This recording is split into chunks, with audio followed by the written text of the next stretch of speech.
Good morning. The Kansas State Board of Education is called to order. I'd like to acknowledge that Janet Waugh, Betty Arnold, and Ann Ma are all attending virtually. It appears that we have 9 members present. I'm sure that Mr. Jones will be here shortly. The mission of the Kansas State Board of Education is to prepare Kansas students for lifelong success through rigorous quality academic instruction, career training, and character development according to each student's gifts and talents. Our vision is for Kansas to lead the world in the success of each student. At this time, will you please pause with me for a moment of silence?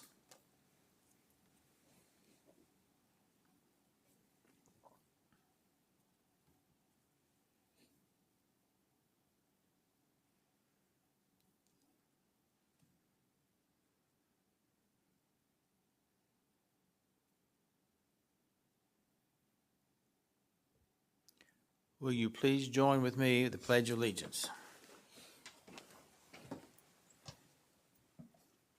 I pledge allegiance to the flag of the United States of America and to the republic for which it stands, one nation under God, indivisible, with liberty and justice for all.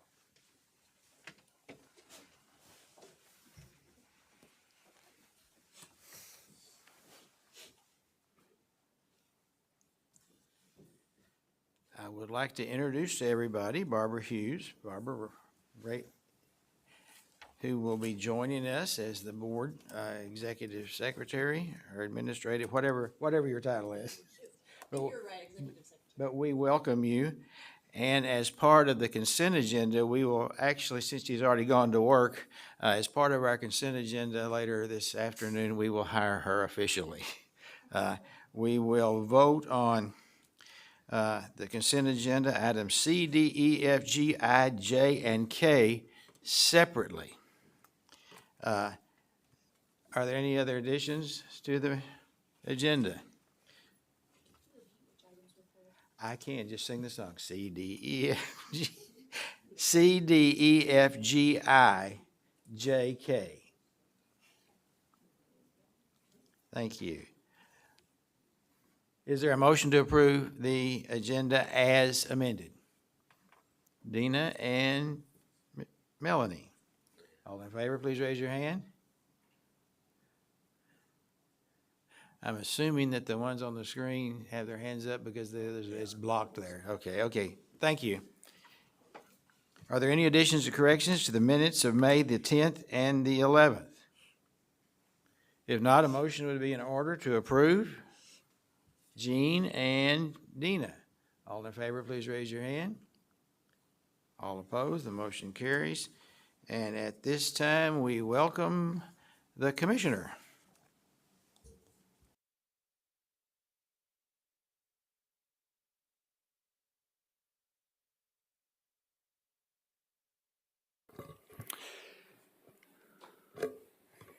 Good morning, everyone.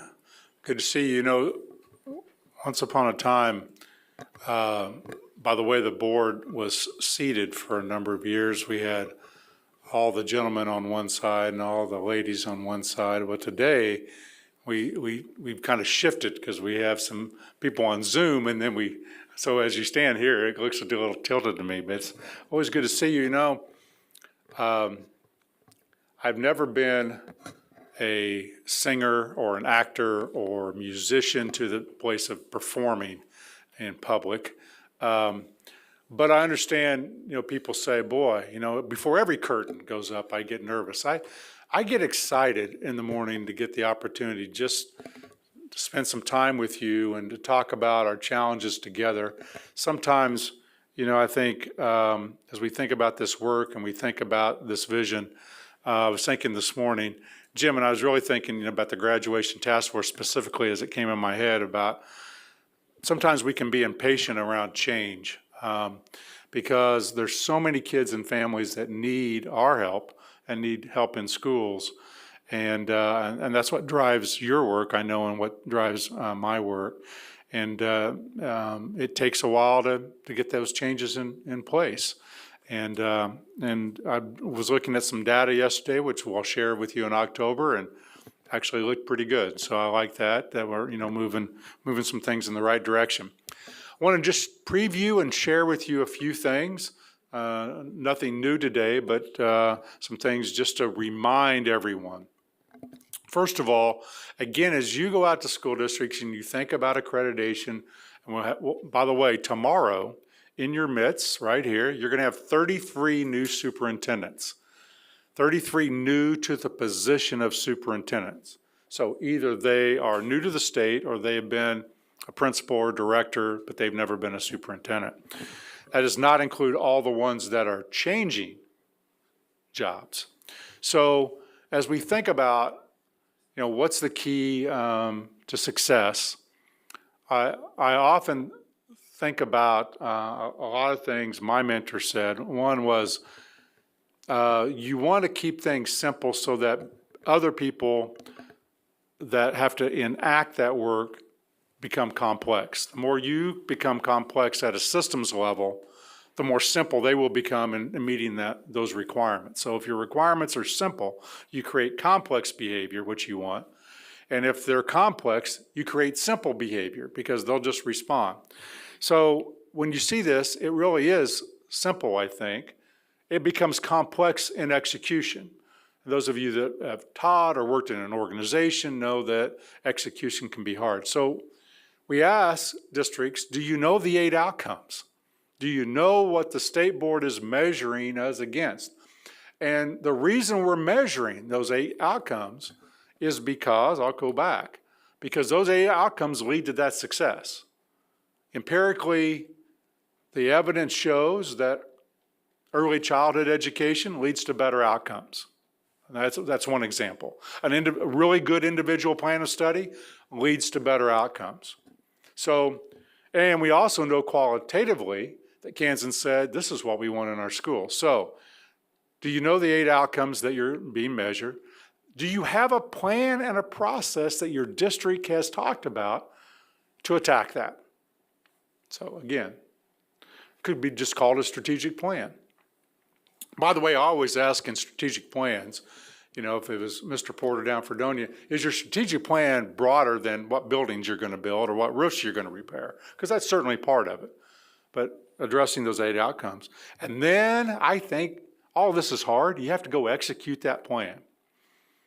And if you're Andy Reid with the Chiefs, the hard part about executing their plan is that someone on the other side of the football is trying to defeat that plan every step along the way, right?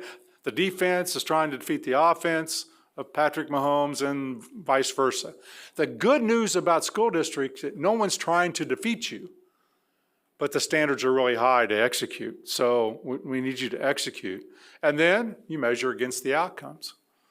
Now, that's pretty simple, and I say it a lot, but then it becomes complex when you're studying as a principal, superintendent, teacher, school board member in Caldwell, as just an example. And how do I then pull all that together?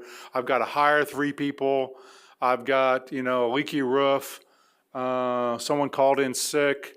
I got sued yesterday on this. And so you got all these things that are happening as we're trying to execute that plan. So as I get to meet later on, this week or next week, Michaela will know this by heart, and I don't even know my schedule, but one of the young people that I'm trying to mentor, and we'll be asking that question, how are we doing along the journey that she wants to go down, not where I want her to go, and measuring against those outcomes. So here's what we need your help. We want to celebrate those districts that are just doing outstanding work and highlight that work. Right, if I said to you, if you follow basketball or women's sports at all, and I said, the University of Connecticut, it probably would resonate that they have a pretty good women's Division I basketball team for a long time, right? And we recognize that. There's championships right now. The NBA is trying to figure out who's going to be the champion, and people watch that and they'll give out a trophy. We measure against 5 things that they don't do anything about except get the data. academic preparation. And I will say this over and over and over again.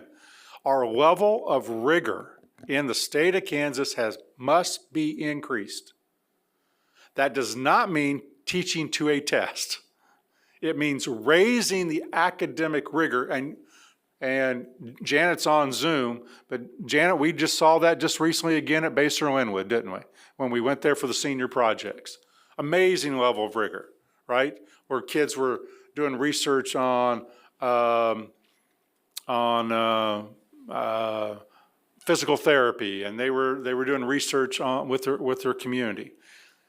We need the kids to graduate high school. We need them to go on somewhere post-secondary. Why? 73% of our job market requires something post-secondary. Half of that market doesn't require you to go to a traditional college. And then the Commissioner's Awards are equity piece. We show you your risk factors, and can you at least meet your risk factors? But here's what we need to help. Here's my shout out today. That's a clue, Raphael. I'm getting a shout out here.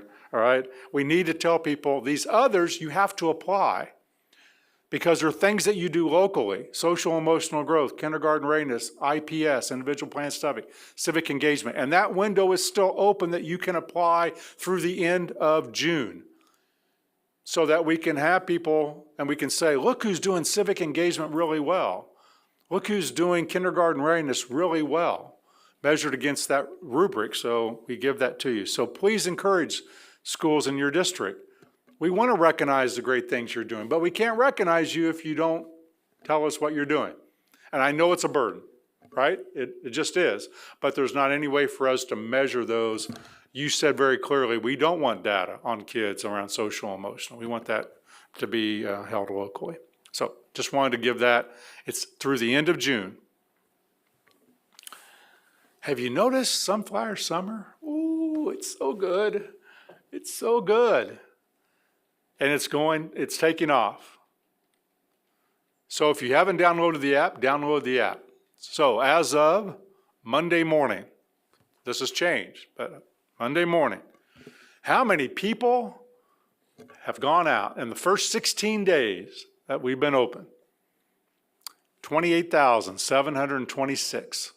It's a duplicated count because some of these went to multiple places, but that's the number of children and the number of adults that have participated so far. People ask, is that up over last year? Well, yes, because we didn't start till July last year, for one. So, but the numbers are up, which is a really good thing. So we want to encourage everyone to participate. Why? This is your money from ESR, the federal money that you said, why don't we engage families and engage learning together with venues in Kansas that aren't school-based necessarily that do it, like a zoo or a museum or the Cosmosphere. So we want to encourage people, download the app. So who's participating? We have families in 90% of our counties in the first 16 days that have already taken advantage of this. 95 of the 105 counties, someone in those counties has already gone somewhere and said, here's my app, I'd like to get in free. So we're going to encourage, this is a gentle reminder of the counties where we don't have any participation in the first 16 days. It's not, we go through all summer so we can catch up. Here they are. So Jean, Dina, and Jim, so there we go. We got some opportunities, right?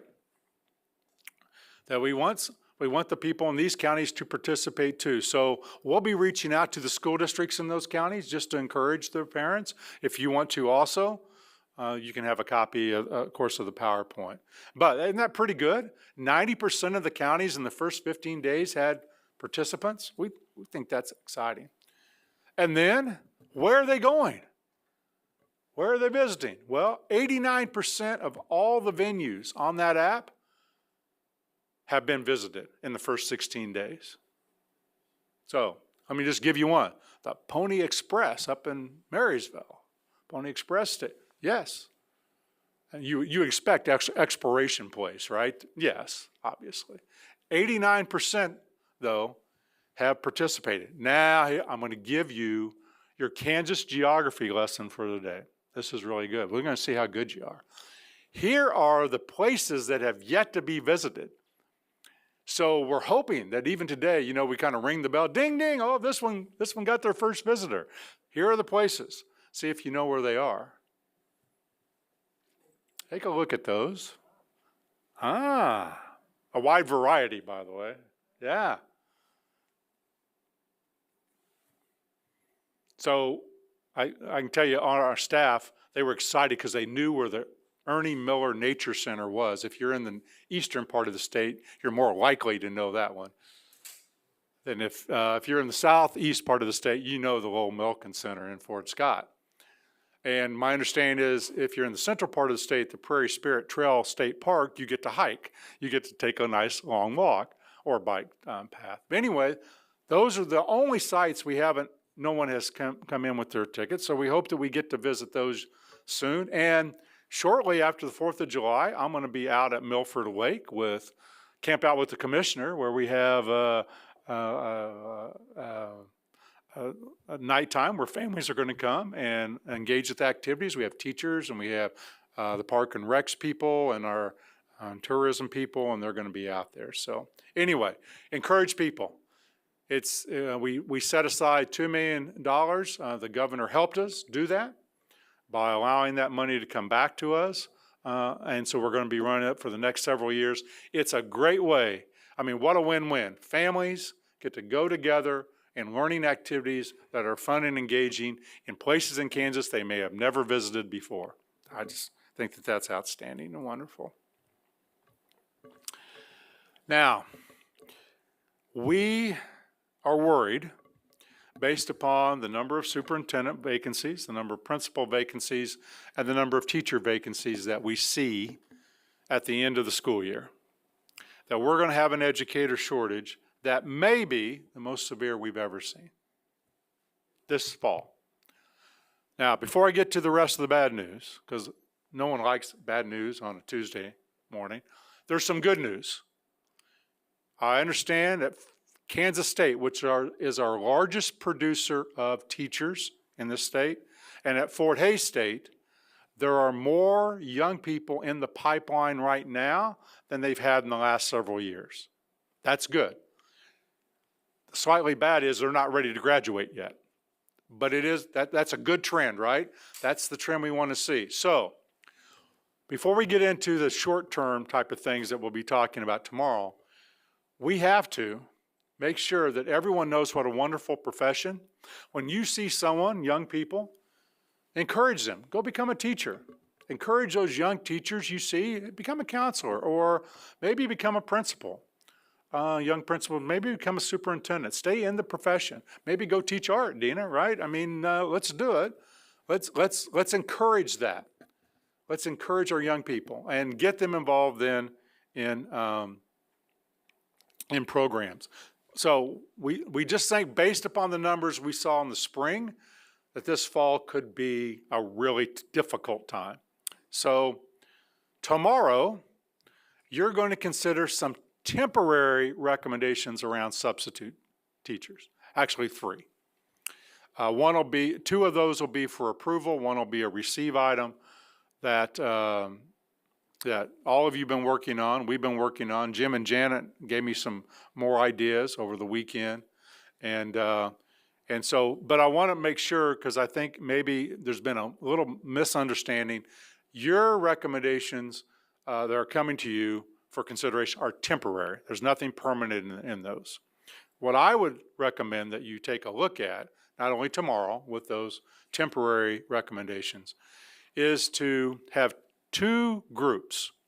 You have a teacher vacancy and supply committee. I wanted to spend time on that. How did that happen? I want to take you back a little ways because it's so easy to forget when we're doing with so much. We established a blue ribbon task force on educator shortage. Dr. Ken Weaver co-chaired that out of Emporia State. He was the chair at that time. And they gave a series of recommendations. Ann's referenced those several times. And one of those was create a permanent body that would oversee the vacancy and supply, and that is the teacher vacancy and supply.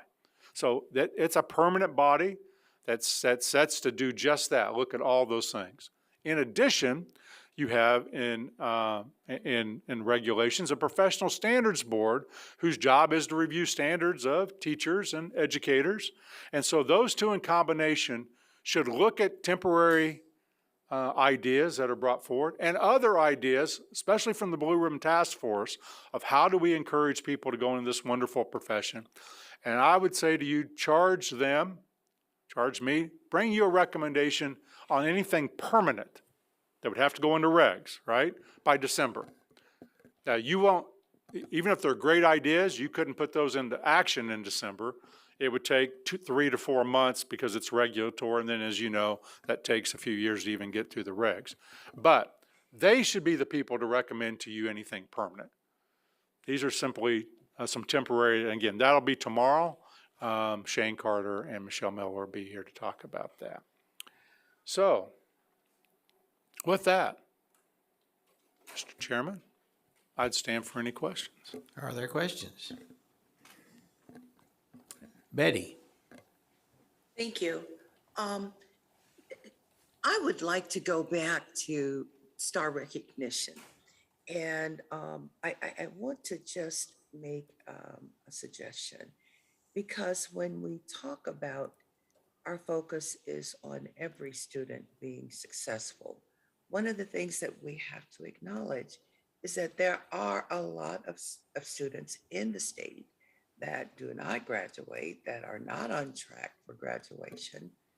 And when you encourage those schools or those districts to share with you their successes, I would also like to see a venue where we are asking those districts or those schools that are facing challenges that bar the success, that we hear from them as well, so that we might take under advisement some recommendations, some changes, some whatever we may need to put in place, so that when we say every student, we actually have addressed that issue.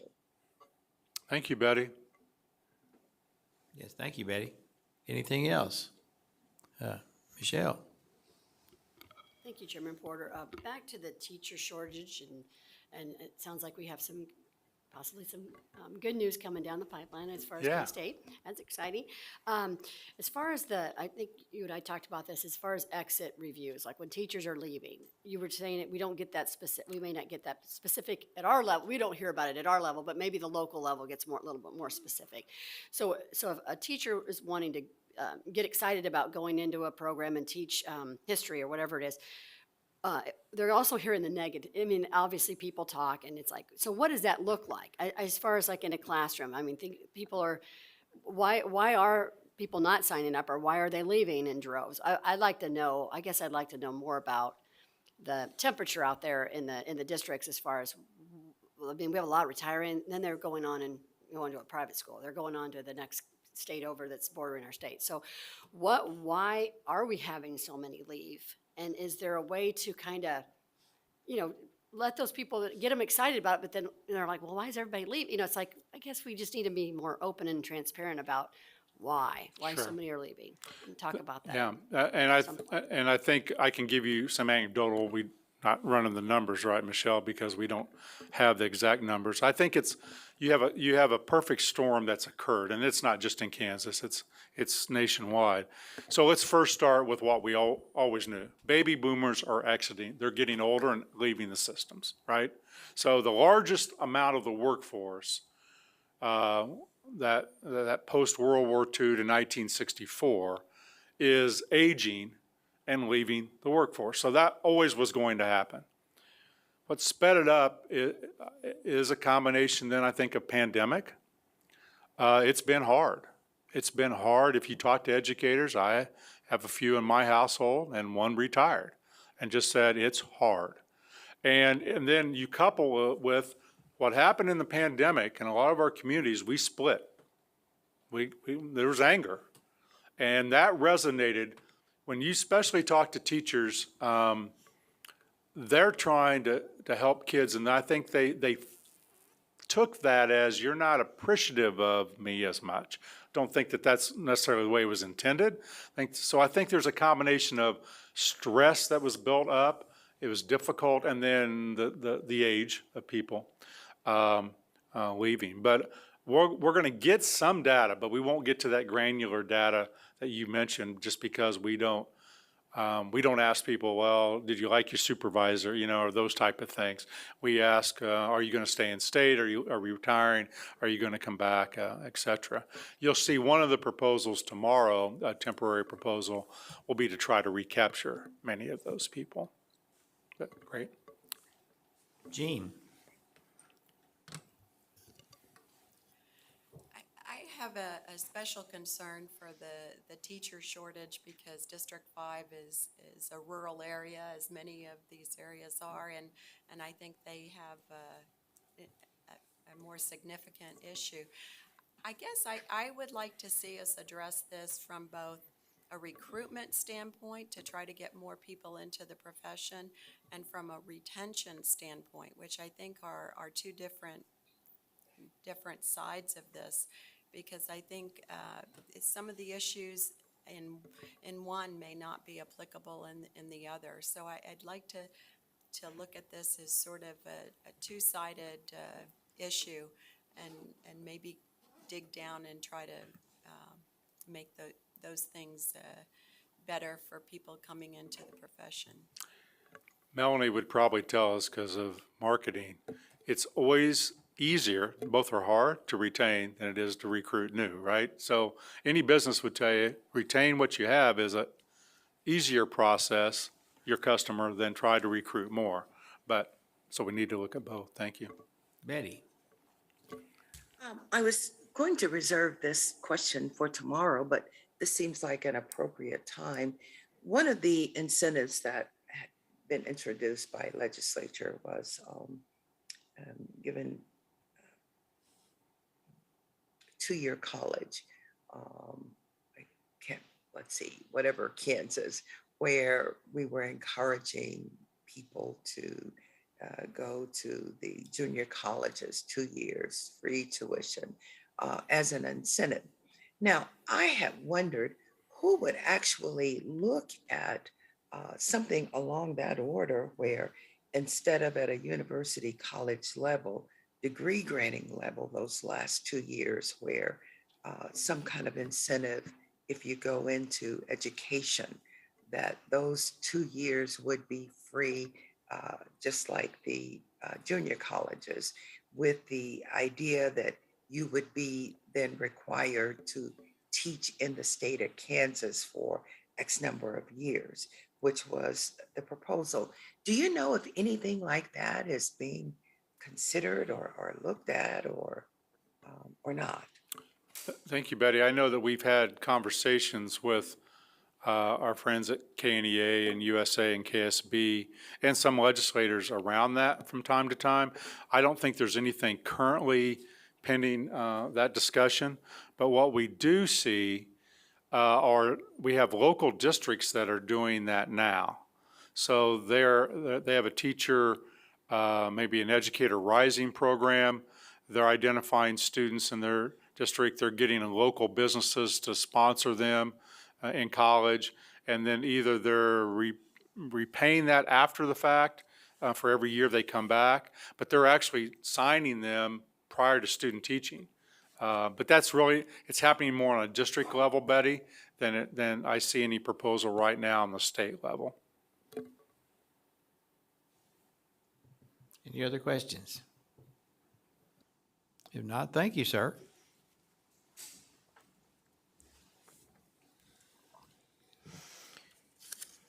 I now declare the citizens' open forum for the Kansas State Board of Education meeting open at 10:29. The State Board provides this opportunity for citizens to share views about topics of interest or issues currently being considered by the State Board.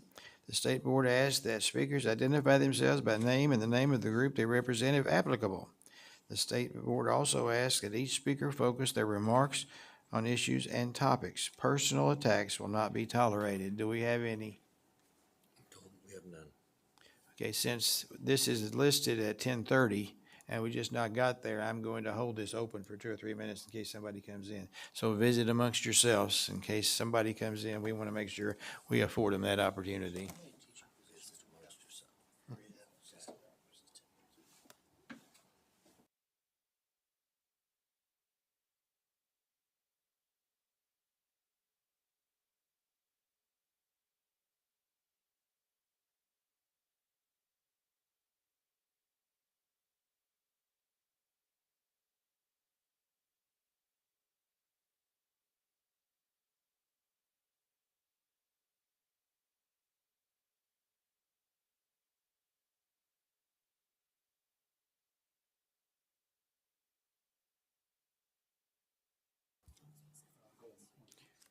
Is your group going to be ready, Tate, in a couple of minutes?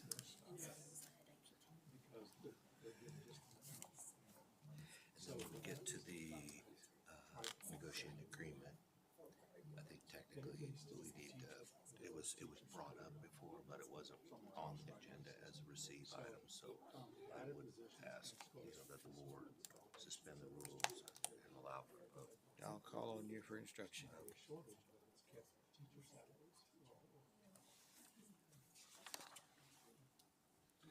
Most important, gas has gotten kind of expensive.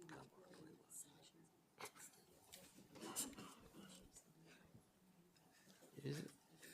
Goes up 20 cents a tank.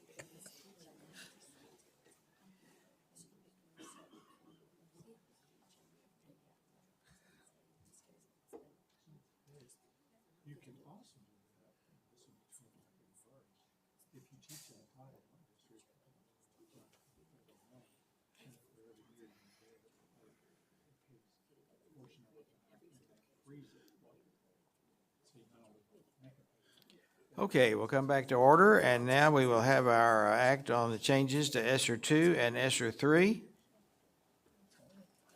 It appears that Tate gets the short straw today. That's kind of up to people's opinion. Currently traveling to Boise, Idaho, so I'll let you guys make that decision. Okay. Let's get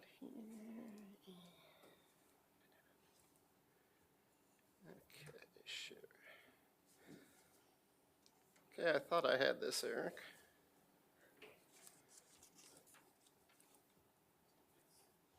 There we go. Thank you.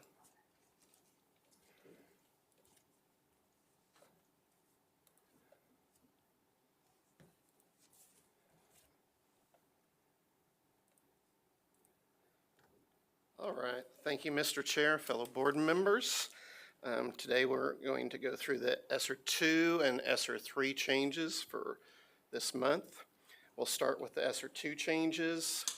We have 16 districts that we're looking at, which oversee about 15,000 students. The total value of their changes was $12.4 million, but making a net change of approximately $900,000 today. So here are the updates for everything. Of course, you've already approved everybody's initial plan for $285.5 million. Those 16 plans of ESR2 changes represent $12.4 million. So as we go forward to the various changes, most of these districts had already been approved for the full amount, and they were just moving some things around, like professional development, cleaning supplies on these first two. Norton did have some money remaining, and now they have requested all the rest of that, and that $60,000 was for premium pay. Smith Center, similar to Norton, requested the remaining amount of their funds going toward salaries and curriculum. Mulvane and Plainville just made adjustments to what had already been approved because they've been approved for their full amounts. Chase County, same here, they've been approved. They had to make some changes, the main one being adding some flexible seating to help with areas to keep students socially distanced. Chautauqua and Holcomb both had some money remaining. Chautauqua still has approximately $50,000 left in ESSER2 to be approved. As you see that for Chautauqua, it's premium pay curriculum, and then with Holcomb, we see summer school and the salaries to go with summer school.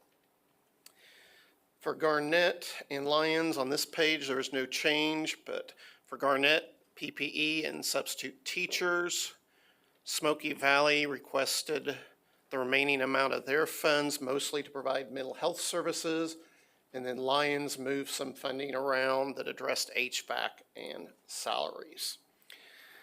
Little River and Valley Heights was premium pay and cleaning supplies. They were just moving funds around. Liberal applied for the remaining amount of their funds of $423,000. Majority of that going to premium pay and curriculum. Sorry, Eric, I clicked on something there.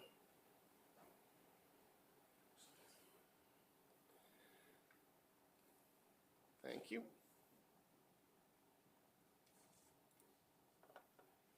Okay. And then our last one was Parsons. They had been approved for their full funding and just moved it around to get some more PPE and do some software programming to help with learning loss. So as you see here, the total amount was $12.4 million, but the actual net change is that just under $900,000. So as we look at the allowable uses, we are down to just under $60 million left. The teaching and learning for this was about 84%. So we're keeping everything what we'd call in the yellow on this slide, focusing on the teaching and learning. And then we've got our next page here that asks for any questions or comments about any of these for ESSER2. Are there questions or comments? Ben? Can't get to my speaking app fast enough. So we have how much money that has yet to be approved to be spent? For ESSER2, just over $55 million, and the majority of that is Wichita, who we're reviewing right now. Okay, and what's the timeline, like when, just a reminder, kind of when the timeline is and what happens if we don't use it? September 30th of 2023 for these funds, and if they're not used, they would be sent back to the federal government. Okay, thank you. Any other questions? Go ahead, Melanie. Thank you, Chairman Porter. Just briefly, can you talk about, there are a couple of schools that I expected to see up there, districts that I expected to see up there that I don't see. Why are they getting hung up in the process? What kinds of things are coming to the task force that then have to get sent back for rework? For ESSER2 or ESSER3 or just in general? Maybe it's in ESSER3, that might be my fault. I think that's probably where we're talking about ESSER3, and we can address that. So Wichita's the only one outstanding for ESSER2? There's probably 2 or 3 others that may have come in since like last Wednesday, because we have a cutoff date, typically the Monday of the task force meeting. So anything that's been come in since then will be later. Okay, my mistake, thank you. Okay, you're welcome. Let me ask, as you review, the task force, which meets on Friday afternoon, votes on ESSER2 and ESSER3 separately, even though that's not the way it is on this agenda. Since we've all had the opportunity to look over these, does anybody have any anticipated concerns with ESSER3? Yeah, that one. That one? Okay, then let's vote on the ESSER2. So whoever makes the motion, just read the ESSER2 Eames part. Ben? I move that the Kansas State Board of Education accept the recommendations of the Commissioners' Task Force on ESSER and EANS distribution of money and approve the public school district, They just stop there. well, it's a weird phrase. Approve this public school district ESSER2 change request as presented for use of federal COVID-19 relief funds. That ought to catch it. Second? Dina? Discussion? All in favor, please raise your hand. All opposed? Abstain? Okay, very good. Thank you. Did you get that? Now, ESSER3. Okay. So we'll start out with, these are 7 of the districts that in February and March, you did a conditional approval. You approved their line items that they had requested, but we did not approve the stakeholder engagement piece. And that's where I'll kind of discuss one of the issues that Board Member Haas brought up. So with these 7, we've completed, we've gone through, we've worked with them, and they're ready to go. And they were approved by the task force on Friday. We have 10 districts left that were conditionally approved in February and March. Some of those are currently working with us, and that's one of the 2 things I'll address the previous question with is, with the stakeholder engagement, there are very specific requirements that they have to engage to different groups across the board. There's students, families, school administration, teachers' unions as part of that, with teachers, tribes and Native American families, civil rights organizations, and then subgroups that are most impacted, such as children with disabilities, migrant students, homeless students, English learners, and incarcerated youth. So this is probably where the biggest hiccups been as we've been really working with our districts to get these approved, because this is a little more than what people have had to do in the past, and definitely it's a big change since ESR2. So with these, we've provided a toolkit, and we've been working with districts through office hours, through individual one-on-one phone calls, and continue to work with them to get their stakeholder input up to speed. One of the keys is we really need data and information that shows that they have reached out and engaged with all these different entities. And that's one thing, even with the task force, we kind of saw some differing opinions of what engagement is. But before we can approve anything, we have to see that there's been at least some type of reach to each of these groups before we approve anything. So I think that kind of addresses part of it. I'll go ahead and address the second part as well. Early on, we were approving through the line item process, which comes to you guys, if somebody had requested a capital improvement. And we were doing that in 2 steps. They'd come through this, and then they'd also have to do the specific capital improvement paperwork.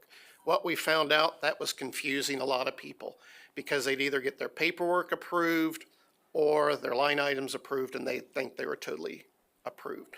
So now we've made that one thing. So we're not bringing any capital improvement line items to the task force or the board until we are ready to approve the line items and the paperwork is ready to go. So those are probably the 2, you could say, hiccups or things that are slowing some of the process down for a couple districts, or either the stakeholders or the capital improvement. But we've approved, I think, over 60%, and that's including the ones that were just submitted. Yep, so we've approved over 60% of the actual paperwork for the capital improvement pieces. Hey, can you just remind the board of the difference between ESR3 and 2, not specifically? Who made the difference? I mean, what, us or someone else? Yeah. Where did the difference come from? It's from the federal guidelines. One of the things that Congress reported as they were making these changes is that districts were making the decisions without engaging their stakeholders. So that's where the stakeholder piece has become a big piece. They want to make sure, especially since the formula is based on poverty, that those students that are in poverty and those most affected by COVID, who've been impacted the most, their families and their beliefs are being seen. And it's just not whatever the superintendent or the local school board wants to do, and just making those decisions. On the capital improvement piece, one of the bigger issues is typically districts do not spend ESEA or IDA federal funds on capital improvements. They usually use state dollars of some type, whether bond issues or capital outlay, to do these type of projects. Well, the federal law and the uniform grant guidance that we have to follow and the districts have to follow is much more stringent for capital improvements than the state. So that's been a big adjustment for some of our districts. Many have adjusted very well, some have struggled a little more, and I will say in general, this is a big lift for a lot of our small districts. And, you know, they've heard from a lot of people, improving the HVAC system is big, other type of improvements.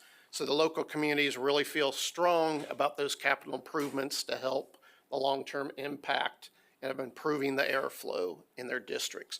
So we're working really well with those. Dean and some of our staff, that's one of their focuses on this right now, is getting those capital improvements done correctly, because you have to go through specific procurement rules that are a little tighter than our state. Plus, this is kind of a rush because we do have the time frame that ends in 2024, and there's a big demand right now out there for these type of services. So that's been one of our priorities, so we don't get stuck behind with these. But like Dean was saying, we've approved over 60%. We're working with those remaining districts on that. And the issue of the quality of engagement is something that is addressed. We discuss that and how to improve that at every task force meeting. It comes up every time. There are legitimate concerns, and that's the reason that some of these are just provisionally approved, because the quality of the communication was not satisfactory. Correct. Well, in somebody, I believe that everybody, this is difficult. The rules change between ESR1, ESR2, and ESR3, and it's difficult to understand that. I believe everybody's doing what they think is right. And I believe the system that we have right now is designed to make sure that everything is spent where it belongs. And it is somewhat more complicated than what other states are doing, but we feel that it is critical that whenever we are asked, is the money being spent as designed by the federal government's regulations, that we can, to the best of our ability, indicate that the answer is an unequivocal yes. We are under scrutiny, and we want to make sure that we are honest. And so, yeah, this is a little more difficult than probably it is, because I get calls all the time. Well, they don't do this in Missouri. They don't do this in Nebraska. Well, that's right, they don't. But we feel that it's critically important, and I know it's a difficult task, and I know it's confusing, and I know it's frustrating. But it's less frustrating than some school district having to give $500,000 back when they get caught 3 years from now after they've already spent the money. And that's the other side of that. Yeah, and Let's go ahead at some point. And that's fine, and we really want to encourage you guys, if you get questions, to have the districts send Esr or any of us to our direct email those questions. The more specific, the better it is to help us, or you can also send those to Dr. Watson, and he can work with us as well, and we will address any of the questions we have.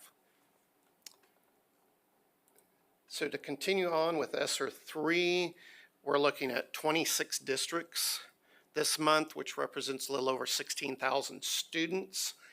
There were 642 different individual line items, totaling approximately $32.5 million. So here's the breakdown. You've already approved 59 plans at $111 million. The 10 conditionally approved that we talked about earlier have about $8.5 million of their line items have been approved. We're looking at the 26 plans today for $32.5.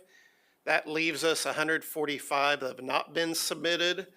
Some of those we've been told have not been submitted because there's a change in superintendent, and they want the new superintendent to be working with the school board to look at these as they go forward. And then we have 46 plans that we and our team are reviewing, or have reviewed and are working with getting more information from the districts at this time. And again, I'll call out Wichita at this point because we've been working with them a lot. They are looking at submitting probably in the next month or two. I bring that up because they have approximately $170 to $180 million. So that's about 20 or a little over 20% of our whole amount. So when we get Wichita's in, we're looking at that as probably an all hands on board and 2 to 3 weeks just working with them. But we've done a lot of work and they've been very upfront. So that's going to be very helpful when it comes time to review. So here's our 4 charts that we show you each month. One thing we've been noticing is it is typically a lot more of our smaller districts have been doing the applications at this point. And we've seen more of our districts applying for 95 to 100% of the funding. So we don't expect as many changes that are new going forward. We do know with almost 2 years left to spend this money, there are going to be changes as certain things come in at higher cost or lower cost. You know, we can't fill certain positions, so there'll be those type of changes. But most of the districts are providing an application with 100% of their funds or close to that for approval for ESR3.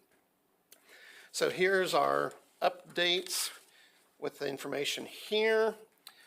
You know, we have our 32.5 million of these that we're bringing to you to be approved from the task force.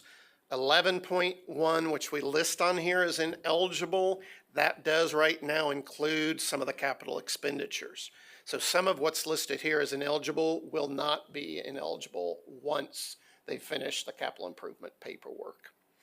So when we look at the average expenditures from the 117,000, that's Leota School District in Western Kansas.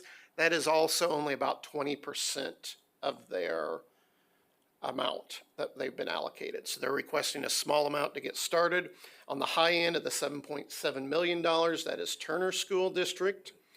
And then on the expenditures per student, the smaller amount, the $160 per student, is DeSoto. And again, they are only requesting 26% of their total allocation, is why that number is so low. As once we have everything in, we will not have any numbers under 600 on that low end of that range. The high end there, the 2561, is Independent School District. And of this, today's batch, 88% of that falls in the teaching and learning categories. So when we put this together, which what has already been approved, here's our chart that we look at. We've approved 119. We are bringing to you 32.5 million today, leaving us with 615 million. So again, we want to point out, you know, we're talking about 150 million so far with ESR3. We've approved close to 400 million on ESR2, and we also had ESR1. So far, we've already seen districts request and be released to them over $500 million so far. And we have this 615 million left, which again, Wichita is approximately 170 to 180 million of that amount. And we do have until September of 2024 to obligate these funds. So we'll take any comments or questions at this time. Any more questions? Ann? Thank you, Mr. Chair, and Tate and everybody, thank you so much for all the work you're doing on this. It's not easy. I'm still waiting for the request for that raise for you, but I don't think we've seen it yet. But I had 2 questions. One is, I understand the feds are talking about an extension on ESR3 beyond September 2024. Do we know anything about that? Yes, and that is somewhat confusing because the United States Department of Ed has extended the liquidation period. They can do that. The problem is only Congress can extend the obligation period. So basically what's been approved is anything that's been done by September 30th of 2024 is good. You just don't have to have it paid for by January 31 of 2025. They've extended the period of time you can pay for. So a good example is if you ordered some computers, they're back ordered, you've already obligated that funds, they don't come in till February. You can still pay that and receive the computers. Unfortunately, what people asked for that for was really for the construction piece, and that has not changed. That still needs to be done by 2024, and that is truly a congressional issue and not a United States Department of Ed issue. Anything else? Okay. One other question, if I could. I know the field is, they call all the time, but one of the things they asked for was that they have a single point of contact in the department for their requests. That they said, you know, we send it in and one person finds something, we fix it, and then somebody else reviews it again and they find something else they don't like. So, and I know Randy mentioned that we thought that would be doable, that you would have, if whoever starts one school's application will finish it. Has that happened, or is that going to happen? Yes and no. I'll kind of explain the process. We have 2 review processes. So what we have done is on that first review, we've made sure they're working with just one person. So if Wichita will start off with reviewer A, we're going to keep reviewer A with Wichita on ESR3. Now, I think where some people have gotten confused is there's 2 rounds of review. There's one round by the initial reviewer, and then we have a secondary review that would be Doug Boleen, Dean Zeitz, and myself. And we're looking to see what our first reviewers have said, if they have any questions, and we're also going with even finer tooth comb. I'd also like to point out our initial reviewers are not doing anything with the stakeholder feedback. It's only Doug, Dean, and myself that are working with that to keep the issue you bring up, Board Member Ma, from not being a lot of people. But we've definitely started working on that, and we'll try to keep improving that piece where they're dealing with as few people as possible. Okay, thank you. Thank you, Ann. Ben? Thank you, Mr. Chair. I do appreciate the work and the detail of these reports. It's a good feedback, and it's public for other districts to look at what we're looking at and how we get through the process. And I know it's onerous, and I can agree with you that I don't want to see an ESR4. Not that there's rumors of it happening, but I'm kind of over it by now. Personally, but I move that the Kansas State Board of Education accept the recommendations of the Commissioner's Task Force on ESSER and EANS distribution of money and approve this public school district's request for ESSER 3 expenditure plans as presented for use of federal COVID-19 relief funds. And is there a second to that motion? Jim McNeese seconds that motion. Any further discussion? If not, all in favor, please raise your hand. All opposed? All abstentions? 901. Thank you very much. And thank you Thank you. for the good work. And now, update on mental health intervention, and I believe that's John.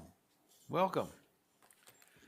Thank you so much. Good morning, everybody. Dr. Watson, members of the board, Mr. Chair, I appreciate the opportunity to share with you some of the amazing things that we're doing with our mental health intervention team grant. I'm going to try and use my inside voice. I get real passionate, real excited about some of the work that our people here in Kansas are doing. But I want to just kind of give you a brief overview, show you where we started, where we're at, and where we're headed, and then leave some time to answer your questions. And I know that I stand between you and a break, so I will try and be as complete but as concise as possible. You don't have to worry about that because Janet's the one that always pushes for the breaks and she's not here. So. Excellent, excellent. So what is the mental health intervention team grant? What is it that we actually do? What is it that our liaisons are doing out there in the field? It was created in 2018-2019 school year, and it really focused on the K-12 students and their families by breaking down what I call the barriers that unfortunately we put in place for our kiddos getting that mental health services. As a former SRO, as someone who worked in the schools for 6 years, as someone whose wife is in education and now in administration, understanding that just telling somebody, hey, your child needs therapy services, brings up a whole lot of barriers. Kiddos got to take time away from school. They got to drive sometimes 30, 45 minutes one way for a therapy session. Parents got to take time off work, the money for gas and travel and everything else. So this program really is trying to bring the mental health services to our kiddos inside of the school to break down those barriers. We additionally wanted to focus on a set of kiddos for our foster care kids who know that are transient and have a lot of needs that we need to be addressing to keep them safe and to keep our schools safe. The funding that has been approved that we've used, minus those 9 original pilot districts, is that we take 100% of what that liaison position is, the position and those fringe benefits. The grant reimburses the school district for 75% of that. You can see here if we have for example, if it's a $60,000 liaison position, we're gonna multiply that by 75% and we're gonna reimburse that school district $45,000. Then we take the flow-through money for our community mental health services or who that school partners with, and we're going to give them 25% so that they can have some buy-in to this program, right? So that they can have additional services, they can put people in place to drive to our schools so that they can provide those services inside of our schools for our kiddos. So that's the breakdown.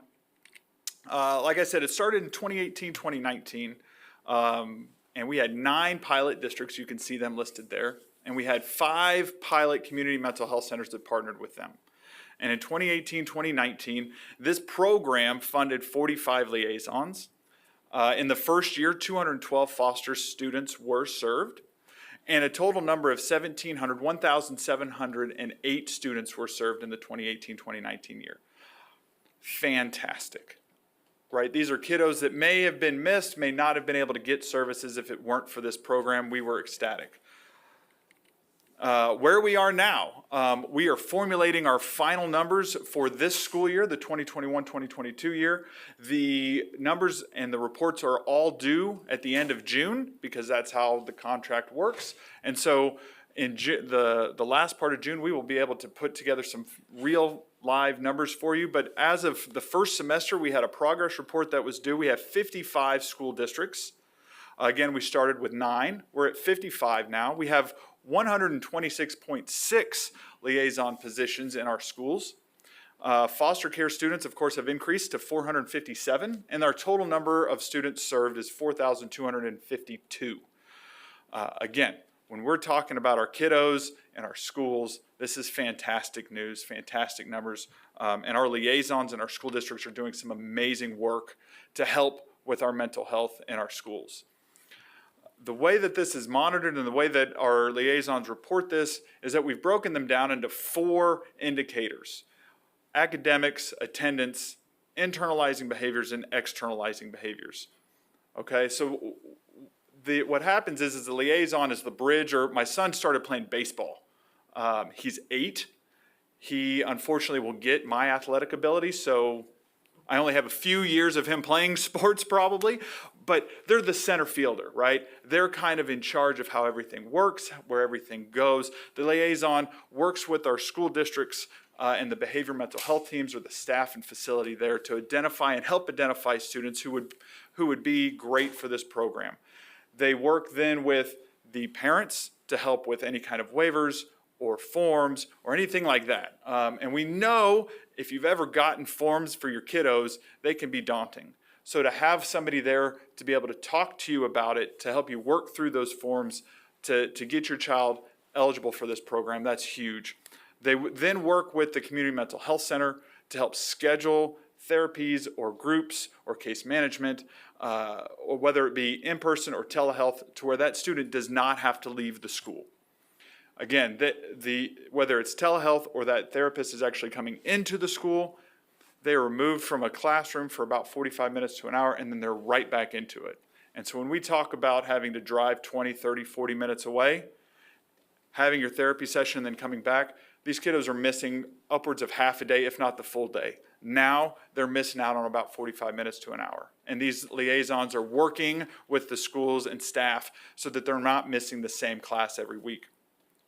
And then we're able to communicate with the mental health providers. We're able to communicate with parents through a memorandum of understanding and through the agreements and whatnot with the parents, so that it's not just one entity that's there to help, but we truly try and create a family and a group around this child to help them succeed. This is a chart. When we talk about the externalizing behaviors, approved attendance, internalizing behaviors, those aspects, right now we're trying to formulate a better way to report this, because while we see that last year 2,035 kiddos had improved academics, those are of the kids that were monitored for the improved academics that were identified as, hey, they need to come in, and this is why, not out of the total 4,711 kids. So we're trying to figure out how to better do that, but you see here in the chart that we are growing upwards, and it's doing exactly what we're wanting it to do. This is a map that unfortunately I don't think copied well into the PowerPoint, but that's the map of Kansas and our school districts where our programs are located, those 55 school districts around the state of Kansas. And I think our goal is to add a lot more as we move forward. And so I'm hopeful that next year and years to come, when I can come provide an update, we see more districts pop up on this map. The barriers that we face, we're just going to be completely honest. You know, one of the things that we found that was unintentional was we are almost robbing Peter to pay Paul, if you will. We're getting a lot of our liaisons from our community mental health centers. So we hire them out of the community mental health centers, and then that puts our CMHCs at a disadvantage to not having those staff members to be able to service our kiddos. Obviously, with everything else going on, we have staffing shortages and high turnover, both at the liaison position and in our community mental health centers. We have gotten under control that defining the role of our liaisons and what they're doing. They're not necessarily there to do lunch duties or to supervise recess. They're there to help our kids. And so working with liaisons and school districts to really help define that role. The funding for expansion, we did that. You guys helped with that this year. And funding another $3 million that we'll talk about here in a little bit. But also, one of the concerns that I get over and over again from our districts is you've given us 2 weeks to fill out this application. How am I supposed to talk to my board, do all this kind of things in 2 weeks to then turn around and hire somebody? So that's been as far as funding is concerned. Or, hey, I'm going to hire somebody and it's a 1-year grant. And I try and tell our districts, well, this is the 5th year, but yes, I can't tell you what next year will bring as far as funding for this program. It has been funded year to year for the last 5 years, and I'm hopeful that it will continue that way, and maybe funding for a few years so that we can get some more buy-in. And then as far as everything else, COVID, that turned our world upside down as far as how we're going to keep track of our kids, how we're going to get them the services that they need, whether it be in-person telehealth. And I tell you, our liaisons came up with some amazing, amazing things during COVID. They would legitimately meet with our kids. They would stand out in the front yard and talk to the kids inside. Our liaisons have such big hearts. They do such amazing things to make sure that our kids aren't necessarily falling through the cracks. Also, when we talk about COVID, we understand that the mental health of our kiddos in our nation is on the rise because of things that came from COVID. So we're seeing an uptick in our mental health crises, the students identified, and trying to keep up with that. A lot of that is those barriers there. I put in a couple slides for some success stories. If you ever need a good cry, just let me know. I'll bring a couple of our liaisons to share their success stories with you. It's absolutely fantastic to hear their passion and their stories when it comes to what they're doing and the feedback that they've received. We have students that are now going to graduate. They've got their life kind of in order. They're going to get an apartment. They have jobs. They're going to continue therapy. One of the great things that this has done is it's normalized mental health. And you see this in a lot of these success stories, is that in this country, in the past, we've had to hide mental health. And this brings it to the forefront, and it allows students to see their peers going through this process and actually volunteering and saying, hey, I want to be involved in this program. I feel I need this program. So it's normalized that behavior. In this country, unfortunately, the statistics show that about 1 in every 13 of our kids will attempt suicide. And as the school safety guy, that scares me. Because it's not about 1 in 13 making a plan or tweeting about it or Instagramming or talking, but physically actually attempting suicide. So that's something that we internalize as a staff, that when we go out and we talk or we substitute teach or what we do, that when we talk to our kids, 1 in 13 of them statistically are going to attempt suicide. We have to empower our kids to be who they need to be to go out and seek help, to help their friends seek help as far as the mental health. And that's something that you see in these success stories. We've been able to help them in their externalizing of behaviors. So instead of immediately going into fights or immediately going into crisis mode where they scream and yell and disrupt, they're able to handle those conversations and talk to people, talk to their peers, talk to adults. And those externalizations help when it comes to moving forward with what's going on. It's also helped bring the parents back into the community of the school, where with COVID and everything shutting down, we've told parents, we've told community members, you cannot enter. This has brought this back in. We want to work with you. We want to partner with you to help keep your kids safe, to help offer them services. So the parents continue to feel better supported. They continue to be part of the school community. They have a gratitude, as this success story says, that, hey, listen, I don't have to take time off work. I don't have to drive. I don't have to pay for gas. This is all being done here in the schools and helping my student. And they don't have to miss school. Man, that's so awesome. We appreciate it. One of the best ones, again, this is a success story that when we have 30 minutes, I'd love to bring this liaison in and have you talk to. But whether it be $1 million grant, a $10 million grant, this makes it all worth it, right? High school student legitimately told their liaison, my therapist saved my life. That's why we do what we do. That's why I'm here. There's no other reason. I'm here to keep our kids safe. I'm here to do what we can do here in the state of Kansas. And this is a fantastic feedback for this opportunity and this grant. Where are we going? Right?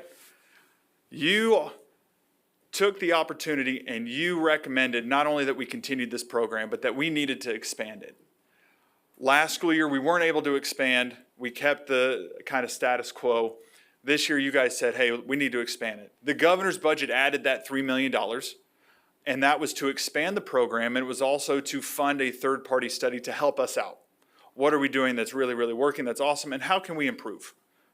Because that's truly what we want to do. I want to make this the best program so that other states are looking at Kansas and saying, we need something like this. It passed, it was signed. The applications were due Friday, June 10th. I'm feverishly working right now with Diane Jerstad, who is amazing. We are working together right now to finalize this so that we can get it into your hands as soon as possible so that on July 12th and 13th, you guys can vote to approve this next grant. I can give you preliminary numbers right now for this next year's grant. They won't be official and final, but right now it's looking like we are going to expand about $10.1 million. And we are going to fund 12 new districts and expand and help expand districts that want to expand their program that are currently in the program. We went from 45 liaisons in 2018 to right now we're looking at about 153 liaisons across our state. And we went from 5 community mental health providers in 2018. We are now partnering with 18 community health providers. We're moving forward. We are expanding. We are helping our kids stay safe in every way possible with this grant. And it is amazing to see the work that is being done. I appreciate the time and the effort that you guys have put into this program. I will now stand for questions if you have any. Thank you so much. And I'll remind us when we discuss our budget request next year that this will be one of the things that we discuss later this afternoon. Are there questions for John? This is a real issue. When we see that there are 55 schools and another 12 that are having this, that means that there are more than 200 that don't. So there's still a long way to go, and so I'm very interested in expanding the program and meeting the needs. Also, whenever we talk about 55 schools, there's one school district with 50,000 kids and one with 50. So that might be something that we need to know, exactly where they are at some point. Not right now, but there's several questions. We'll start with Melanie. Thank you, Chairman Porter. Thank you for this presentation. I'm excited about this for a number of different reasons, but I want to ask you just a brief, timely question around interventions, referrals, when you do find a student, when these folks in schools do find a student who needs more, what are you doing for them? Who needs more than? So I'll point to the shootings of the past couple of weeks, right? The data shows that overall, if you look at school shootings, a lot of those shooters are young men who were fairly recently in school and who, while they were in school, probably exhibited some signs that this would be coming. So I'm just curious if there's an opportunity to identify those kinds of troubled teens or younger, and what kind of interventions then take place when they're identified. Is there a referral process where, like, what's your next step if there is one? Absolutely. So you're absolutely right. So these kiddos are identified, and like I said, they're being identified by if the school district has a behavior mental health team or a crisis team, and they can be identified that way. They can also be identified by a teacher or a staff member who just has that relationship with the liaison and says, hey, maybe we talk about this kiddo. They bring them up. The liaison can then contact the family, talks to the kid, and talks to the family, says, hey, your child's been identified. We really feel like this is a great program for them. Again, we're wrapping everything around, so hopefully we're not missing any. We're starting those services early. We have liaisons in our elementary schools as well as middle schools and high schools, but trying to identify them early to get those services, and then passing those off to the community mental health centers, the private providers, or the parents to help try and wrap around and give as much support as we possibly can. Thank you very much. Ben? Thank you, Mr. Chair. Do we have data on the academic impacts of this, or how this program has impacted academics in these districts? I know they existed early on because I had a couple pilots in my district, but do we still have that data on how this has impacted academics? Absolutely. So that's one of the areas that, of course, has been identified. And like I said, we're trying to work a little better. Instead of saying, hey, 2,000 out of 4,000 have shown improved academics, really narrowing it down and say, hey, we identified 2,500 kids and 21 of them have shown improved academics. I will have a final report ready. Those are in by June 30th. So maybe even in that July 12th meeting, I can try and have something to you guys. As soon as those reports are done, I will distribute those as we can, and you'll be able to have tangible data and numbers. Yeah, I appreciate that because that helps really make the case that the emotional and social well-being of students, one suicide's too many. Absolutely. And so, I mean, it's worth it in that regard, but to chat with academics and actually show the improvement. I know early on, that was one of the things that we really saw huge improvements on in the pilot districts in 2018, and I was just wondering if those have continued on over the long term. Absolutely, and I think what we found, again, rough numbers, we served 4,700 kiddos. We had 15 officially drop out. So we have a bunch of kiddos who are staying in school, staying in this program. So that speaks for itself, but I will have better numbers for you in July. Thank you, Mr. Chair. Thank you. Dina? Thank you, Mr. Chair. You mentioned that some districts are expanding their programs. Could you explain kind of how they're, or identify how they're expanding? Absolutely. So a lot of districts started off with one liaison or a part-time liaison, whether it be a half-time or a 0.6 FTE. So what they're doing now is they're saying, hey, this program is working. We're seeing that we have a need here in our district. And so instead of keeping it at one liaison, maybe they're going for 2 or 3. I believe Wichita currently has 27. Or they're asking to expand to 27 liaisons to help out more schools that way. So they're expanding that way to provide better services to our families and to our kids that way. So it's they're able to offer more intense services. Either more intense services or that they can get into other schools. Or expanding to additional schools. Yes, ma'am. What is occurring. Yes, ma'am. Okay, thank you. I think that's very encouraging. Yes, ma'am. Michelle and then Betty. Thank you, Chairman Porter. I think I might have asked this question over a year ago, or when we were talking about mental health, might have been 2020 even. It seems like everything's growing and expanding rather than being temporary and getting and doing what we need to do to get rid of it. Instead, we're expanding things. What's going on in these schools where they need so much help and intervention by outside sources, or being dependent on these therapy sessions, therapy things, or the counseling? Are we looking at, like, I think I might have asked this over a year ago, as far as detention centers, how many of those children are illiterate, are not reading? I mean, instead of looking at academic progress, let's look at how many are acting out in schools because they cannot read, and they don't want to read in front of their peers when they're being asked to do so. So I would like to look at what's going on in the school that they're attending. If they're foster kids, they have a lot of foster kids. How do we know, if they're bouncing around to different homes, what's working and what's not working for that child?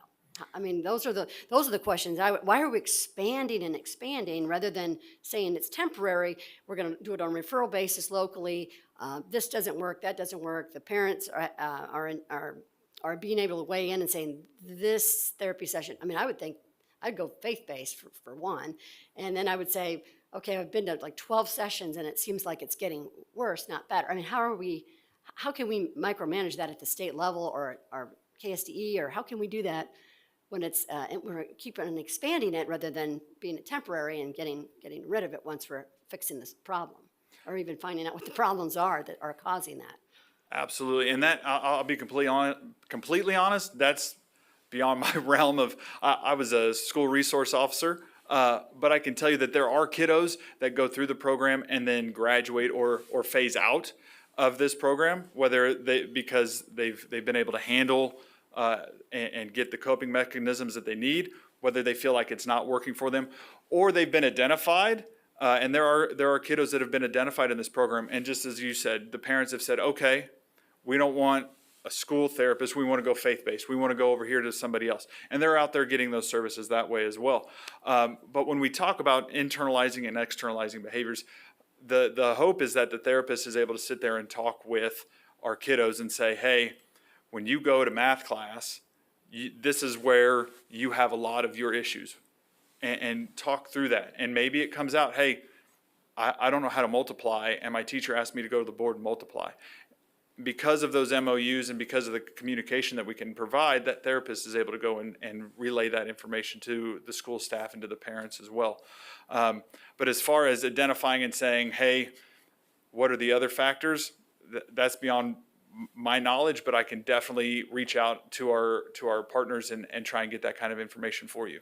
Oh, I would just be curious, because it just seems like went from 1 in 5 to now 1 in 3 are having struggle with reading and literacy, and that begins at a younger age, and then it just gets worse. Absolutely. As they get older. And we talk about absenteeism and the chronic absenteeism, and that's why attendance is on there as well as one of those areas that we look at. And we know that if you're missing 10% or more of school in as early as kindergarten, first grade, you're going to fall farther and farther behind. And absolutely, that's probably going to play some in the externalizing behavior. But if you truly need those mental health services, which we know a lot of our kiddos do, this is what that program is for. And hopefully getting that help, and again, normalizing it for everybody else, that maybe I go out and get therapy services and this other kid goes, hey, maybe I need to talk to somebody too. But absolutely, I'll make note of that and try and get some answers for you as far as, instead of expansion, how can we work on Being temporary. Right.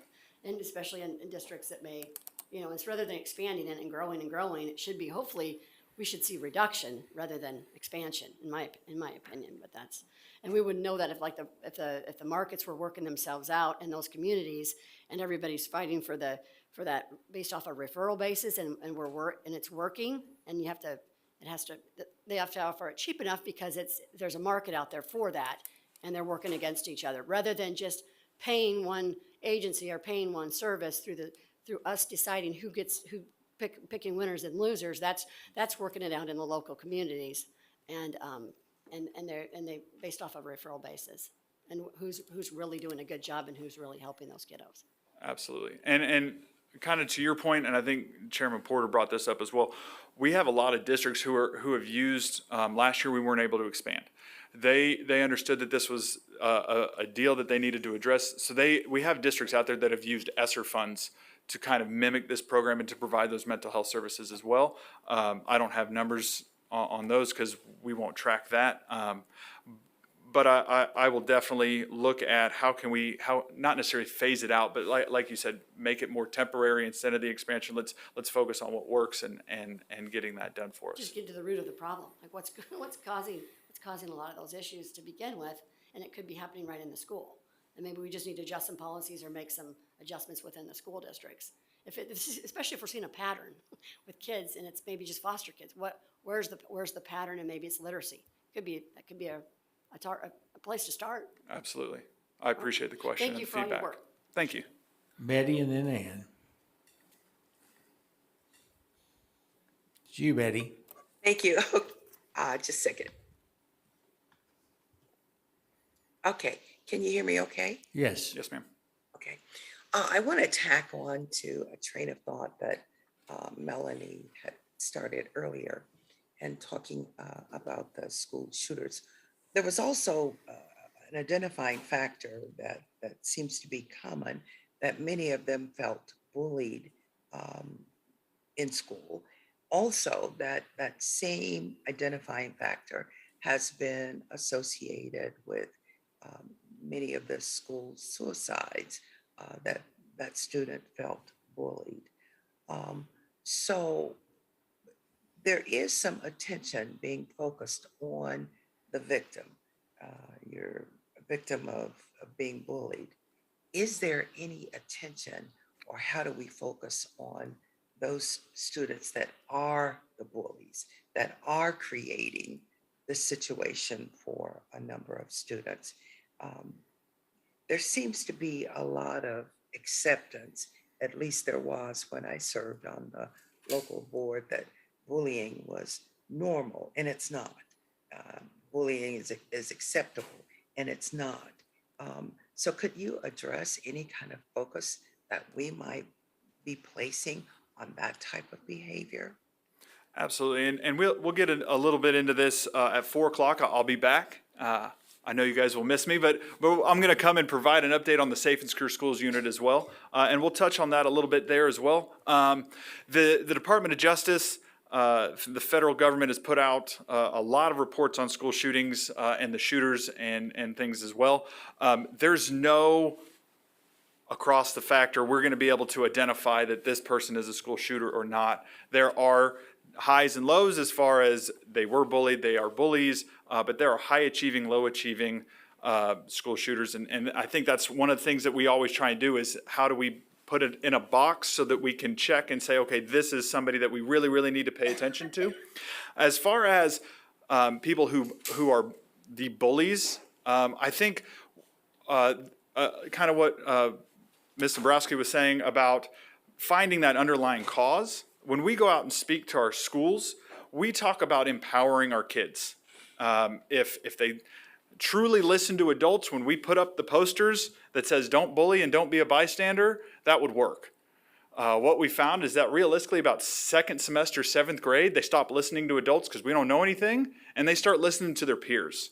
And so it's really about empowering our kiddos to get their friends back on the right track. If they see somebody in their school, in their community doing something, whether it be bullying or some other behavior that they don't like, if their climate and culture in their school isn't what they want it to be, I strongly urge and empower our kiddos to be that change.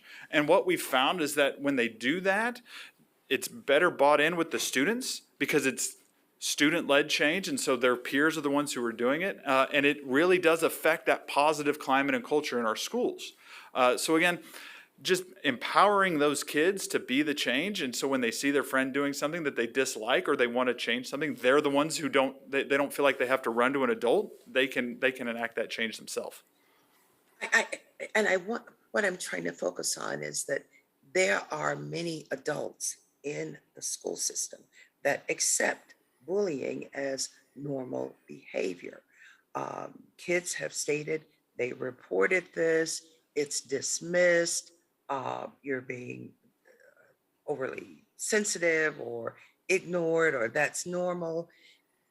I am suggesting that there's also something that we might need to do to help the adults in the situation not to dismiss that behavior as acceptable.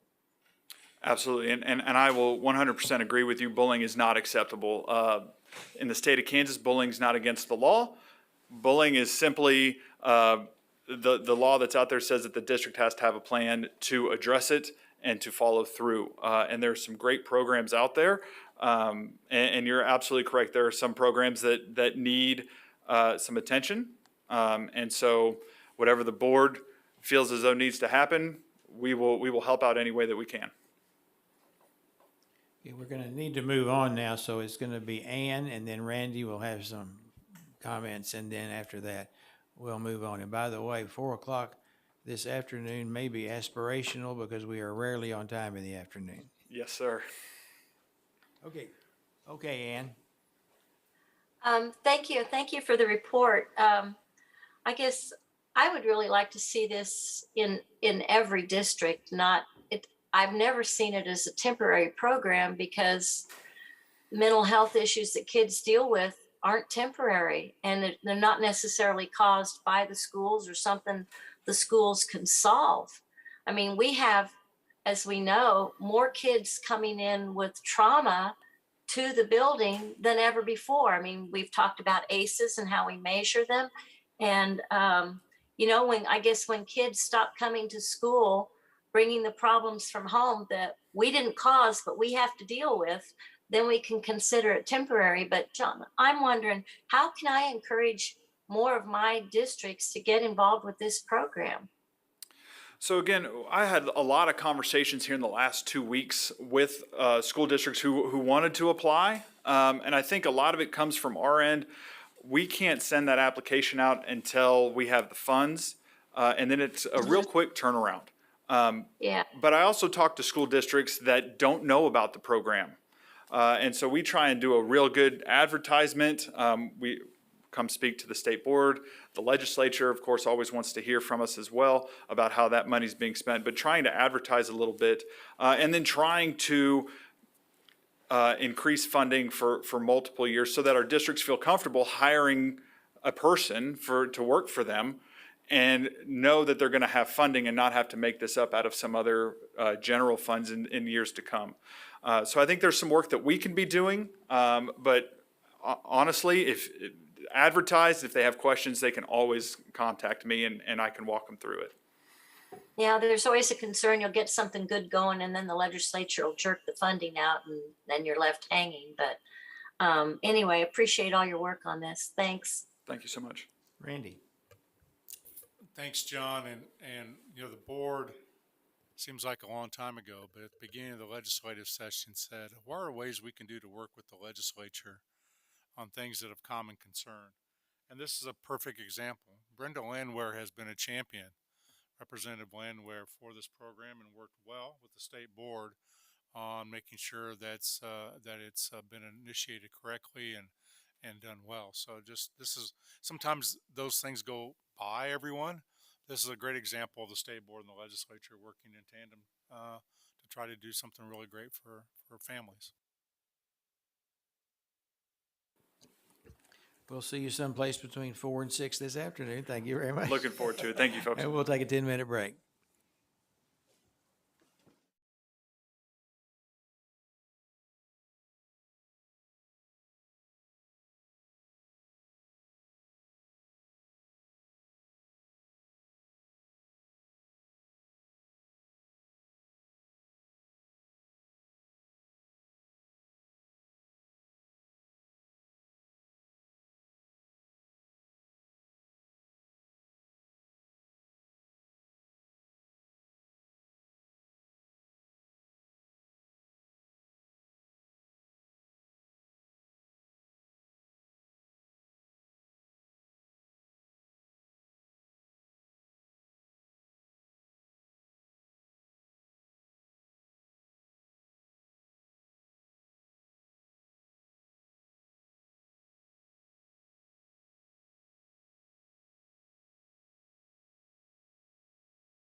Receive recommendations on financial literacy standards. Nathan and Helen, the floor is all yours. Right, Mr. Chairman and members of the board, thank you for the opportunity to present today. My name is Helen Swanson. I'm an education program consultant on the Career and Technical Education team. And my name is Nathan McAllister, Program Manager, Humanities with History, Government, and Social Studies. KSTE previously approved the National Jumpstart Standards. These standards are or were indicated for kindergarten, 4th grade, 8th grade, and 12th grade, and there were 6 overall standard areas.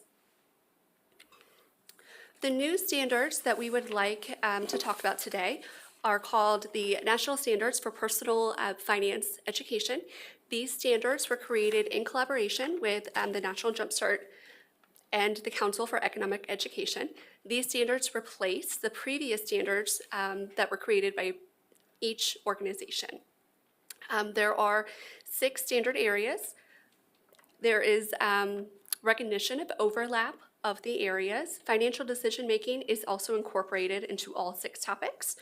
And some of the updates with these standards include topics on behavioral finance, post-secondary financial planning, financial technology such as mobile payments and cryptocurrency. And these topics are also scattered throughout the 6 topic areas.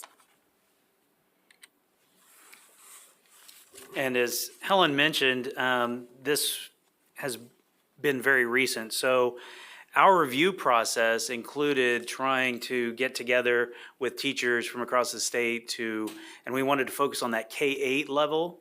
Our high school seemed to do a very good job with financial literacy, so we wanted to focus on our K-8 teachers.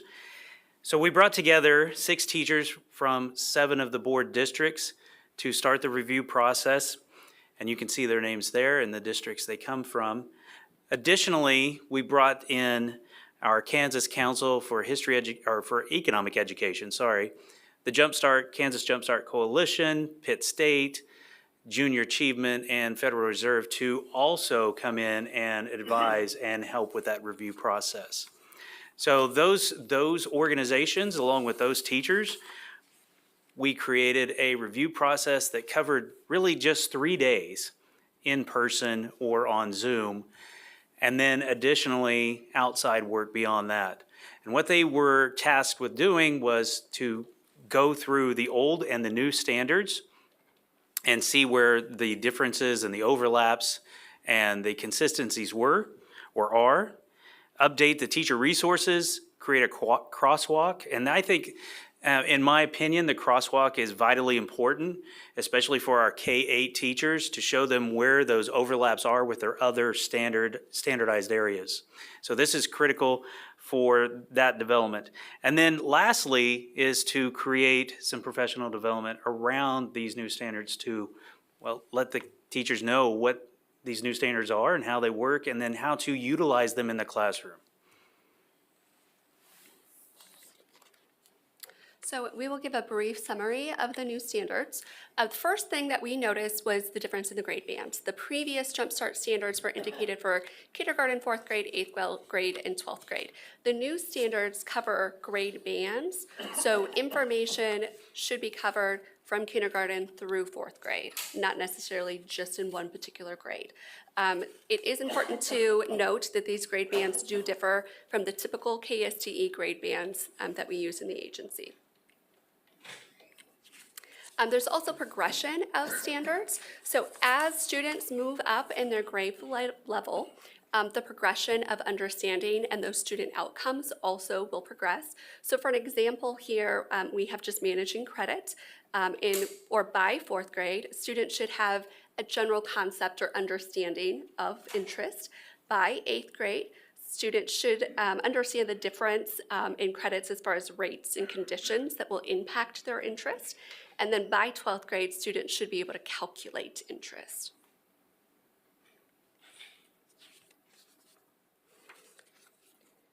We now would like to briefly just discuss some financial literacy surveys that were completed by school districts in 2016 and 2021. And we're just going to highlight a couple questions. Question number 2 is that financial literacy policy includes the following at the district level: As Nate has previously mentioned, that high school instruction is fairly high. There's a significant dip with middle school instruction as well as elementary instruction. And then question 3, financial literacy education includes on the left-hand side here is financial literacy is embedded. And so we focused in on that particular question along with elementary and middle school instruction. And that really led our conversations within the standard review committee, as well as our next steps with financial literacy.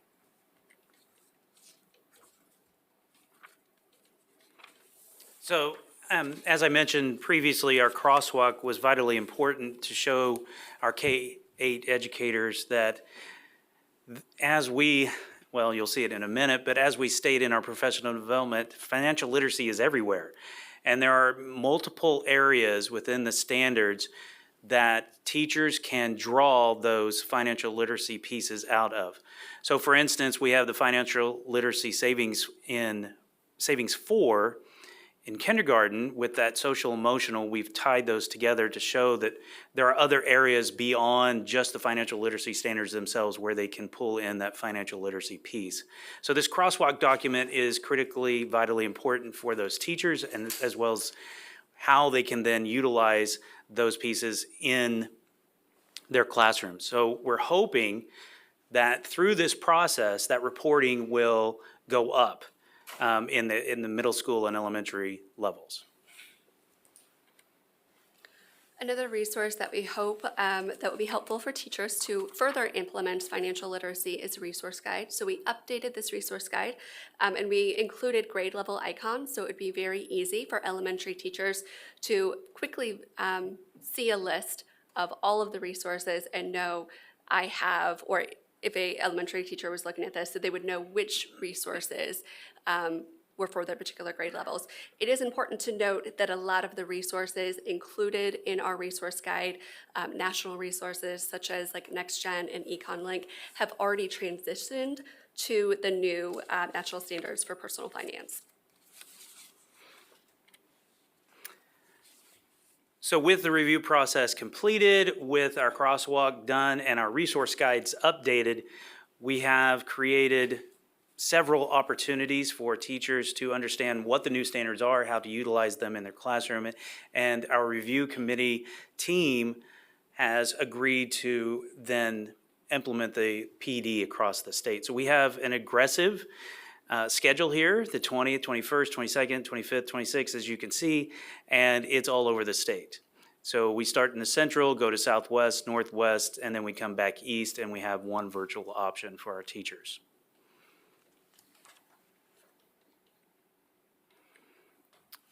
And we'll stand for questions. Would you go back to it's several back, where you show the chart of how it was delivered in high school, embedded in the curriculum? Or the reporting. Yeah. Next one over. That one. Do we have any data that would indicate which delivery system is the most effective? As far as whether it's embedding or a standalone? Yes. At the K-8 level, I'm not certain that our schedules are going to allow for a standalone. Yeah, I'm more interested in high school. In the high school, we didn't focus on the high school, but that standalone is you're going to have that option. You're also going to have that embedding option with financial literacy as well. So as far as which one is more effective, I don't have that answer. And the reason I ask the question is because we're always, and I think we're going to have this discussion later today when we get to the graduation task force, but we're always asked to require a standalone class. And I've always believed that in the school where I was, probably 15 years ago, we required that for graduation. But I'm not sure that that's the most effective way to do it. And I'd kind of like to know that. And I'm sure that if it's embedded in the curriculum, that's going to be different across, depending on where you are. But I believe, I agree that there's definitely a need for financial literacy, and everybody needs to understand that process. And I'm just trying to determine if we can determine what is the best delivery system and use that whenever we're making our recommendations. I guess that's not a question. That's just Well, and I would agree with you, and part of the reason we didn't want to focus too much on the high school side, it's one, the reporting was very high, but two, with the graduation task force, we didn't want to step on those toes and then come back and redo something. see, I don't mind stepping on their toes. So we focused on K-8 because the numbers were so low. Yeah. And I truly believe, and Helen, I think would echo this, that K-8 teachers are doing a lot of this. They may just not realize they're doing a lot of this. I'm sure that's true. Michelle? Thank you, Chairman Porter. Yeah, I would say that my concern when I read through all those were recommending standards by grades. I mean, as far as young as they were, I feel like the high schools, most of them do a really good job at financial literacy or financial planning or financial courses, because sometimes they bring in businesses so the children can ask questions of people that are out there actually, owning their own small business, or some of those questions that come up. I'm just thinking some of the things I was reading, I would want to deprogram my kid if they came home from school from some of the things that were listed on that. Not everybody's going to agree on personal finance, on how you do your personal finance at your home, within your home, and you're starting that young at kindergarten. I would think maybe half a credit or half a semester class as an elective between 7th and 12th grade wouldn't be a bad. I mean, those older, where the retention, comprehension, bringing in actual businesses to talk to these students, and then the teacher leads it with curriculum and maybe does some testing on that as far as state standards. I'm not sure, but I think that definitely the older classes, maybe 8th through 12th. I know you talked about 8th grade, but I'm not sure about the younger, kindergarten through 4th. Because you're talking about embedding, are we talking about 10 minutes? Every day we're going to talk about financial literacy. What class are we talking about that in? And I just, there's a lot of different ways people do financial literacy within their own home, within their own family unit. Oh, and I would agree that every individual is going to be different, as well as every family.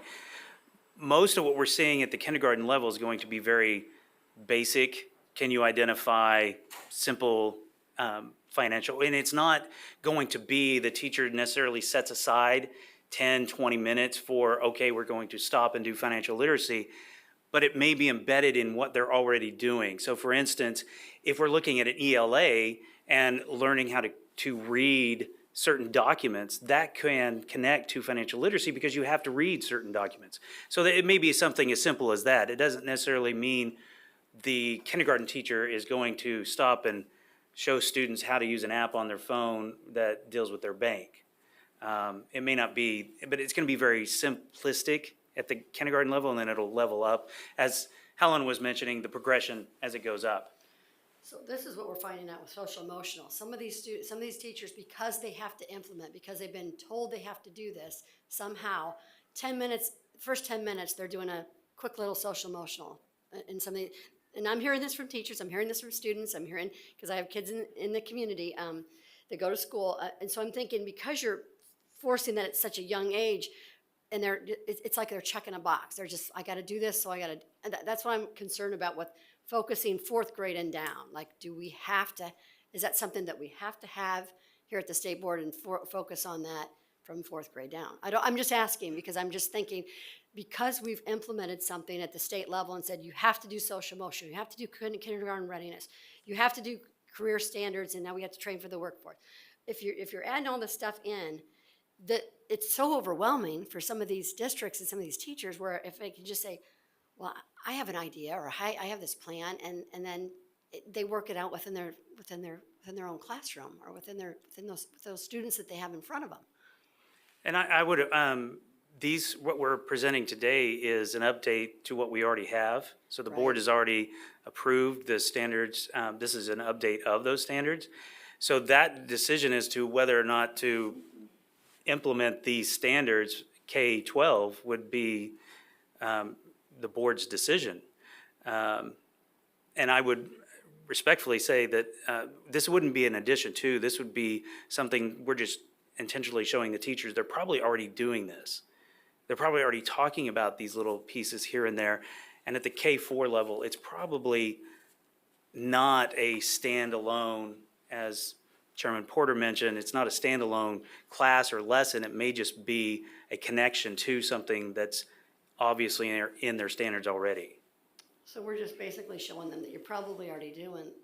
Correct. We're not really assessing kids on that, because a lot of kids their parents could opt them out of assessment, so we wouldn't even know, might not even be getting the whole, all across Kansas, we may not even know which kids are getting it or which kids aren't getting it or understanding it. Well, and I would say this is more of an intentionality with our reporting has been that K8, they're not seeing the financial literacy connections. And here we can show them where these financial literacy connections are and what they're already doing in their classrooms. Yeah, because I do think that the high schools are doing I feel like offering some good course electives for kids to take as far as financial and personal. And I think our numbers would bear that out. Yeah, I agree. I was just concerned about some of those implementations at the younger age and just making sure that they're checking. Oh, I am checking this off. I just want to make sure it's more real and more, personalized and not so much like just, oh, I'm doing this or I'm checking this standard off. And I don't think Helen or I would want just a checkoff system either. And I don't think teachers would like that at all. Right.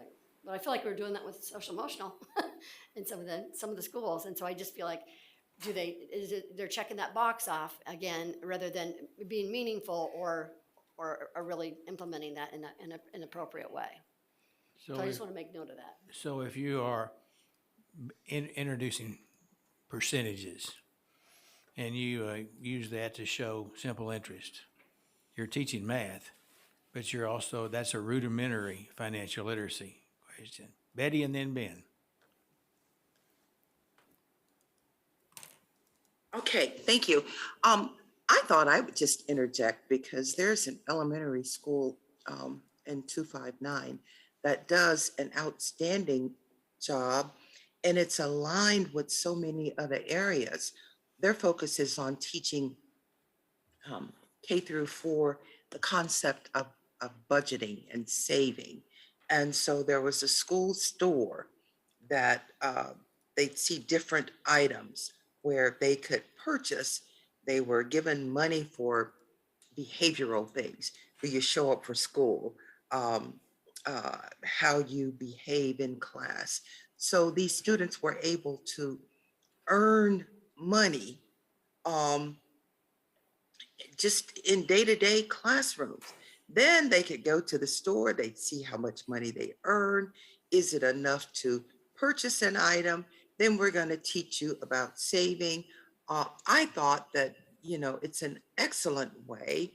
And many times what the schools are doing is it's combined with other things. So it's not just isolated. We're going to teach you how to budget.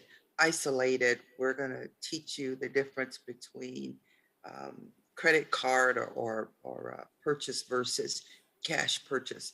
It was just all incorporated. And so there are many ways that some buildings are doing that I think are exceptional. And I just wanted to give a good shout out to an elementary school in 259 Adams Elementary that's done an outstanding job with that. Thank you, Betty. Ben. Thank you, Mr. Chair. I'm going to defer to my colleague, Mrs. Clifford, who has having technical difficulties over here. I'm sorry, we don't allow that. Go ahead, Jean.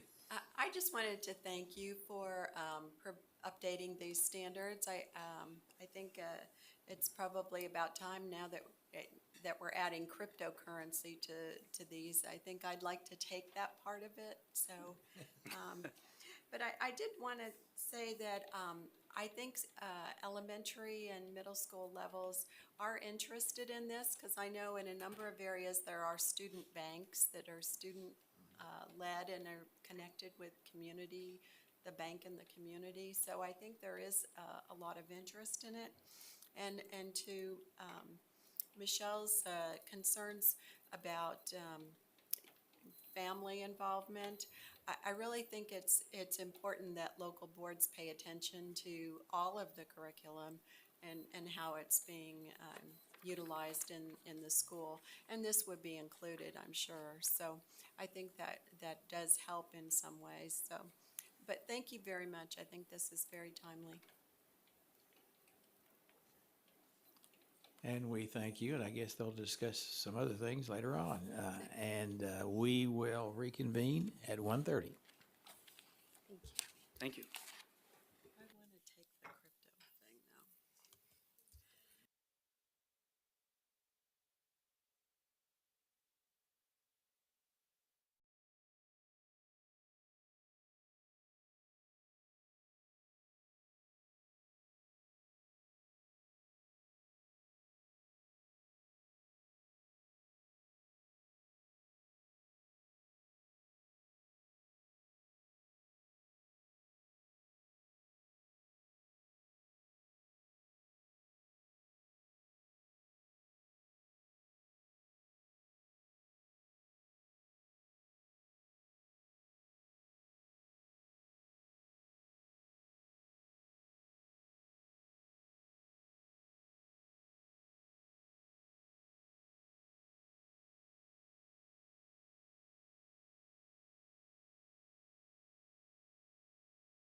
State Board of Education is called to order. Our first is discussion of graduation task force recommendations. I assume that's you, Mr. McNeese.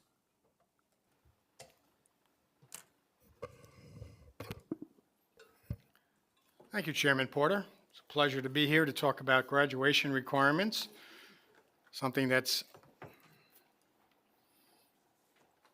trying to be nice, challenging for those who do it or have to do it, and those that have to make it happen, and the guidance that we can provide them in bringing those two together, where our graduation rate improves, but is even more valued than it was before. So at the last meeting, I gave a report on the task force and what we've been doing for the last, I don't know, Mr. Porter, has it been a year?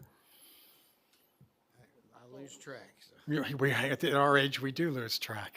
Yes. Well, I will basically give a couple of opening statements here and then open for questions from all. We did a lot of examination across the country. We looked at the historical perspective. We talked about the realities of what we have today and the needs that we have today. And after all of that discussion as a task force, we came to the realization that we don't really have to change very much, if anything. We already have the flexibility and the authority to basically work within the framework of graduation that we have already. And there's two pieces to that framework. Number one, we as a state board, we have determined there are 21 credits that need to be at the base or the floor for graduation, including foreign language arts, social studies, math, elective classes, and not elective, excuse me, PE, art, so in those 21 credits, we basically said, we're pretty good at that. We're pretty comfortable with this. The state is comfortable with it. There's not much reason to mess around with it very much. It's the other credits. And we found that across the state, most districts have added 3 to 4 additional requirements. We talked about financial literacy this morning. I think from one of our surveys, we found out that like 68% of the school districts across the state are already teaching financial literacy. And others are doing it, incorporating it within courses and curriculum through the 4 years of the student studies. So in a lot of ways, districts can award, not a lot of ways, we can already award class credits based on competencies and demonstrations by students rather than just by seat time. Though we do realize that for funding and for basic accountability, we've been using seat time as more of a factor than we probably should have. Not that we shouldn't, but we should re-examine how we look at seat time, because the driving force in finance is what causes that. But the requirement of more credits over the floor of 21, like we said, most districts are doing that. Would add that we have one district that has like 28 or 29 credits that they're requiring. How they do that, I don't know. But schools are also, and this is pretty important too, they're allowed to set the class content and curriculum, class activities, and how they count that towards individual credits.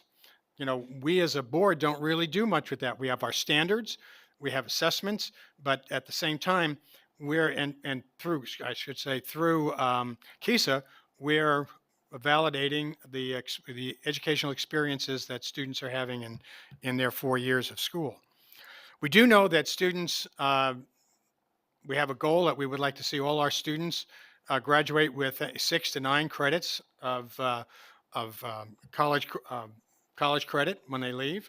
We also have internships and the opportunity for being in the field and working in mentorships that add a new component, new capacity. We also know that we have, not many, but we have a lot of our classes are moving down into middle school, in terms of math and science in particular. So there's a lot of things that are just taking place out in the world. And what we need to do is probably, as we've said, basically give more leadership and direction to school districts on graduation. And that's what we propose that the Department of Education take over and structure in a way that makes it, well, makes them more knowledgeable, but also more efficient in doing that.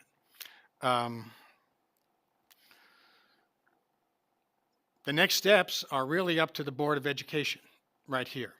What are we going to do? We're going to move forward and continue this journey into graduation, or are we going to leave it to the districts, or are we going to work together with them to build, continue to evolve and build graduation for the future? The one compelling issue that I failed to mention here just a moment ago is the fact that the individual plans of study need to be more focused. We need to be more connected to that within the graduation.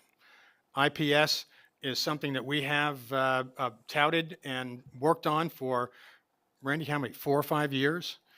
Okay, and what we need to see is IPS become more integrated into the graduation pathway than probably it is right now.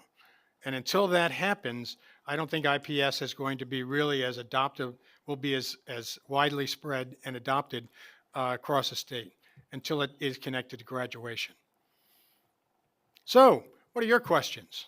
I've rambled here for a little while. And David and Robin are here. Oh, David and Robin, yes. Do you want them to come up and answer? Yes, please come up and defend me. Don't leave Jay out. I saw him hiding on the other side of the room. That wasn't good. And these three have been just wonderful to work with, and I thank them very much for helping to keep the task force in line and provided the resources and background that we needed as we were discussing and making decisions about graduation. So thank you. What do you need from us right now? Anybody? That includes us.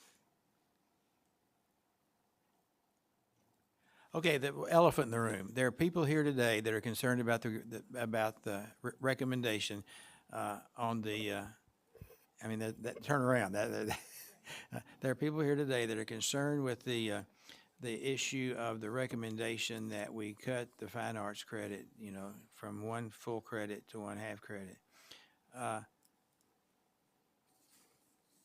Quite frankly, as a musician, that concerns me, and I'm sure Dina probably has the same concern. We haven't talked about it, but I'm not criticizing anything right now. I'm asking for information. And I'm going to ask 2 questions that are totally unrelated. The first one was, what's the rationale for that discussion? And the second one deals with financial literacy. I believe that there's a recommendation for a class in financial literacy, a credit in financial literacy. Can you expand on how the recommendation, how that's going to be delivered? Is that I'll take that. Standalone course? And I don't care who answers. well, 2 things. First of all, as I said, most schools are already doing financial literacy.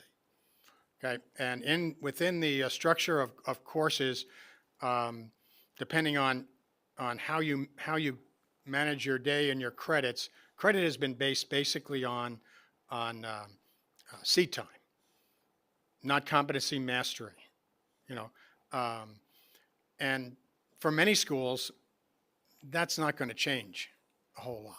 I don't foresee them all rushing to mastery competency, but at the same time, you can't continue to add credits that are based into the curriculum and into the graduation sequence, without bumping something out. So in that particular case, I would take the credit that I made sure that we talked about the credits, especially those that are not I don't want to, this gets you into a lot of trouble when you say that there's a ranking, but they're not the science, math, social studies courses. So that we talked about this, we knew we were going to be poking ourselves in the eye. Okay, but to allow districts to keep the count, if you will, we took out one half and we added a half. And the added half is the financial. Financial literacy. As a course.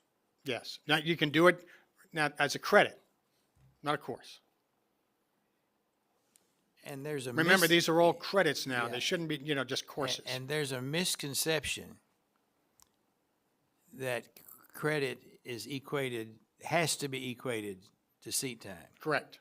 So a way to prove competency in financial literacy,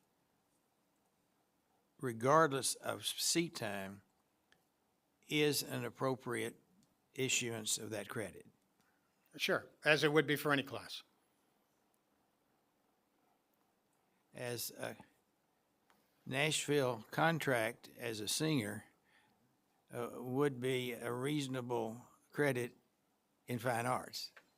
Correct. I'll get to you, Betty. Now, this is, I was thinking about this. There are places, and I may irritate the people in the back because I don't know that, I'm going to ask a question I don't know the answer to. There are places other than art classes and music classes and theater classes and other things that that require artistic. For instance, there are welders who do all sorts of artistic things as art projects, and I would think that I would like to have a discussion, not today, but I'd like to have a discussion with people that teach fine arts to find out what all the options are for that, because I can think of all sorts of different ways to demonstrate artistic talent, whether it's visual, whether it's performance, whatever it is, other than actual coursework, even though I'm not advocating. I'm just thinking out loud now. Just a second. Michelle, and then Betty. Thank you, Chairman Porter. I think I sent this to Jim last year as far as like getting back to the Carnegie units. And even if you're going to be a welder, I think a welder would still want to maybe have a strong sense of literature, music, appreciation for art. Just because they're going into welding doesn't mean they don't want all those other things. So I think we still need to expose them to literature, still need to expose them to music and art while we have them in high school, just so that they can graduate and be a well-rounded person. So I think as far as getting the biology, science, math, history, music appreciation, or music, taking up an instrument, whatever it may be, we have to. I sent that last year. I just think I'm still sticking with that as far as making sure that we're graduating kids well-rounded. That they can still have the strong literature in ELA. They can still read books about literature. They may have an interest in opera. I mean, we don't know what that person's individual dreams and aspirations are, so we just want to make sure that they're well-rounded when they graduate from college. Thank you. Betty. Me unmute. Okay. First of all, I've said a number of times that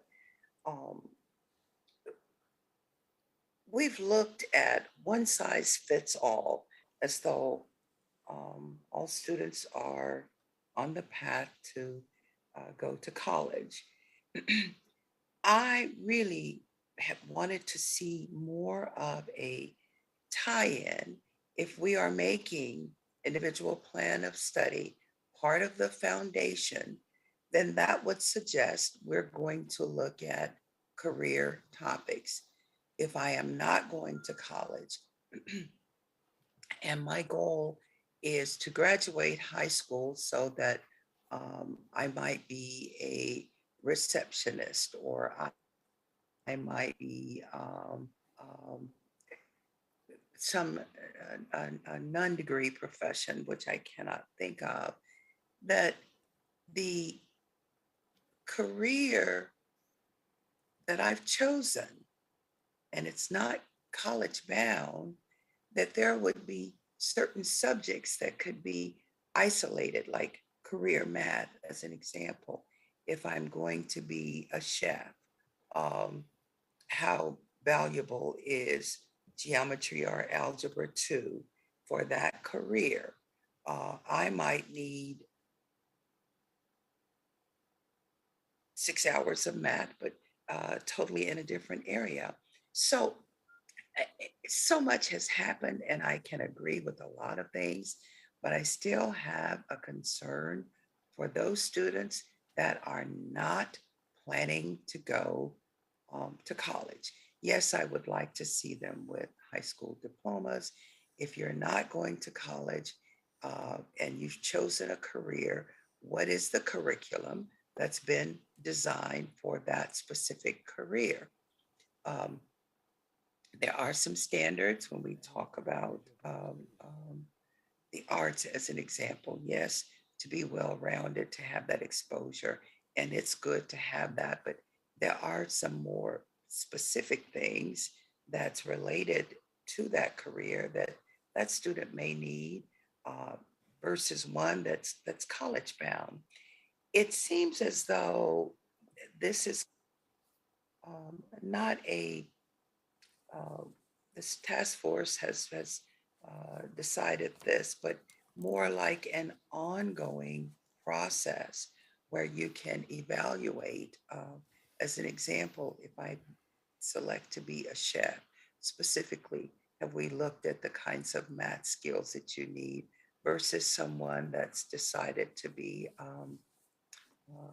work as a dispatcher, or those careers that don't require a college degree but still will be in demand. And I guess to kind of wrap it up, I am suggesting that this is just the beginning. It should be just the beginning. If we are going to make IPS a part of that foundation, then let's work on that as well. If we are looking at career subjects, then let's work on that as well. It seems like this is just really the beginning, and I wanted to get that point in. Thank you. Thank you, Betty, that, because this is just the beginning. But I do want to address one issue that you did bring up. It would be nice, it would be wonderful if we could provide every student the individual classes they needed for that particular career that they think they might want to go into. There's the law of finances. You know, today, we structure, I'll just take math, and there's one level of structure that says you take, you know, pre-algebra, algebra, geometry, and algebra 2. You know, kind of that sequence. Nowhere in our graduation requirements does it say you need to do that. It just says you need to have algebraic and geometric concepts. You know, but a lot of school districts create and have been doing it on that sequence because it's easier to pay for. And I don't mean to say that they're doing it deliberately that way, but if I can put everybody in an Algebra 1 class and I don't have to worry about, you know, math for this career or that career, you know, but there's a foundational math that you also need as well, you know, and you know, what I'm just saying is there's a connection between the things we do for graduation, you know, also have a price tag associated with them in terms of moving, whether it's large or small groups of students.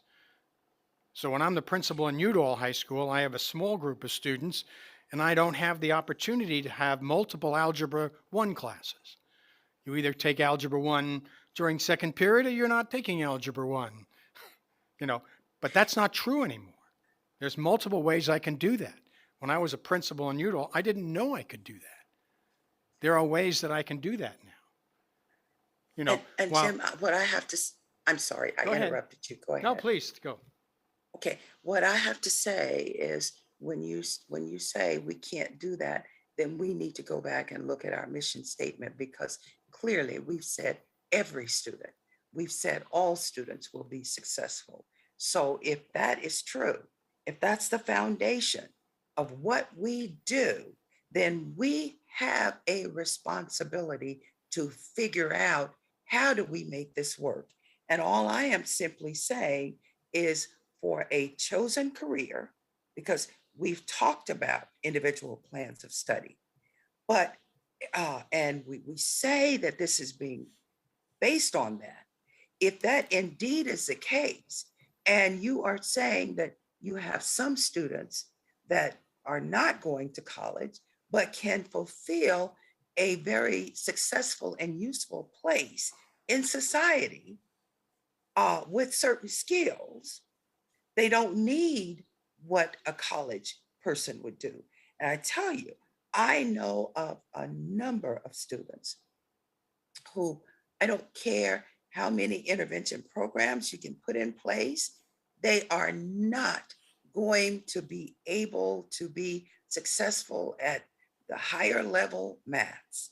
If that is something that's factored in when they do the IPS, and their job is going to be whatever blue collar that it may be, we have a responsibility to address those students. We have a significant percentage of students that are not going to college, that do not need all of the levels. So why are we not looking at a way of associating their needs, starting just as a base point, their needs in terms of what it would require for them to graduate so that they can move on and be successful.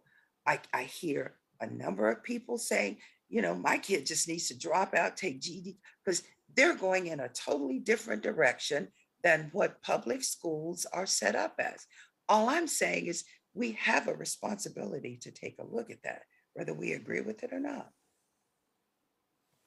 I think during the time I've been here, though, Betty, we've made a tremendous change in attitude because you've heard, everybody here has heard me say, I don't like the term college and career because even though we're saying that we want people to be, that we want to value every student and every goal the same, by actually using the term college and career and putting the term college first, I think that sends the wrong message. So, my colleagues are probably getting tired of me hearing me say that, but I think we need to talk about post-secondary success, and that means that the plumber and the pharmacist are of equal value, and it is our responsibility as school policymakers to arrange for each one of those to be able to meet their needs. This is going to sound a little gross, but does every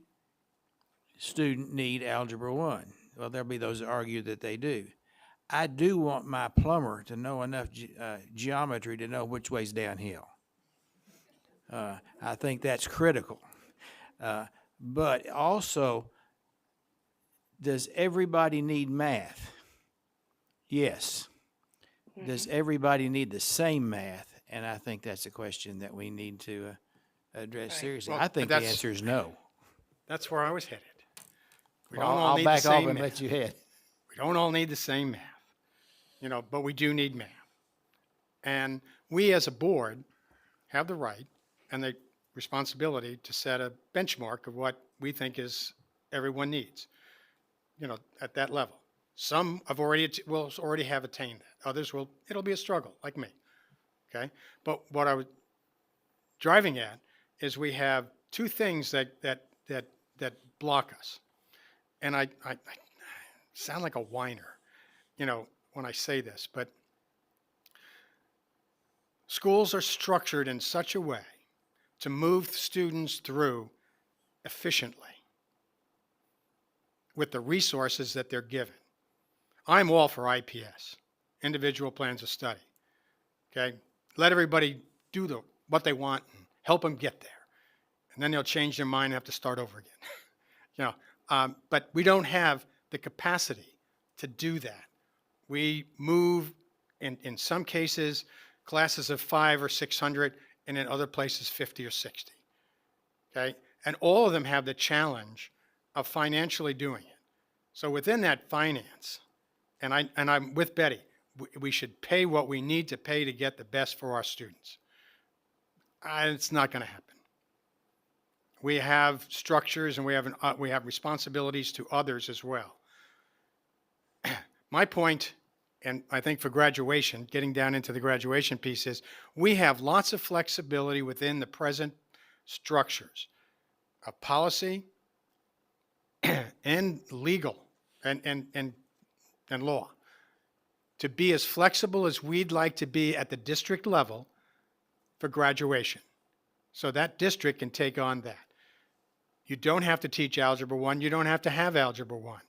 But if you're in a district that has limited one math teacher, you might have in that Algebra 1 class multiple levels of algebra, or maybe not even algebra, because you just can't put all the kids in a classroom, in a class. So what we're saying is you already have the flexibility to do it. We, as a board and the Department of Ed, need to promote that across the state and help administrators at the beginning and then board members and teachers understand this reality. I spoke with a group of about 60 or 70 principals and superintendents just recently, and I asked how many knew that they actually had that flexibility. You know, and the majority put their hand up and said, I didn't realize I had that much authority or flexibility. You know, they looked at it in a whole different light. So our goal isn't to change a whole lot of things. Our goal is to keep what we have, keep the flexibility, and provide supports, information, and opportunities for administrators and teachers and boards to learn about the flexibility they have and then use it appropriately. You know, that's what we're saying. Seat time is not the driving force that we once thought it was. And part of our message is that that is not clearly understood. I was at Greenbush a couple of years ago Yeah. and was asked the question, why can't we give competency-based credit? And I said, you can. He said, no, the state board told us we can. And I said, I'm Not here. this state board. And that, you know, the local board can make that decision. Dina and then Janet. Thank you, Mr. Chair. Well, my concern is, I'm assuming we have not changed what the proposal was that we saw last time. So I'm sort of speaking to that. And I'm going to start from my point of view as an art teacher and what my experience was when I first started teaching art in the Salina school system. I gave my students a big piece of paper and asked that they draw a specific thing. But I also asked them to fill the paper. What I got was hiding and little drawings like this on a big sheet of paper. Lack of confidence. When we started having art throughout the entire, from kindergarten through 12th grade available, and I've taught in the high school also, children do not do that anymore. They don't hide. They may say, I don't know exactly how to do this, but they problem solve. My concern is by removing the arts from a full credit to even a half credit, or in competition with something else. That we not only have the issue with lack of confidence that we're promoting, but we are ignoring the fact that the arts are embedded across all curriculums. You use math in art. I could give you if you were a mathematician, for example, I could give you some terms that you would say, well, that's a math term, or that's a reading term. What I'm telling you is that the arts pull together what they learn in every other specific area. And then you can show how you can demonstrate visually, you can demonstrate auditorily how that fits. And theater is another place. You not only are hearing it, you're seeing it, you're watching it. I also think that we need to make sure that students recognize that all of this surrounds us.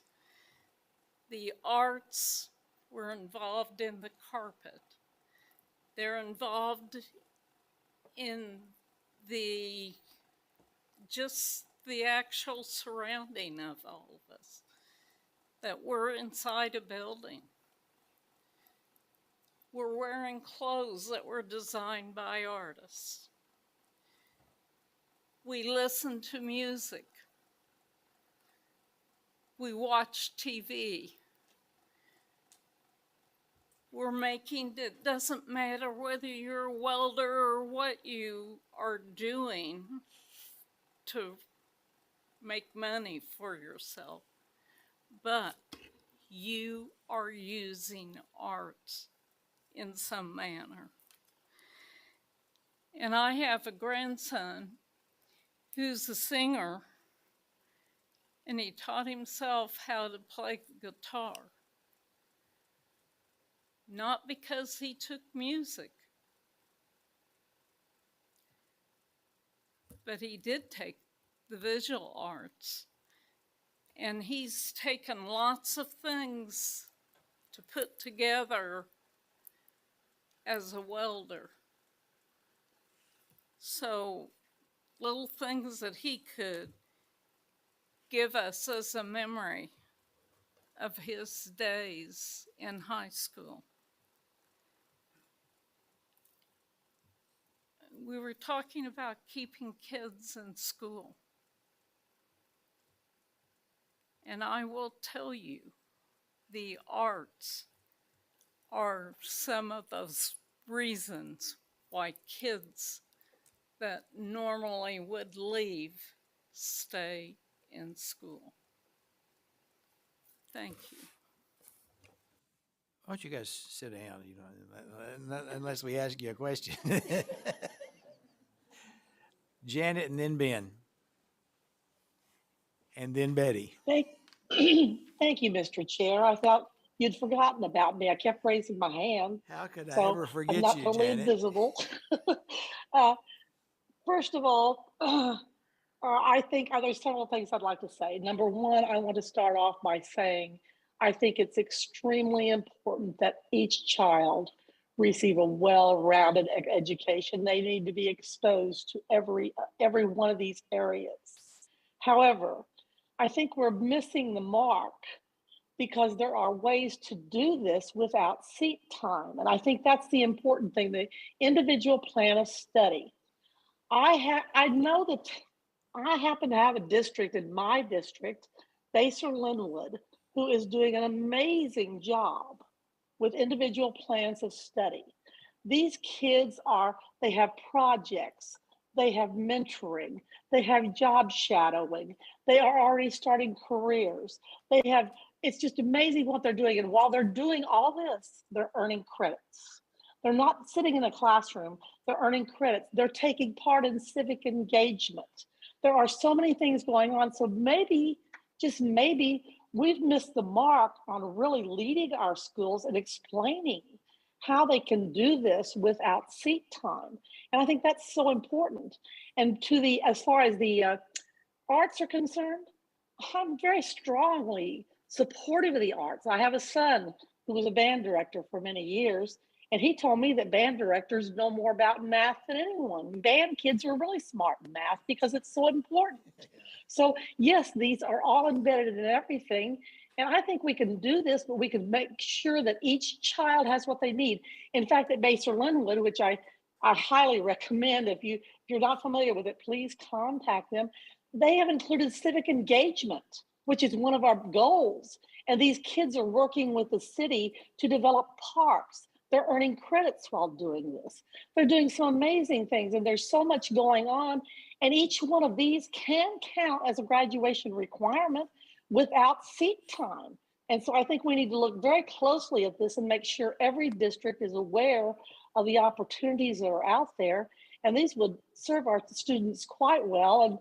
And I think this is exciting. We just need to look at it a little differently. It's not sitting at a desk for 9 months and going from chapter 1 to chapter 20. Thank you. I don't want to rain on your parade, Janet, but this particular band director did struggle in math. Oh, Ben, well, I was told math people were really good at music. you need to count to 4 or 6. Ben, Thank you, Mr. Chair. The old music joke goes, you can't count over 4, right? Which is a huge misnomer, but as somebody who spends a lot of his time in the arts, background is in choral music, but very involved. I do more band concerts than I do choral concerts now, and involved in community theater on a high level. Takes a lot of my volunteer time. Outside of this, I look at our kids involved in these programs, and I get a member of the National Association for Music Educators. I think I can say NAFME cleanly without somebody coming after me. For those that were involved in KMEA when they changed the name, you know what I'm talking about. That we look at we're all about academics and academic outcomes. And I'm just familiar with the KMEA numbers just because that's my specific background. But every year they say, what's the average ACT score of this group? And I think the All-State Orchestra, the average ACT score is 32, if I remember right from this year. And everything was in the 30s, with the exception of the All-State Choir. No offense to them. I think they were in the upper 20s. And there is a lot of research out there that directly ties arts education to academic outcomes, positive academic outcomes. And I've read a lot of articles through professional career about how the connections are made between the hemispheres of the brain. We get the creative side and the logical side, and don't ask me which ones. I don't remember which side was which. Off the top of my head, it probably would be better. I guess a good showcase of how great it was, but to where you can apply all these. And there is study after study that really makes this case. And so as we're looking about an arts credit and we're looking at maybe going to a half credit, that every decision we need to make is for the well-being of the child academically. And we have those conversations, and so when we look at it, that is one thing that I'm looking at is how do we make the best academic outcome for each child? And I'm a strong supporter of career and tech ed.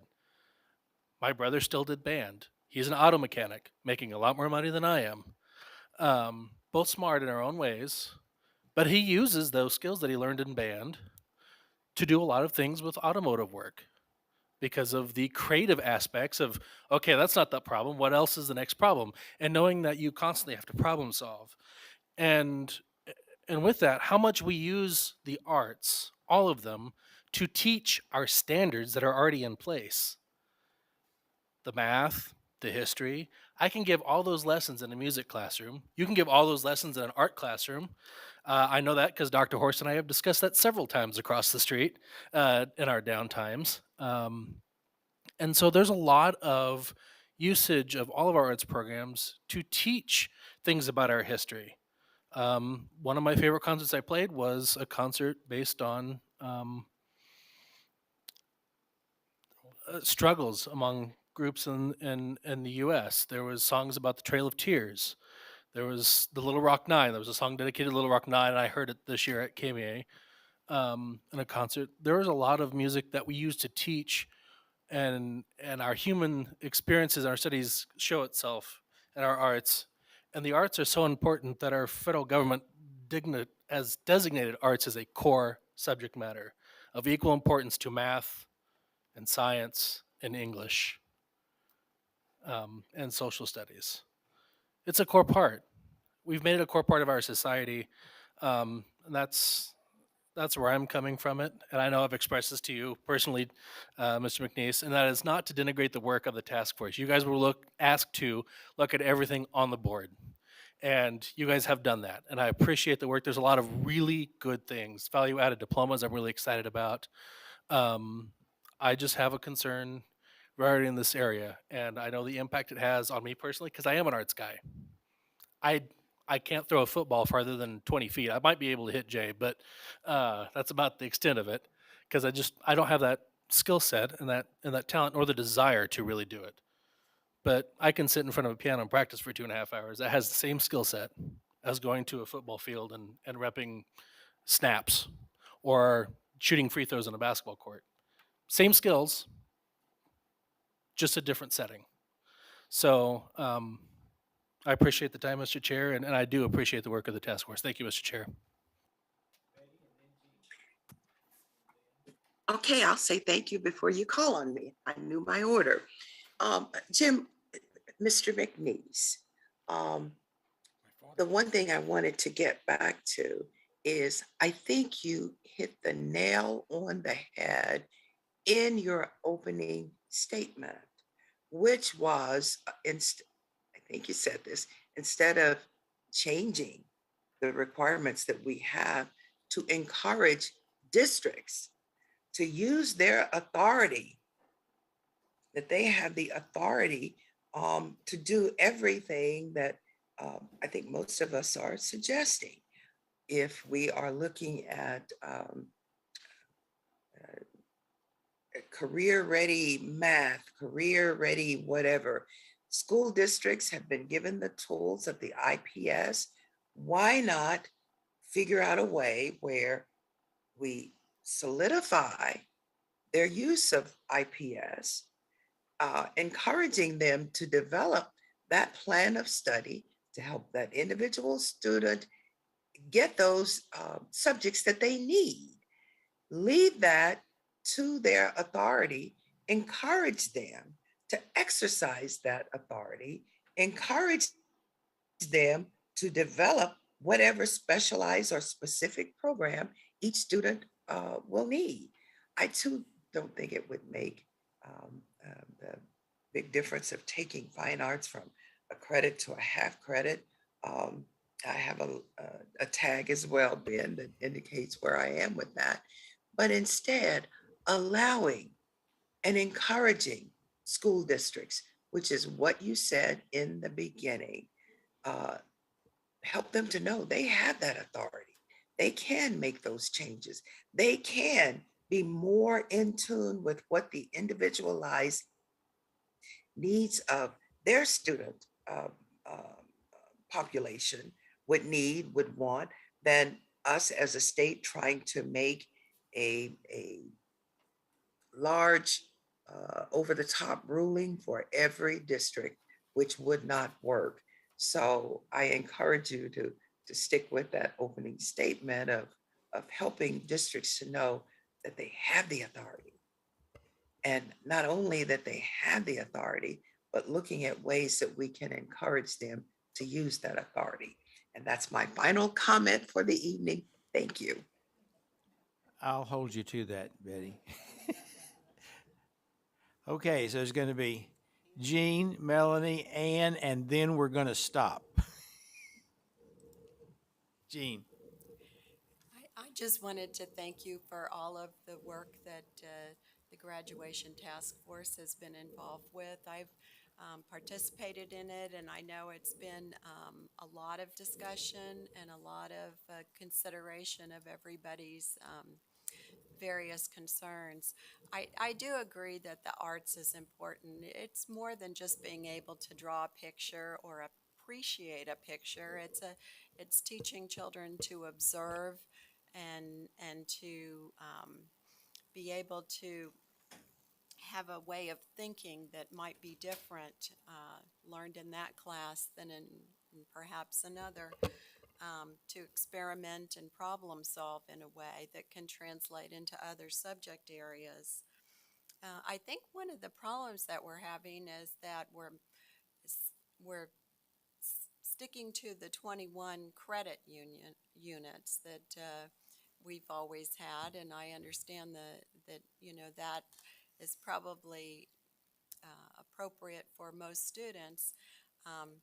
But I also think that because we look at each of these subject areas as separate subjects, and none of them really are, math is included in many other subject areas, science particularly, and a lot of others.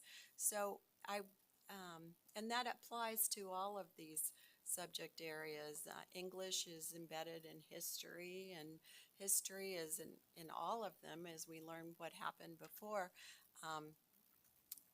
So I agree that the IPS is really critical. So I was also going to support us providing guidance to districts on how to give credit, perhaps in multiple subject areas for one particular course of study. For example, if a student is studying maybe automotive or something in the high school level, maybe they should be getting a math credit along with that in a more extended course. And that would apply for other areas as well, so that districts have that flexibility so that they can give the appropriate credits for a course of study that's more appropriate to that particular student. So I think that this needs changing, and I think to all those students who are really not served very well by our current system, this will really improve their outcomes in the future. So I hope that we can provide that guidance and that districts will take this flexibility that they're given, and some of which they already have, and run with it so that they can really maximize what those students are able to do in the future. Mr. Porter, can I just Yes. tag on to that? Jane, I couldn't agree with you more. In fact, to the point, 20 years ago, I started a school that was designed to do just that. It was an outlier. I had a lot of explaining to do. How can you give, for instance, we had 120 minutes, 60 kids, 2 teachers, and we taught 3 credits in that one. And they asked me, well, how do we define when we're in English, when we're in history, and when we're in humanities? I said, you don't. Just do it. It's all, Then we did the math and science that way. And I tried to get credit for science projects that could be, and we saw immediately how these project-based work, and the school was project-based, touched so many of the academic areas. So here we are, actually it was 30 years ago, excuse me. 20 years ago I was young. So yes, this is what we're trying to, you said it much better than I did. This is what we're trying to get people to look at in a new way that provides opportunities for students to engage in subjects that a lot of times they don't like, but they do a really good job with it when they're doing something they do like. So yeah, I thank you for sharing that. You reminded me of times past, and thank you. That was very good. Thanks. Melanie. Thank you, Chairman Porter. I had the opportunity to serve on the task force and worked on a subcommittee called Competency and Mastery. So I just wanted to revisit a conversation that we've had here many times, which is time, place, pace, and path. And that our system currently is all about rank and order. It's about giving feedback to students based on, it's not about giving feedback to students based on what they know. And so as we talk about competency and mastery, what we really want to understand is what students are able to do. We shouldn't have students who are bored because they're restricted by time and by pace. If I need to be moving faster through a class, that should be an option that's available to me as a student.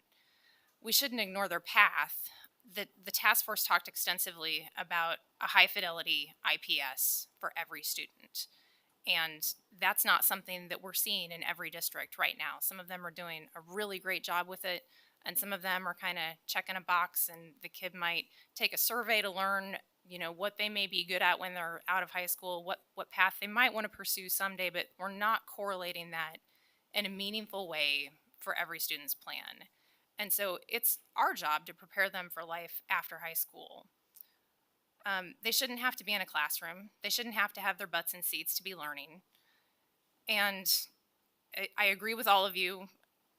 Arts and music are foundational to our culture. I appreciate the comments that have been made here today. I just took my family on a very long road trip, and it was really fun to listen to my two kids in the back seat as we drove across the country, looking at the different buildings and houses and going, "Ooh, who built that? It's so boring." We looked at a lot of strip malls. We drove through a lot of newly developed areas that were, lots of concrete. And it was fun to see their arts education coming through as they talked about the things that they were seeing, including community sculptures and all of that. It was wonderful.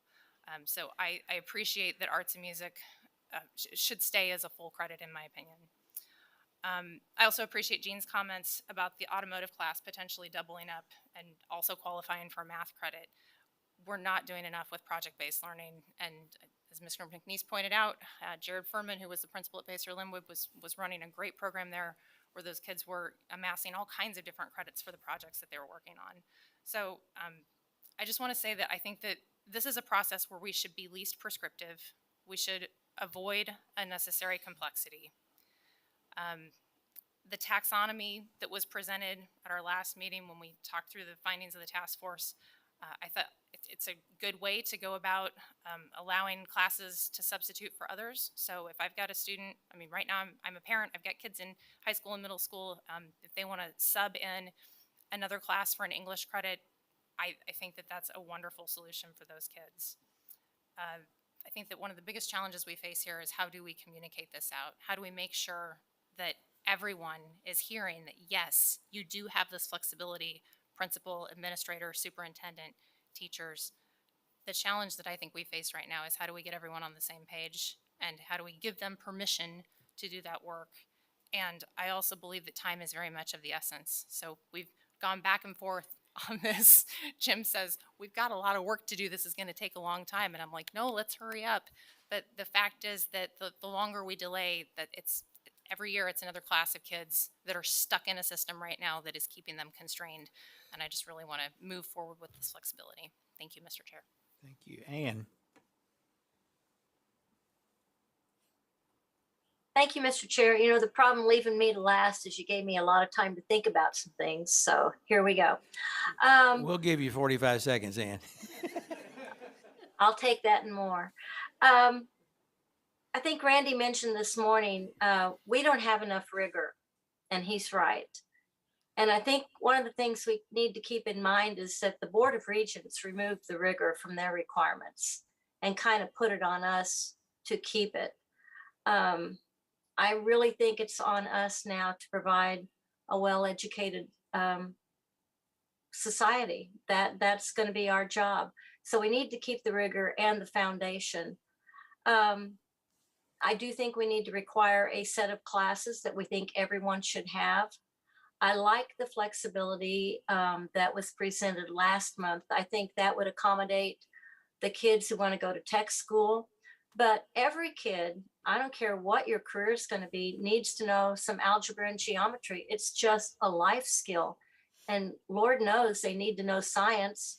We need to have a legislature that stops trying to run bills that are anti-science. So evidently, maybe we need to add more science. I don't know. But we've got to keep the science, we've got to keep the math, we've got to keep the basics of a classic education to have a well-educated society. The arts thing, I think there are a lot of ways you can tackle that. If we lowered it to a half credit, I don't see anybody dropping out of band. I think the band kids are going to be fine.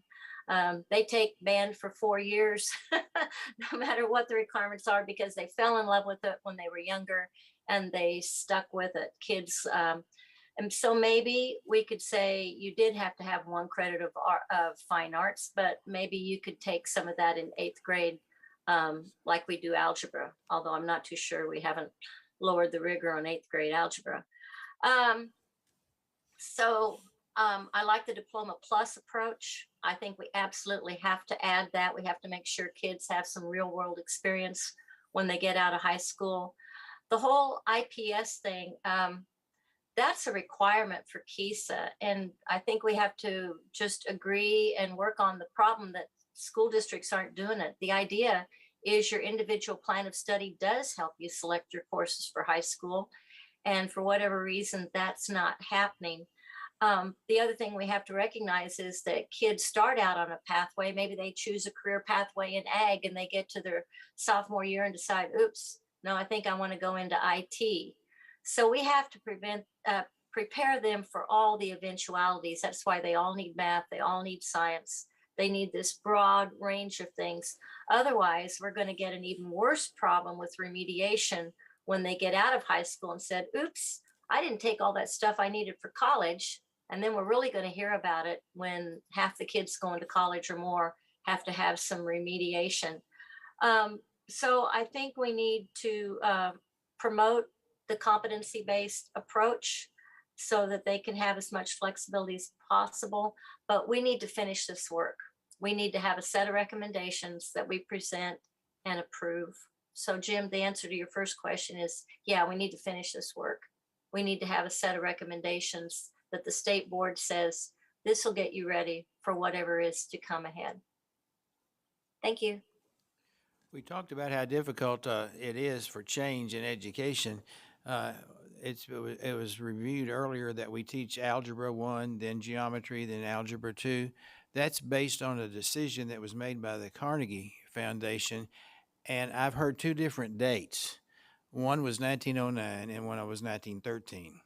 But in any way, whatever it is, more than a century ago, and so change is hard.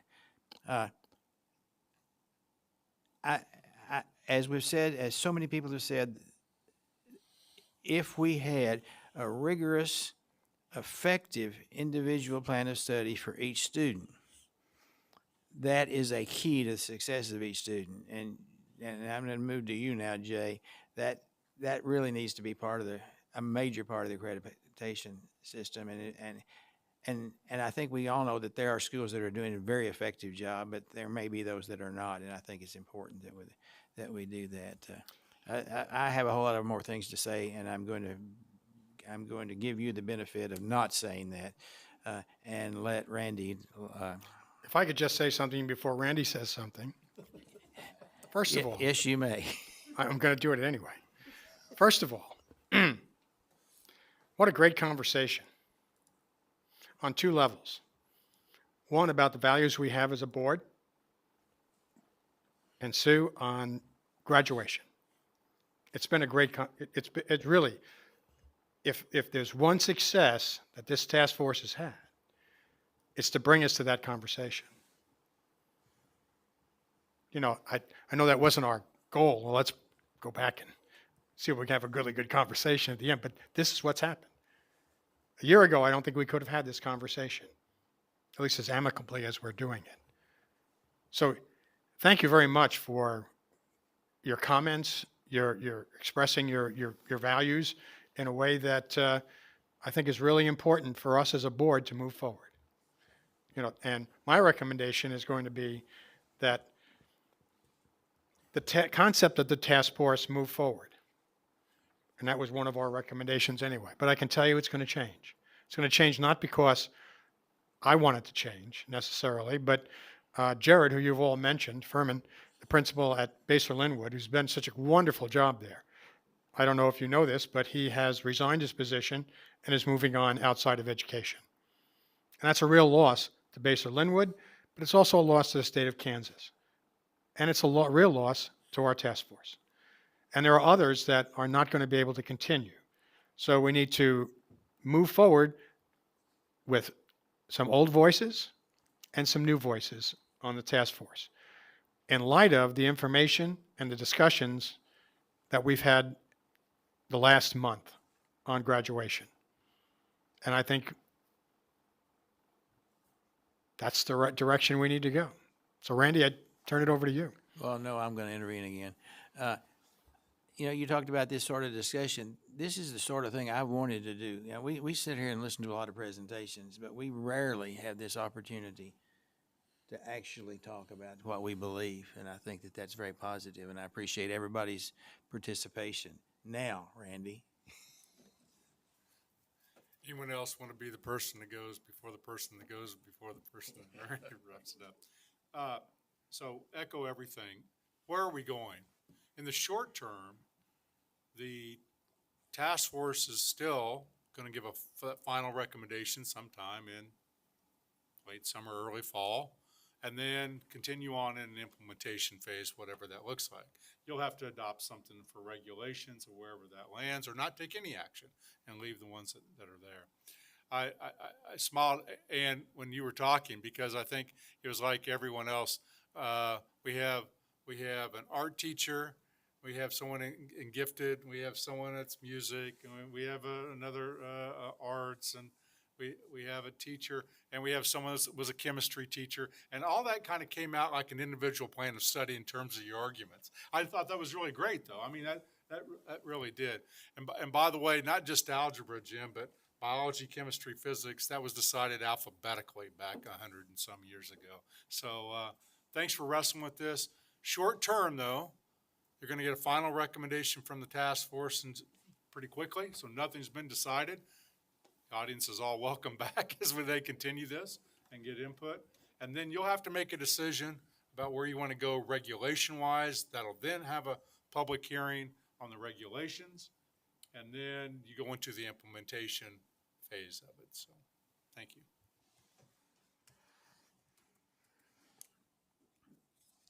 And we thank the gallery for being here today. Thank you. Accreditation Review Council recommendations. I'm assuming that must be Jay. That is me.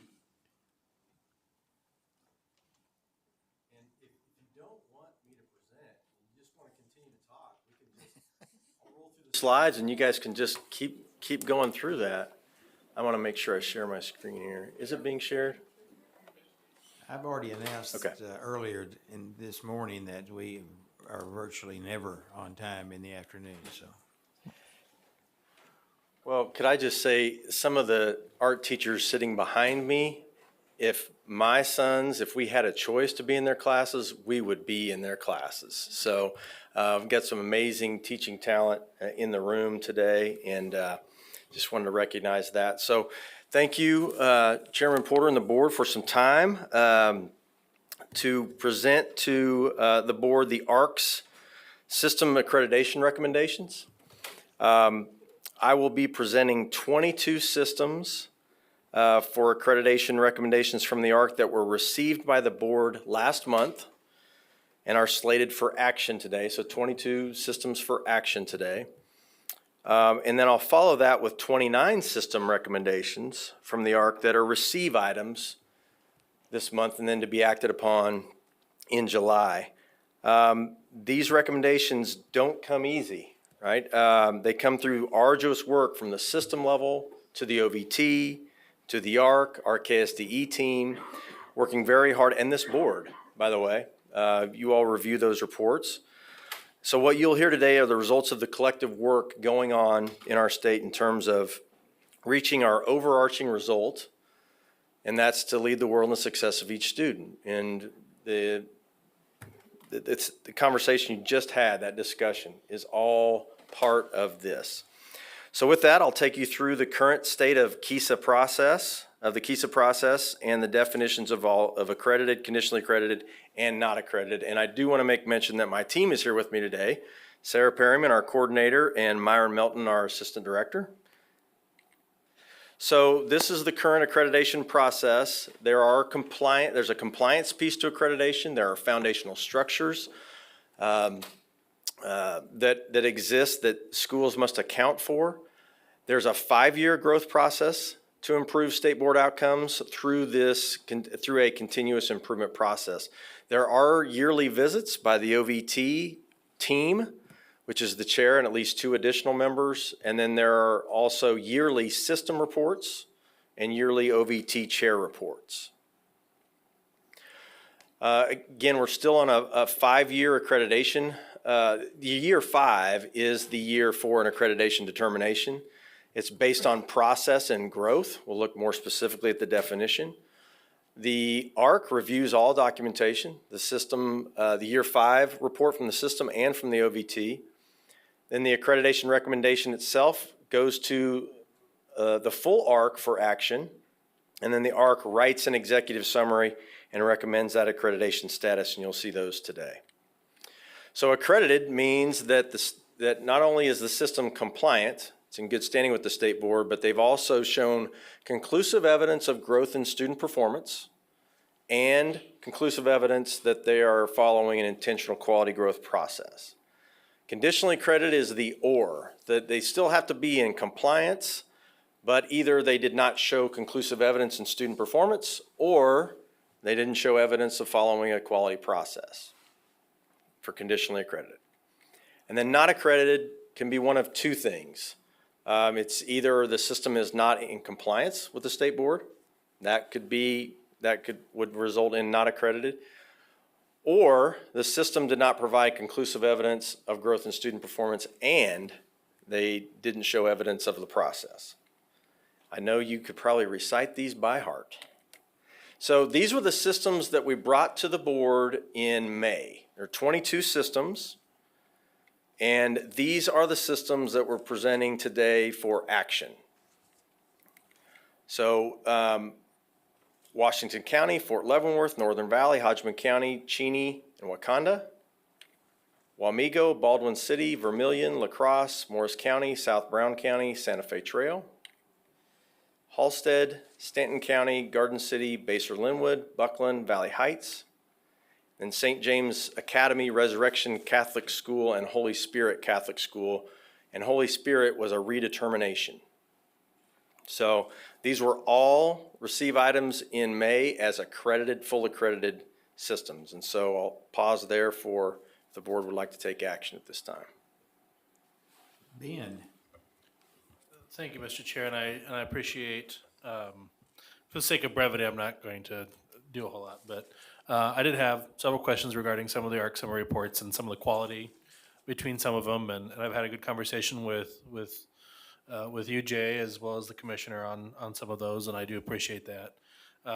So a lot of my questions have been answered, and if you guys want to know what they are, I can share them with you. It was rather lengthy, so I really do appreciate it. So I move that the Kansas State Board. We'll take your word for it. Yeah, it was lengthy. I think Jay was probably like, that took a whole 2 days probably out of his schedule to answer.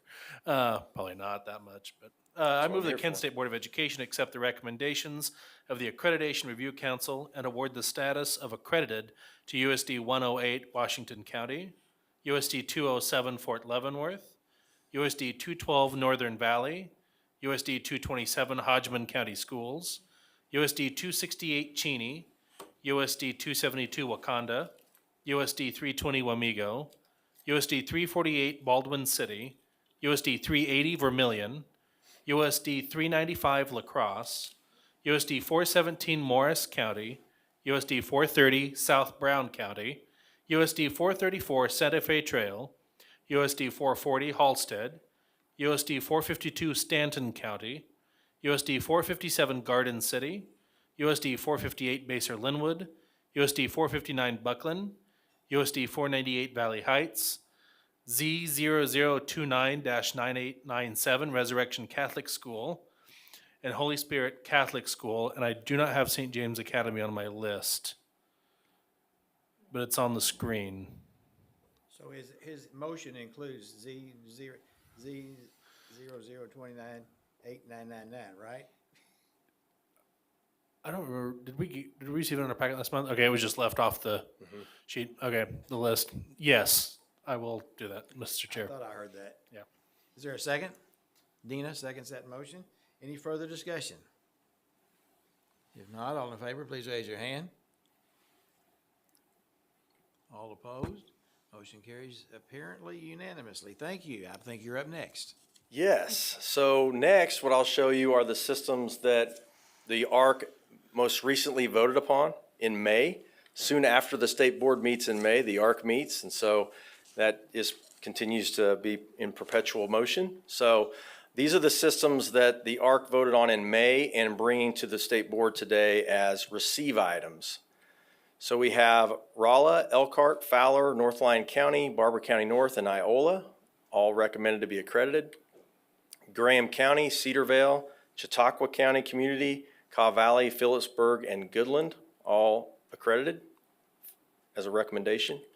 Belle Plaine, Montezuma, Silver Lake, Sublette, Blue Valley Randolph, Rose Hill, recommended to be accredited. Riverton, Lyons, Gossel, Hiawatha, Linden, Pike Valley for accreditation. And then Troy, Neodesha, Columbus, Hayden Catholic High School, and the Wichita Archdiocese, all recommended as fully accredited. So that is our list as receive items, and I'll stand for any questions. Are there questions? Seeing none? Make sure. Jay, next month, they're obviously gonna see this slate. Is there a chance they're gonna see some other things as a receive item at that time? Yes, so there will be at least 2 systems that will be receive items next month as conditionally accredited. So you will see those in your packets for the July board meeting, at least 2. Now, the ARC meets tomorrow and will be acting on the remaining 39 systems. So yeah, we've got a big day tomorrow, but they'll be making those recommendations on those 39 systems. So depending on that will really depend on how many conditionally accredited systems we'll bring next month, in addition to the ones that I'm sure will be recommended for accreditation. So yes, you can anticipate some conditionally accredited systems next month as receive items. And those school districts have a appeal opportunity. Yes, they have to go through an appeal process, and we're working through those things. Well, I see no questions, so I guess you're off the hook for now. Hope I can get you back on schedule. No, we're way past that. Thank you very much. Appreciate your time. Cybersecurity update, Kathy?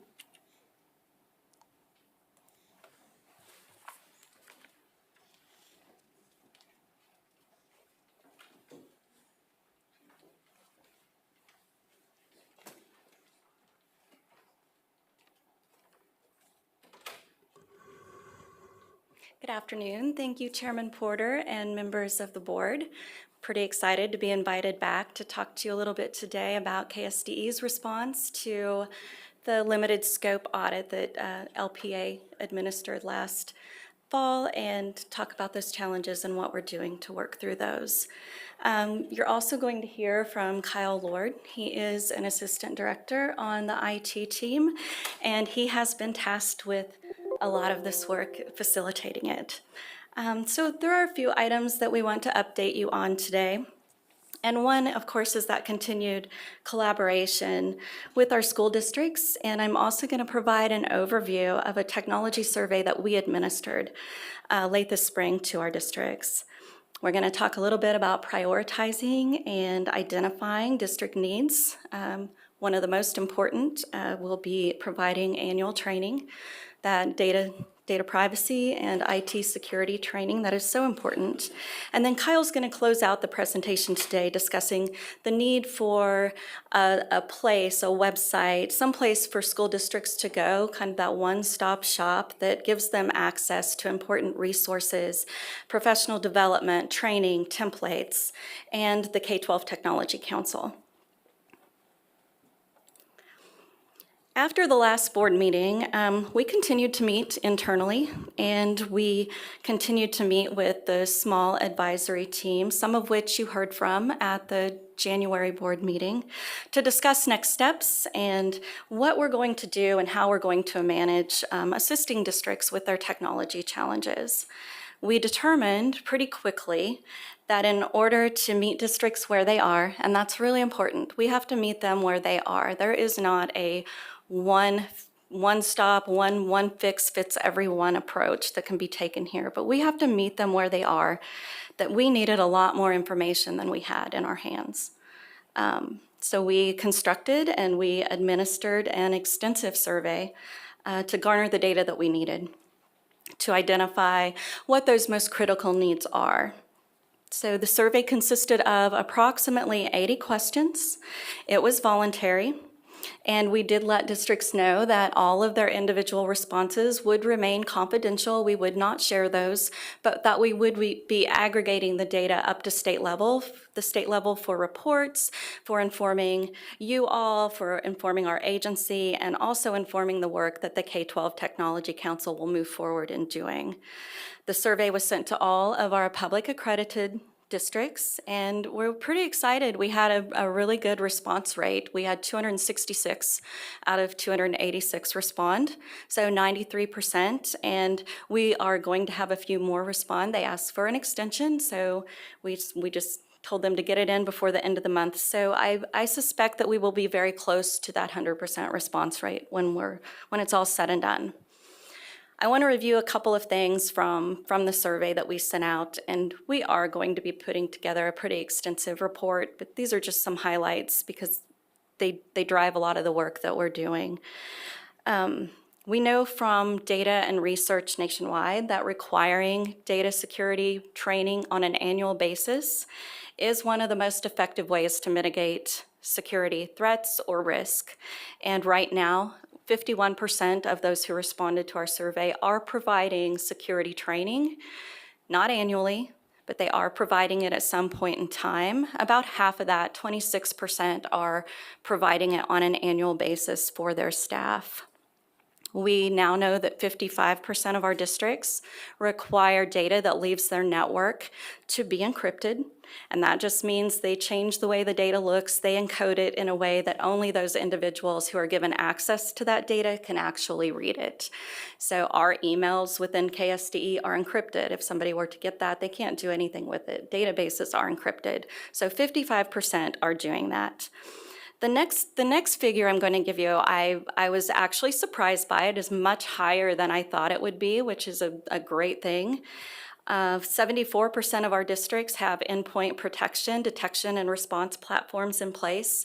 Those are a lot of big, crazy technology words.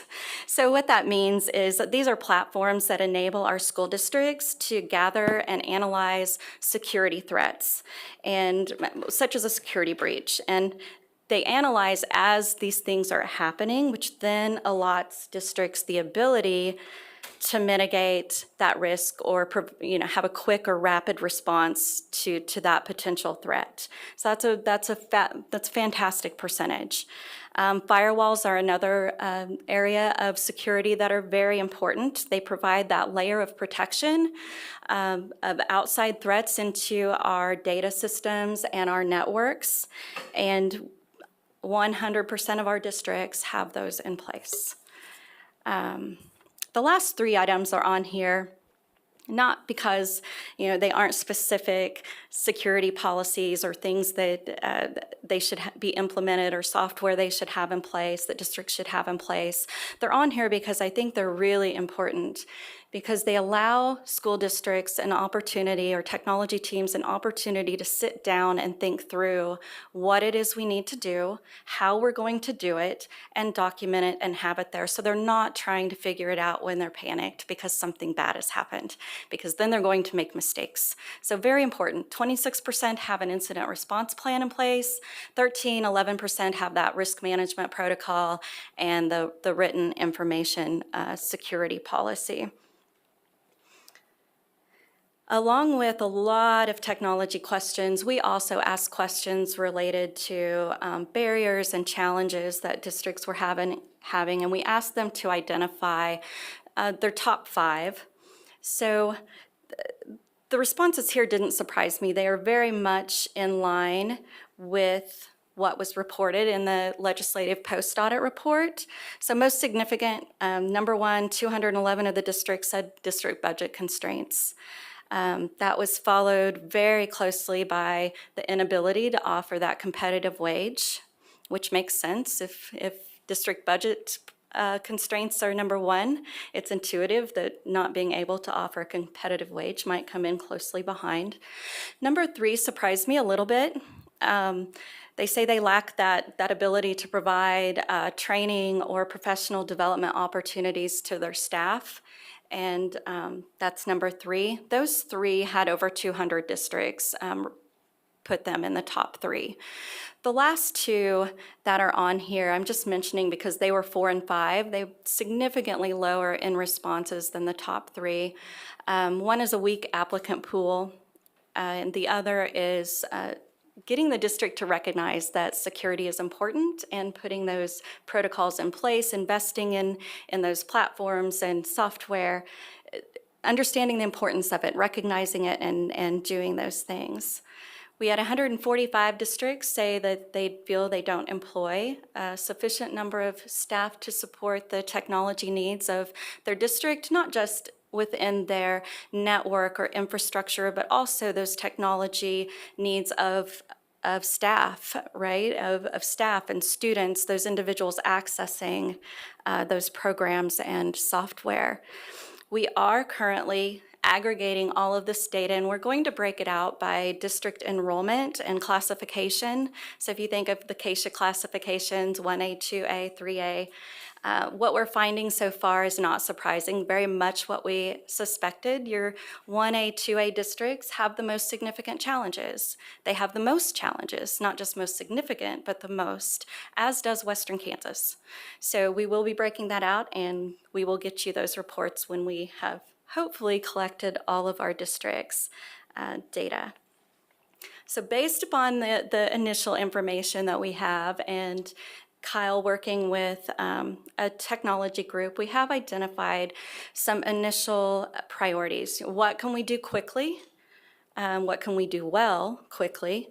So one, of course, is to maintain that district collaboration and recognize how valuable that is, ensuring we continue the momentum that we have in establishing those relationships and building trust. The survey definitely indicated to us, and just based upon what we know, districts need to have an IT security and data privacy training that can be given to their staff on an annual basis. Having that one-stop shop, a place for them to go, instead of, if you go out to the internet and look for security protocol, you're going to get back thousands and thousands of hits. So that one place, in collaborating with our federal partners, with other state agencies, across the nation education agencies, I'm working with CCSSO, so other directors in my position in other state agencies, and the Chief Privacy Officer Network at the federal level. So we're working very hard to ensure whatever we put out on this website makes sense, it's intuitive. We're working on that. We're also working with those same folks to ensure that we can provide some quality professional development to our technology staff across the state and continue the work of the K-12 Technology Council. So before I turn this over to Kyle, I want to talk about the security and data privacy training a little bit. We posed the question to districts that, if KSDE develops and administers at no charge to your district an IT security and data privacy training, will you utilize it? Yes, maybe, no.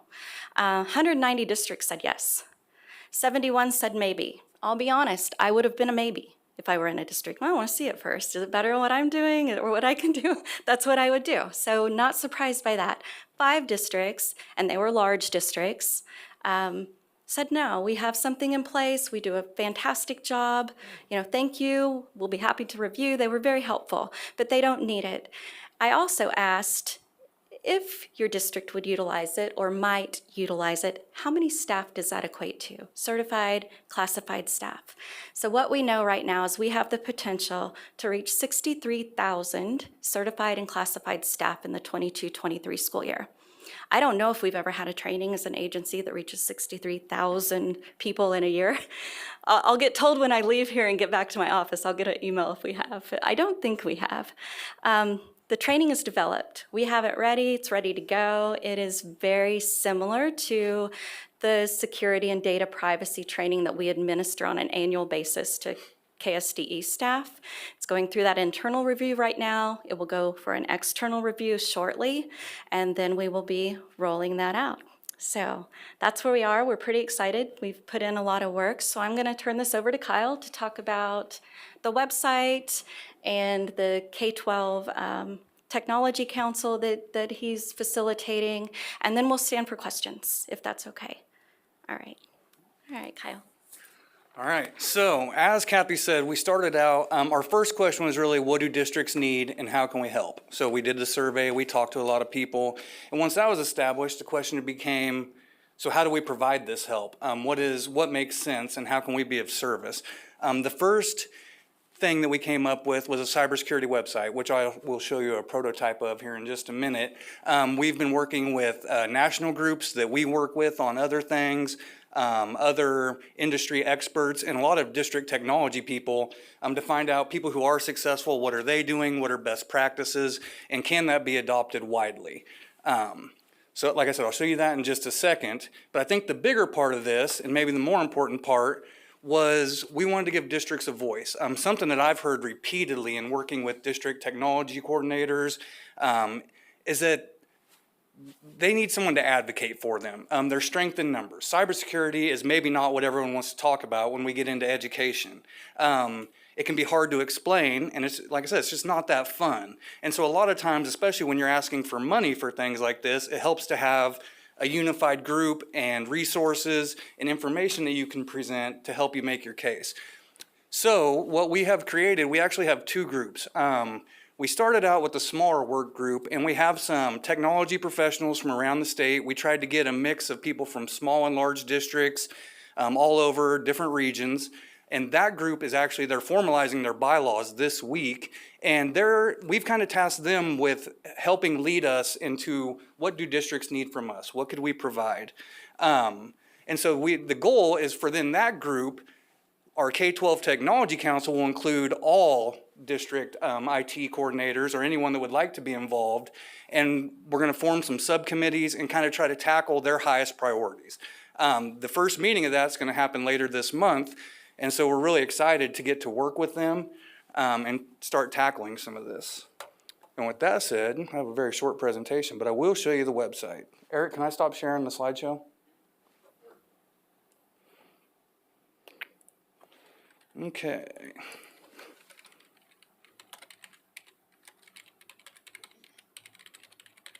Now this is the part where as an IT guy, I really hope this works.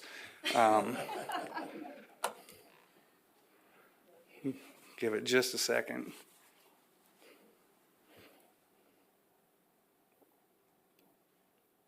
Wait a moment, we're not very patient. Yeah, I'm not feeling real strong about that right now. Eric. I was gonna say, they told me this would work down here. There we go, all right. So as you can see, this is very much a prototype. Some of these pages are not fleshed out. Are we screen sharing? Okay, good deal. We'll have the K-12 advisory page. That'll be updated later this week, once we get their formalized bylaws and we get some of their short-term goals and kind of figure out where that group is going. We've tried to provide as many resources and tools, most either nationally recognized or from what we feel are reliable sources, just kind of some best practices and things to put out there. As Kathy mentioned, we've provided our own cybersecurity training materials that we feel are helpful. Really, the goal with this is a one-stop shop. Like Kathy said, we have different sized IT departments all around the state. I mean, you guys are familiar with the different sizes of districts we have. We have some districts that have larger IT departments than we do. And then we have some districts with a couple people trying to make heads or tails of all of this. And so I think Kathy said it best, we're trying to meet them where they are and figure out, because it's not just one solution. We can't just say this is the best practice, because it very well may be, but it may not be realistic for a whole bunch of people that are reading it. So we're trying to get everyone to get as far as they can down this road as painlessly as possible. And with that said, and if you have any questions about the website, I'm happy to talk about it, but I think that's it. Betty. Wait a second. Betty, didn't you say you weren't going to say anything else? That was on a different topic. Oh, so that was not universal for the day. Right. Okay, my question is, if a system is breached, is there a requirement that that breach be made public, or? I've never known that. What did she ask? If there's a breach, is it required to be made public? It is not required to be made public. A breach is you're only required to report a breach if someone's identity or they could be harmed in some way. So there are information breaches that occur that don't include personally identifiable information. If a breach includes personally identifiable information, the entity that has been breached must contact those folks whose information has been taken. So for school, then the information they have does not allow anyone to identify. I gather there's a lot of information on a system, and I've often heard a lot of people, when they don't want to apply, for example, free and reduced or whatever the case may be, that they are afraid their information is going to fall, their personal information is going to fall into the wrong hands. So are you saying that we don't have information that could harm individuals? No, I'm in our not system? saying that at all, no.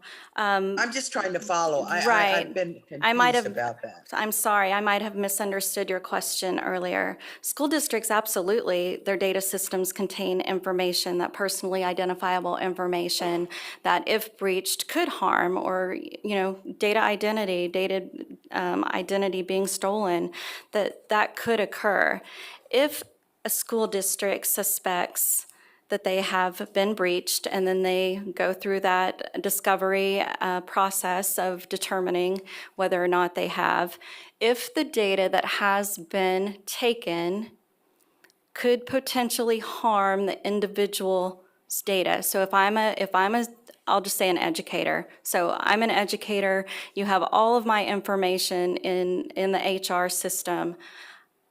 The district would be bound to call me and tell me what has happened, and similar to what we've seen in other data breaches, give you direction in who to contact and what to do. Is there protocol, or for us, we have to contact the Attorney General's office if that would happen to our agency. I don't believe that school districts are held to that same standard. But I can't say that with 100% certainty. I will find that out, though. Okay, thank you. Also, a lot of our school districts have cybersecurity insurance, and they may have requirements based on that wouldn't necessarily be a law, but as terms of their insurance policy, they may have different procedures to follow or people to notify.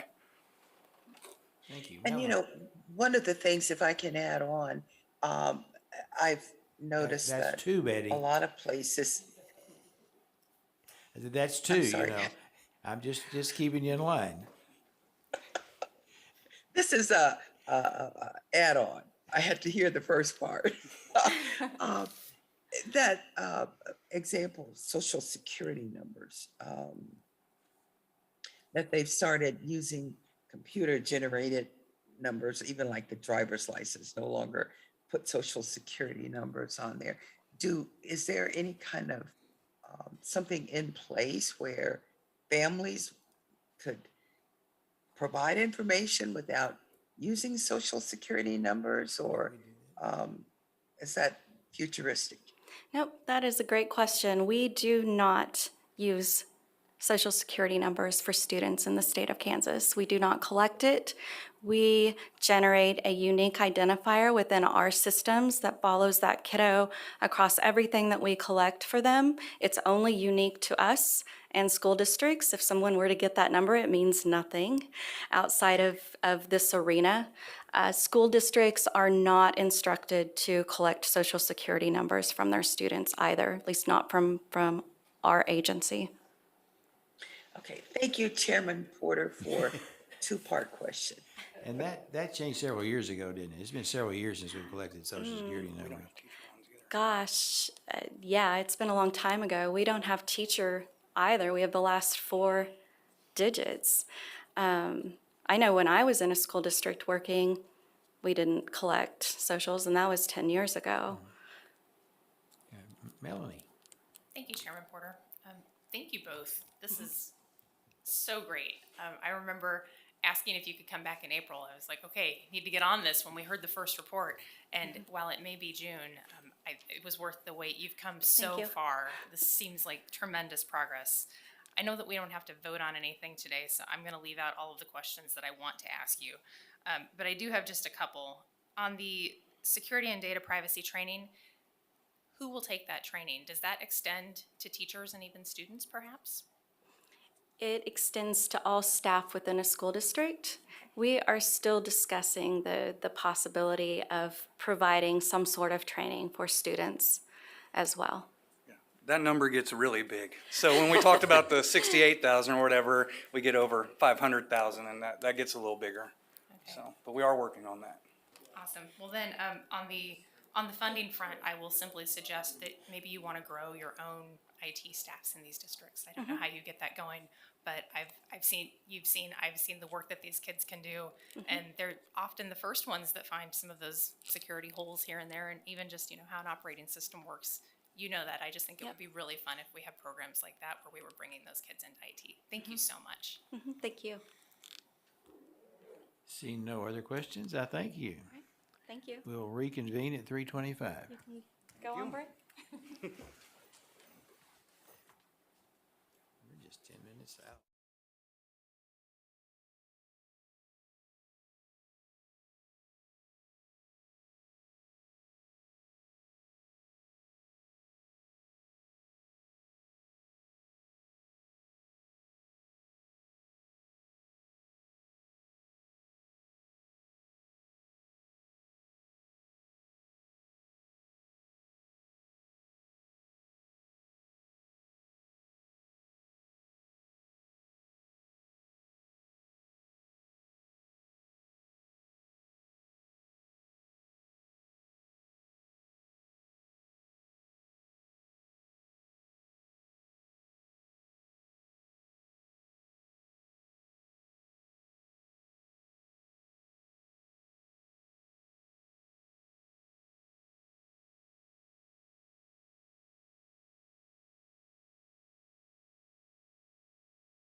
And the fact that you're not here does not absolve you of the responsibility of telling us where to go to dinner.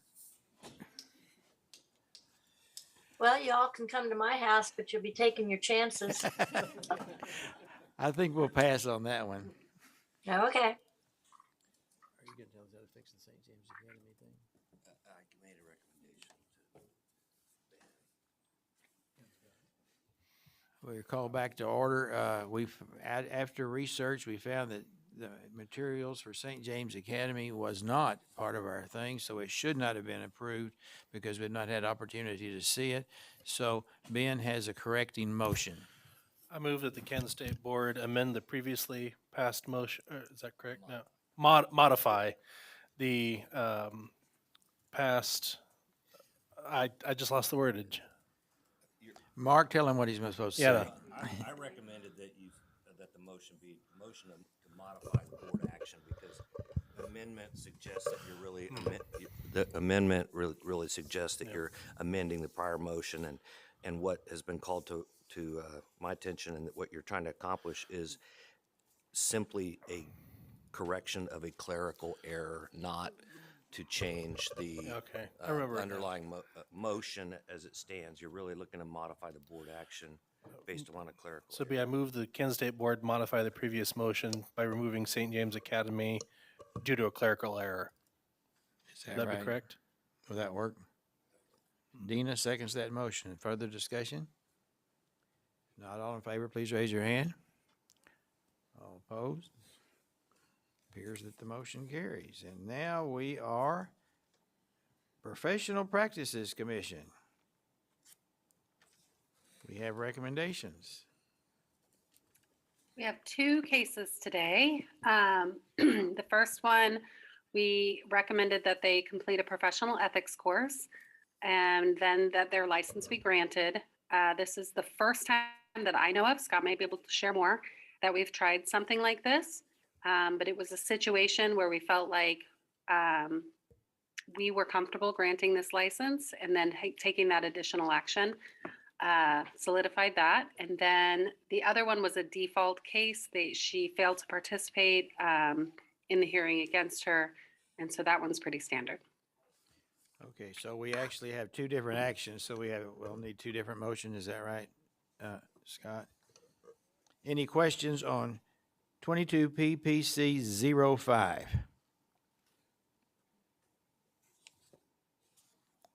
Dina? I move that the Kansas State Board of Education adopt the findings of fact and conclusions of law of the Professional Practices Commission and follow all recommendations in the issuance of the license in case 22-PPC-05. And is there a second to that motion? Melanie seconds that motion. Any further discussion? Not all in favor, please raise your hand. All opposed, motion carries. Thank you. And now, okay, sorry. Did you get that? I guess I apologize. I need to start looking. PPC 22 PPC 01. Any questions? If not, a motion would be in order. I move that the Kansas State Board of Education adopt the finding of fact and conclusions of law of Professional Practices Commission and deny the license application in case of 22-PPC-01. Is there a second? Melanie seconds that motion. Any further discussion? If not, all in favor, please raise your hand. All opposed? Now, I watched that time, Gene. Thank you. I'm sorry we can't make it more difficult so that your time is more valuable, but sometimes it works that way. Receive proposed. I'll take it when it works that way. Thank you. Certainly. Receive proposed amendments to the Emergency Safety Intervention Regulations. Before Scott makes a presentation to us, I'm going to point that this is, we've been dealing with with these in cooperation with the disability community for years, and I appreciate the work that all have done to make this possible and to work together. And Betty, this is still an outgrowth of when we both served on the ESI task force, which was a long time ago. Scott, it's all yours. Thank you, Chairman Porter and members of the State Board of Education. As Chairman Porter pointed out, this has been a lengthy process. By way of a very, very brief version of the history, the ESI regulations, the Emergency Safety Intervention regulations, were first adopted by the State Board back in 2013. Two of the regulations within the ESI regulations are 91.41.1, and that's my typo, I apologize, it's supposed to be 42.1 and 42.2. Regardless, that's when they were first adopted, and as what happens with every law, eventually you get the law interpreted by someone, and it turns out that the law was interpreted differently than some people believe the original regulation was supposed to read. So as a result of that, there was the task force that came together, and in 2019, there were some regulations, some proposed changes to the regulations. Originally, and as the law exists today, the definition of seclusion is what you have there in front of you. It means the placement of a student in a location where all the following conditions are met. The student is placed in an enclosed area by school personnel. The student is purposefully isolated from adults and peers, and the student is prevented from leaving, or the student reasonably believes that the student will be prevented from leaving the enclosed area. The two main parts that led to possibly some confusion and certainly some disagreement in 1 and 2. What does it mean to be placed in an enclosed area, and what does it mean to be isolated from adults and peers? There was an opinion that came out in 2017, I believe it was, that said isolation means being alone, meaning you are in the enclosed area by yourself. There cannot be another adult or peer in that room with you, otherwise it does not count as seclusion. That was, again, the opinion that came out in 2017. In 2019, this body authorized the agency to submit revisions to those two regulations through the formal adoption process. Again, the purpose was to amend the definitions and the standards for the use of seclusion. That was primarily what that task force was formed to address. In 2019, the version of enclosed area, which is on the screen in front of you, and you have this in your written materials, means any separate space, regardless of size, configuration, whether it is temporary or permanent, whether the door is left open or closed, or even regardless of whether the area has a door. It is in all candor, this is a very clunky sentence. It's very difficult to understand what exactly an enclosed area means. But we sent it through anyway to see if it would get approved. It did not. And I don't think anybody was really that surprised that it did not get approved in that version. We also had this interpretation of purposefully isolated from 2019, means that school personnel not meaningfully engaged with the student to provide instruction in any of the following occur. If you remove the student from the learning environment by the school personnel, or if you separate all or most peers and adults from the learning environment by school personnel, or if you have placed the student within an enclosed area, again, by the school personnel. Someone had asked me as we were revising these, why do we keep referring to actions taken by the school personnel?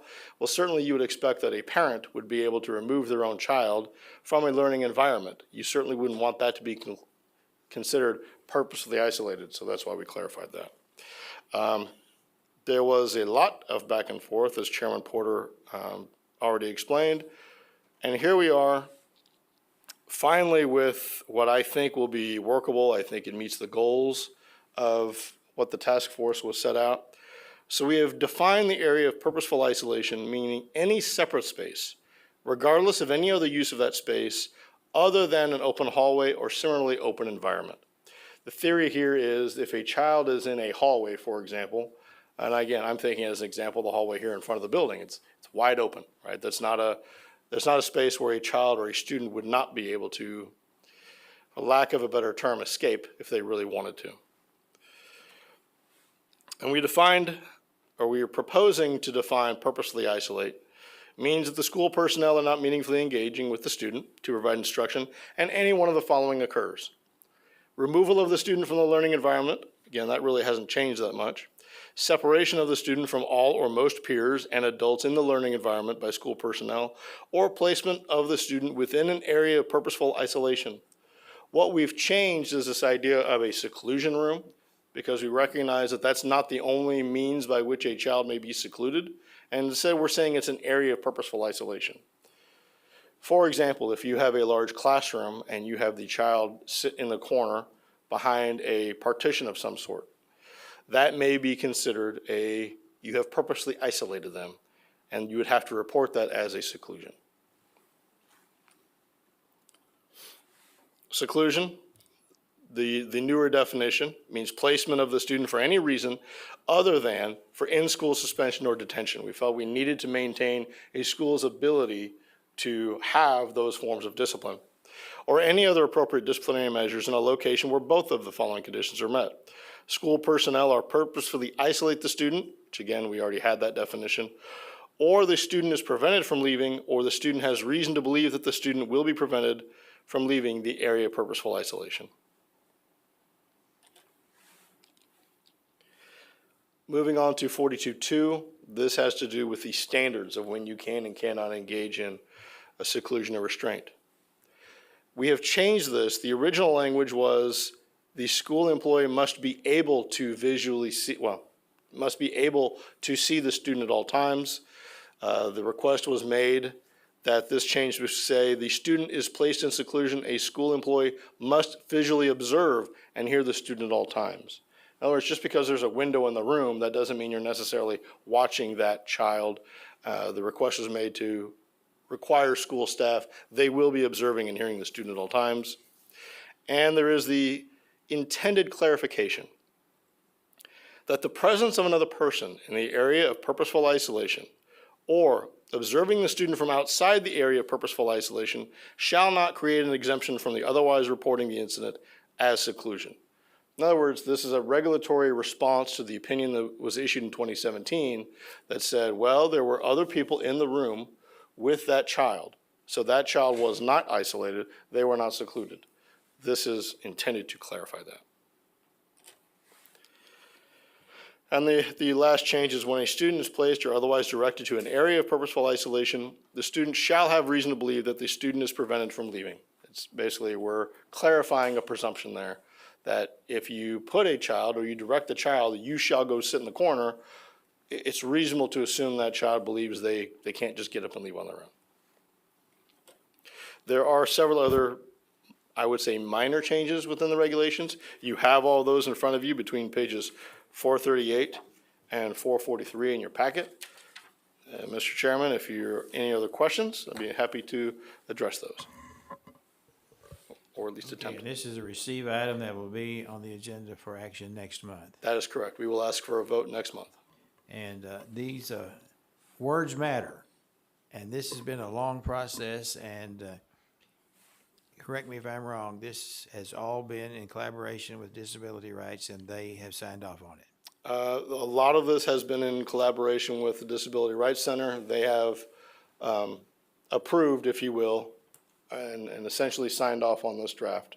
They believe that what I'm sharing with you now accomplishes the goals of the task force. There are other things I think they want to have happen, but that is outside the scope of these changes. Okay, thank you. Any questions? Then I guess we'll see you again next Okay, month. see you all in a month. Thank you. My goodness, for safe and secure, I promised John that it'd be after 4 and it's before 4, and we're. So if you're listening, John, come on down.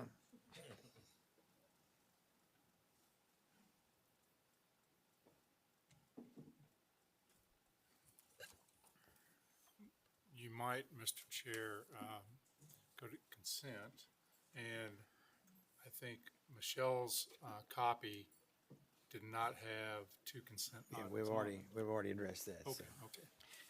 So, can you tell us, let's move to the consent agenda, and can you tell us, first of all, which ones we are voting on, which would be A and B, and what else? Anything else?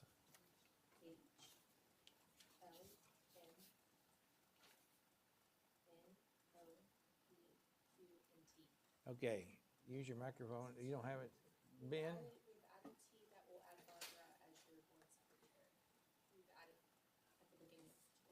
Okay. Okay, and we didn't hear that, so. I'm sorry. No, I'd like for you to talk into the microphone. Oh, okay. This is what we're voting on to start with. Yes, so A, B, H, L, M, N, O, P, Q, and T. T will add Barbara Hughes as your board secretary. Thank you. Is there a motion to approve?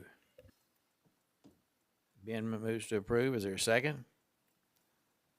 Dina seconds that motion. Any further discussion? All in favor, please raise your hand. All opposed, motion carries. And now we are voting on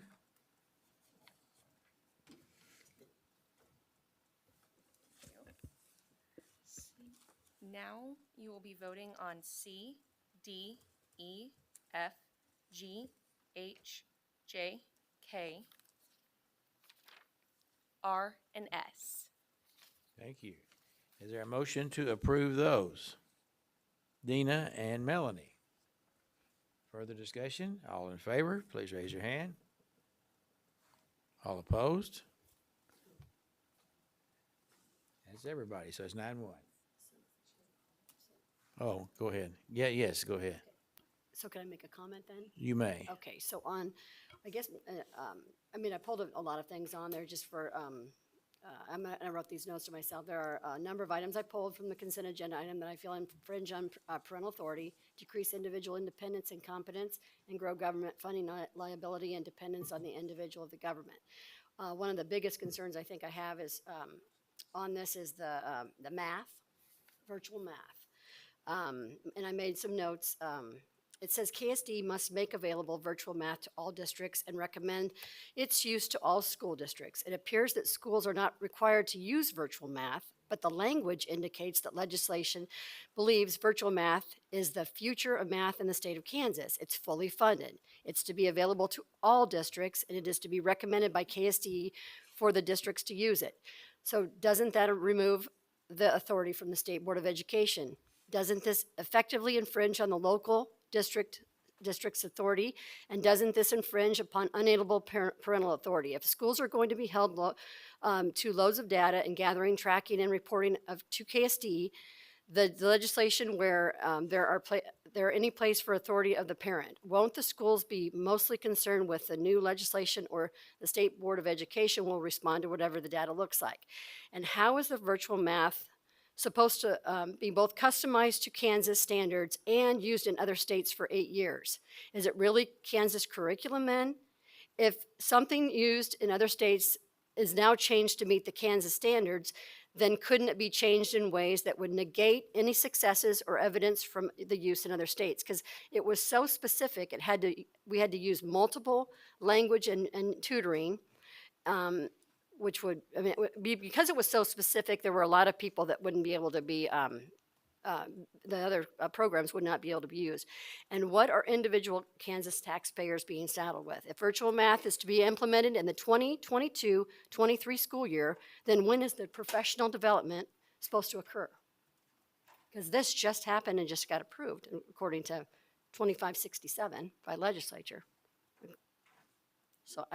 So how does the language of the bill ensure the prevention of infringement of parental authority as whether their child uses virtual math and its data tracked and reported on? The reporting and comparison requirements indicate a concerted push to force virtual math on students throughout the state. The use of school district and attendance center verbiage is kind of confusing. I just want to make those comments public. Yeah, and I apologize for actually not asking you to do that before we voted, but that's on me. I want to follow up. I'm going to make a statement that I want the legislative liaisons to correct me if I'm wrong. I believe that this was done over our objection. Is that correct? This was done by the legislature over our objection. So can it go back to them then? Can we send it back to them? We can ask them to reconsider, but we don't have any control over them. But it's been signed by the governor, so. So do we have to implement that as another body, another part of the Constitution? We have like a fourth branch of government. We're supposed to be directing as education at the state board. So wouldn't we as also elected officials, be able to say, we might want to take a little more time on that? And I think that you're preaching Ann's sermon and her hands up. Go ahead, Ann. Yeah, I agree. I mean, we've got legislative discussion, I think, coming up, and there are going to be probably a number of bills where we would be tempted to say, and rightly so, thanks, but no thanks. The thing I think that makes this one a little different is nobody has to do anything. They're not moving their math curriculum, as I understand it, and maybe Randy can help me out, or Ben or Dina. They're not requiring schools to move anything online. They're offering a supplement tutoring thing for math for any district who wants to use it. But nobody has to. They can just say, all the districts can just say thanks, but no thanks. And so I think that makes this a little different. It doesn't really step on our toes. It's like, if you guys want to buy a supplement and some school thinks that's a good program, they can use it. And if not, they can all say, no, thank you. And did I get anything wrong there, or did I get it pretty close? That is technically correct. And I know that Dale and John and Craig will go over a lot of this. It does also stay in the law that we have to recommend that it says that KSD will recommend that school districts use this. It also requires us to have to go out to bid. So you want to know about the timing. That's what this is in there, that we're supposed to go out to bid on these specifications. And then school districts get the option whether to use it or not. So the law, yes, it was just signed, and that's how fast it's supposed to be there. Now, Craig will probably go over this. When we get into this next, the bill, you're going to find this is one of, not maybe hundreds, but tens of dozens of requirements that are very specific in this law to school districts and to the agency in terms of data filings. I don't know if that helps or not. So is your question, can we postpone it? Yeah, I mean, or take more time. I mean, if you're going to have professional development on that, and it's supposed to start in the 2022-23 school year, and then you're going to still have to go out to bid, and then you have all this, and we're recommending that they use this program. I think the districts are going to be confused as far as like, wait a minute, I thought we're supposed to do the curriculum at the local level. Yes. So it's very confusing. And I think that's why, Craig, you may want to come up. We're talking about the math program. I think that's why they removed that you have to use it and said the district may use it. I also think it's going to be difficult for any program to meet those qualifications, to meet the Kansas standards, to be evidence-based, which has to be a third-party evidence-based, and then to be used for at least 5 years, I think, in other states. That's going to be really difficult for, I think, any program to meet those qualifications. And this bill originally, again, correct me if I'm wrong, had a specific program. Right. That was supposed, and it was going to be required to be used, and district had to pay for it. So this has gone through a process, but. That it has, and that's a good description. The other thing, so that you're aware, once we move to requiring an RFP, so we'll send out a request for proposal, which is the proper way to do it with state requirements rather than just naming somebody, whether it's Math Nation or anybody else. To go through that process under the state's guidelines, and maybe you already talked about that before I got in here, that will take a while. So it's not going to be in place by any means when school starts this fall.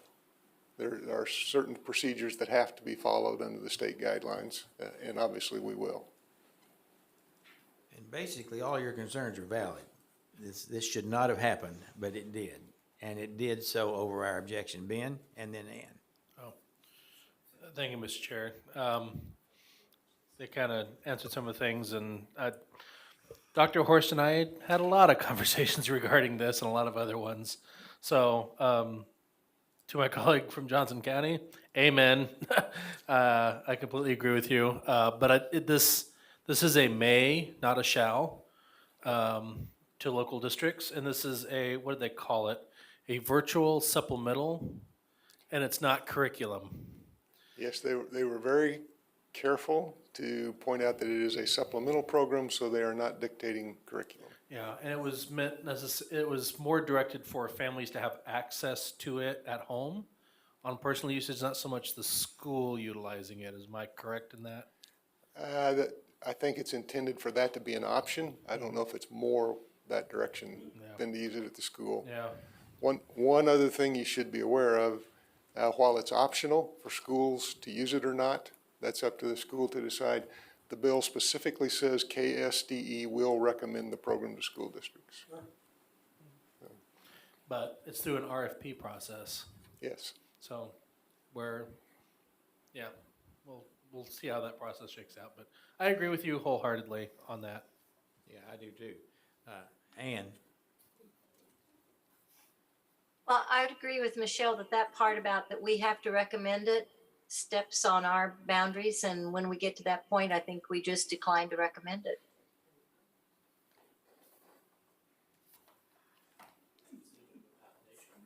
Any further discussion? I think you've opened a can of worms that we'll probably stay in with. Okay, now we'll go back. We've done the consent agenda. I'm sorry that it's not 6 o'clock. Yeah. I didn't mislead you deliberately. Then we'll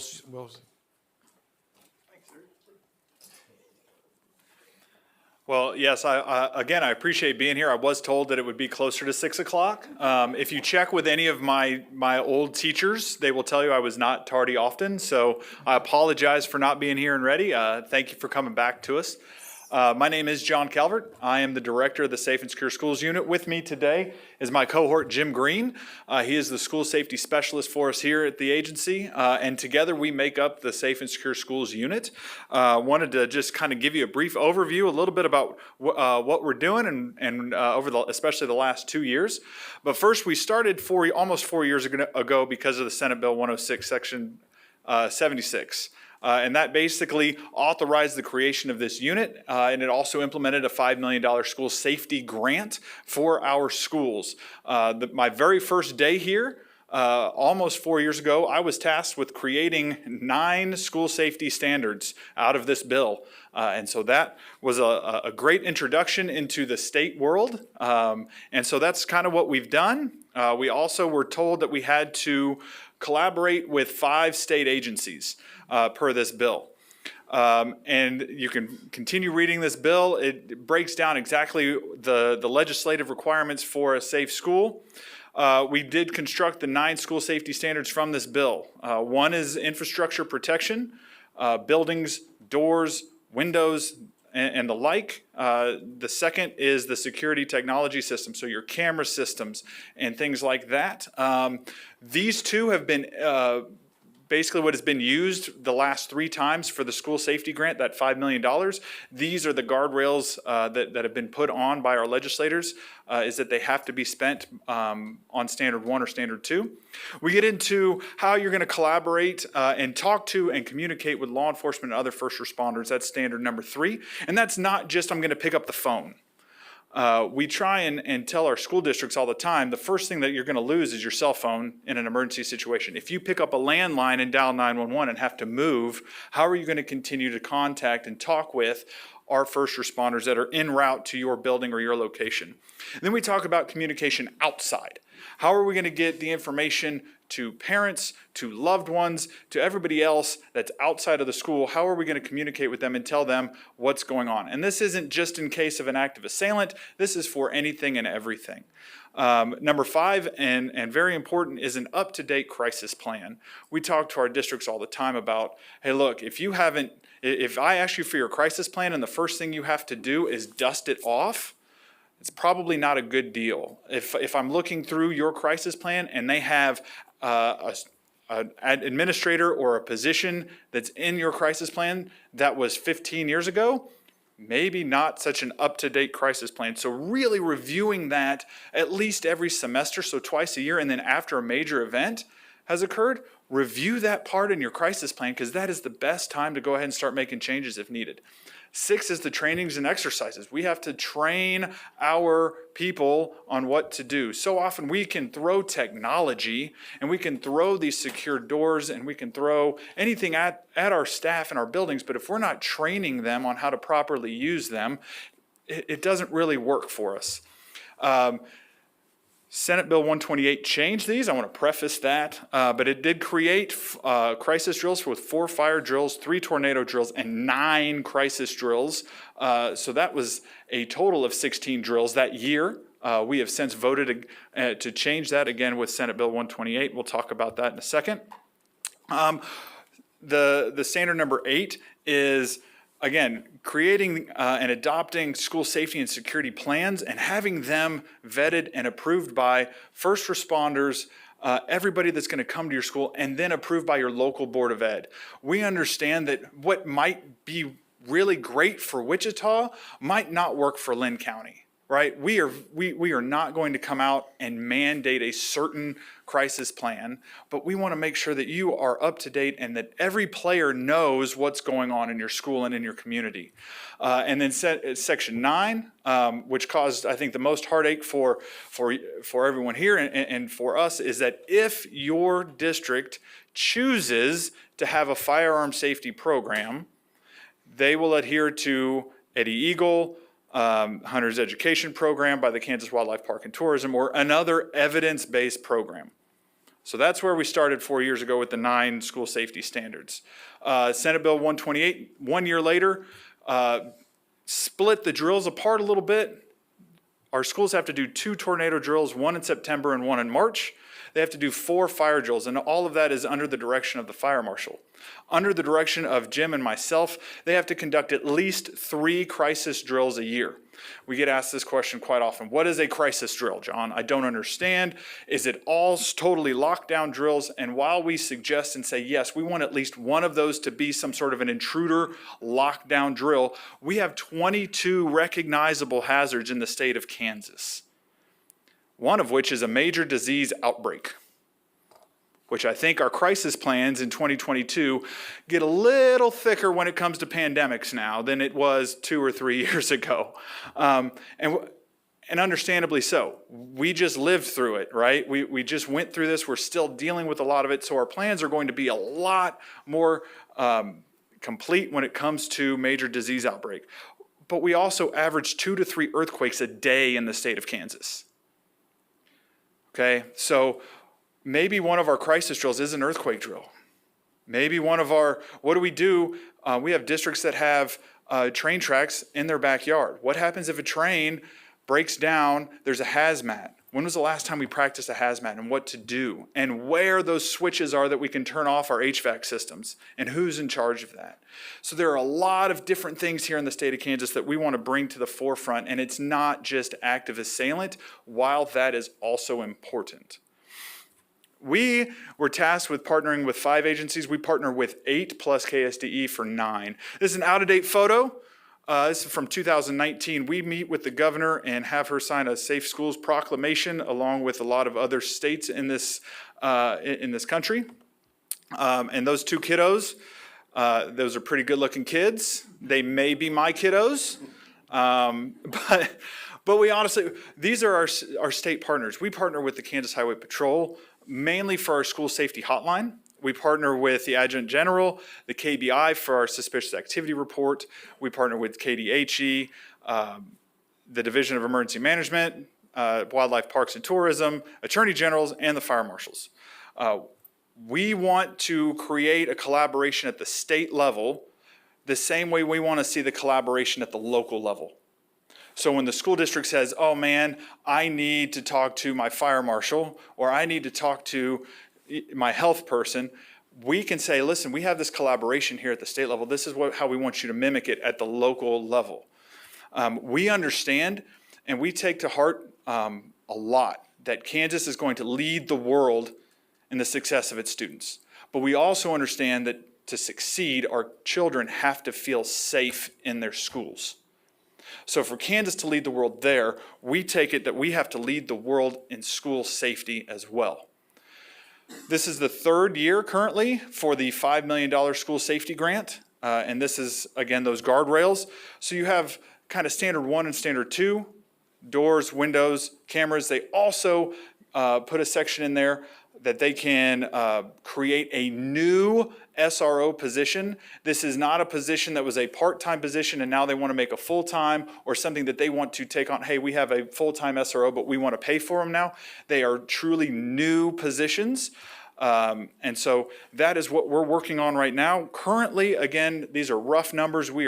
Jim is working feverishly and doing amazing work, but currently we have 139 districts that have applied for this money. It's a dollar for dollar match. So currently 139 districts have applied, and we're looking at just over $10 million have been requested. Now, yes, I know what that looks like when we have $10 million requested and $5 million to give. And so we will be working the rest of this week and next week to make sure that we can equitably distribute those funds to our districts and quickly, so that they can get started on some of these projects prior to school starting. This will be in your consent agenda in the July Board of Ed meetings. And so be looking forward to that. What have we done in the last 2 years as a unit? We have distributed the grant. We have given more than 150 school safety presentations. Jim and I will go out to any school district. We will meet via Zoom. We will do whatever it takes to talk to our kiddos, to talk to our staff members, to talk to our community members. Jim and I both really like to talk. I think it's killing him that he has to stand up here and hasn't been able to say anything yet. But we love to talk, and we will talk to anybody who will have us. Jim has published 5 national tabletop exercises that are available on our websites that he will lead, that I will lead, but they've picked up by national partners that said, this is really good stuff. We've presented those, and Jim has presented those to school districts around this state as well. I have presented and keynoted at national school safety conferences and state conferences around the United States. I just got back from Missouri, going to Texas next week for their state conference.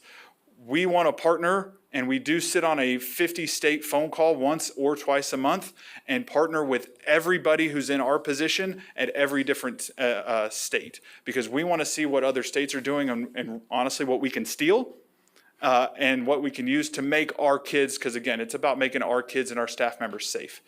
We proudly say that during COVID, we were the first part of KSDE to host a virtual conference 100% via Zoom. We've done that the last 2 years. It is 100% free, and we've had over 1,300 total participants to our conference in the state of Kansas. We want to push out this information. We want to learn from not only what is being done elsewhere, but what is the great work that's being done here in Kansas. We talk about school safety drills. We sit on countless committees and coalitions, and we do KSD training here and sit on the COOP team here as well. One of the things that's not on there that I want to make mention is we fully believe that we can't tell students and staff members what to do if we're not in the buildings. We are very, very blessed and honored that KSDE has allowed us to get our emergency substitution license, and Jim and I are actually out in schools usually about once a week around the state of Kansas to substitute teach. And this gives us such an amazing way to talk to our staff members and say, hey, what's going on?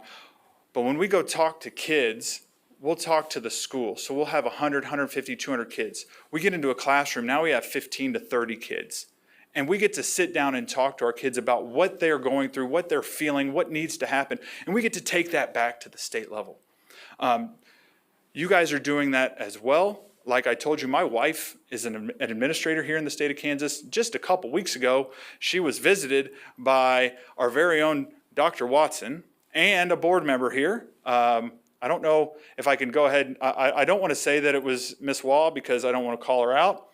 But she may or may not have visited my wife's school district. Again, because it's about getting out there and seeing what our schools are going through, seeing what our kids are going through. And we get such a very unique perspective by getting into the schools. Very, very blessed and honored to be able to do that through KSDE and all the other work that we've done in the last 2 years. Oh yeah, and we've also dealt with COVID. I don't know if you heard about COVID, but we've been dealing with that as well. We give, again, a lot of different types of presentations. We will talk to kids and staff about change being student-led. We have a mental health and a motivational speech that we give. Big one now, of course, is that active assailant. We will go out into school districts and provide about a 90-minute to 2-hour active assailant presentation that's geared towards what their crisis plan is. We'll follow that up with one of Jim's famous PowerPoint tabletop presentations and work with their crisis team and their school districts to make their plan and make their schools safer. Big one, especially since COVID has hit, is that social media. Our kids have been handed technology, and a lot of times our adults and our parents and community don't know what it is that they've been handed. And so going and talking to our adults and our community members about these are the dangers. It doesn't just start and end at school. It goes on in your house. And with social media, it can go on in about 5 seconds. Jim goes out and presents about incident command systems and the structures and how that works with our schools.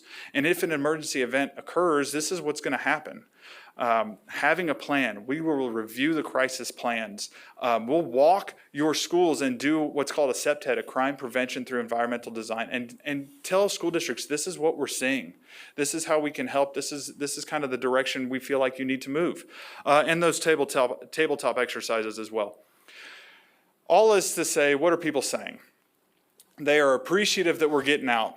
They understand the hardships, and honestly, when we say school safety, we understand that a lot of times people hear inconvenience when we talk about safety. And so it's good to get this kind of feedback from our superintendents, from our administrators, from our staff members to let us know that we are on the right track and that they are getting something out of our training, not only from the staff level, but this was actually a message that I got via a student It ended up being about 10 pages long of a message, but it ends with, "You saved my life."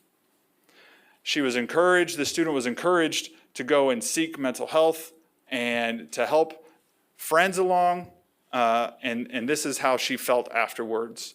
And so again, this is why we do what we do. We want to make sure that every student in the state of Kansas succeeds, and to do that, we understand that they have to feel safe, they have to feel loved. This is our contact information again. We will stand for any kind of questions that you guys have, and I appreciate your time. Thank you. Questions?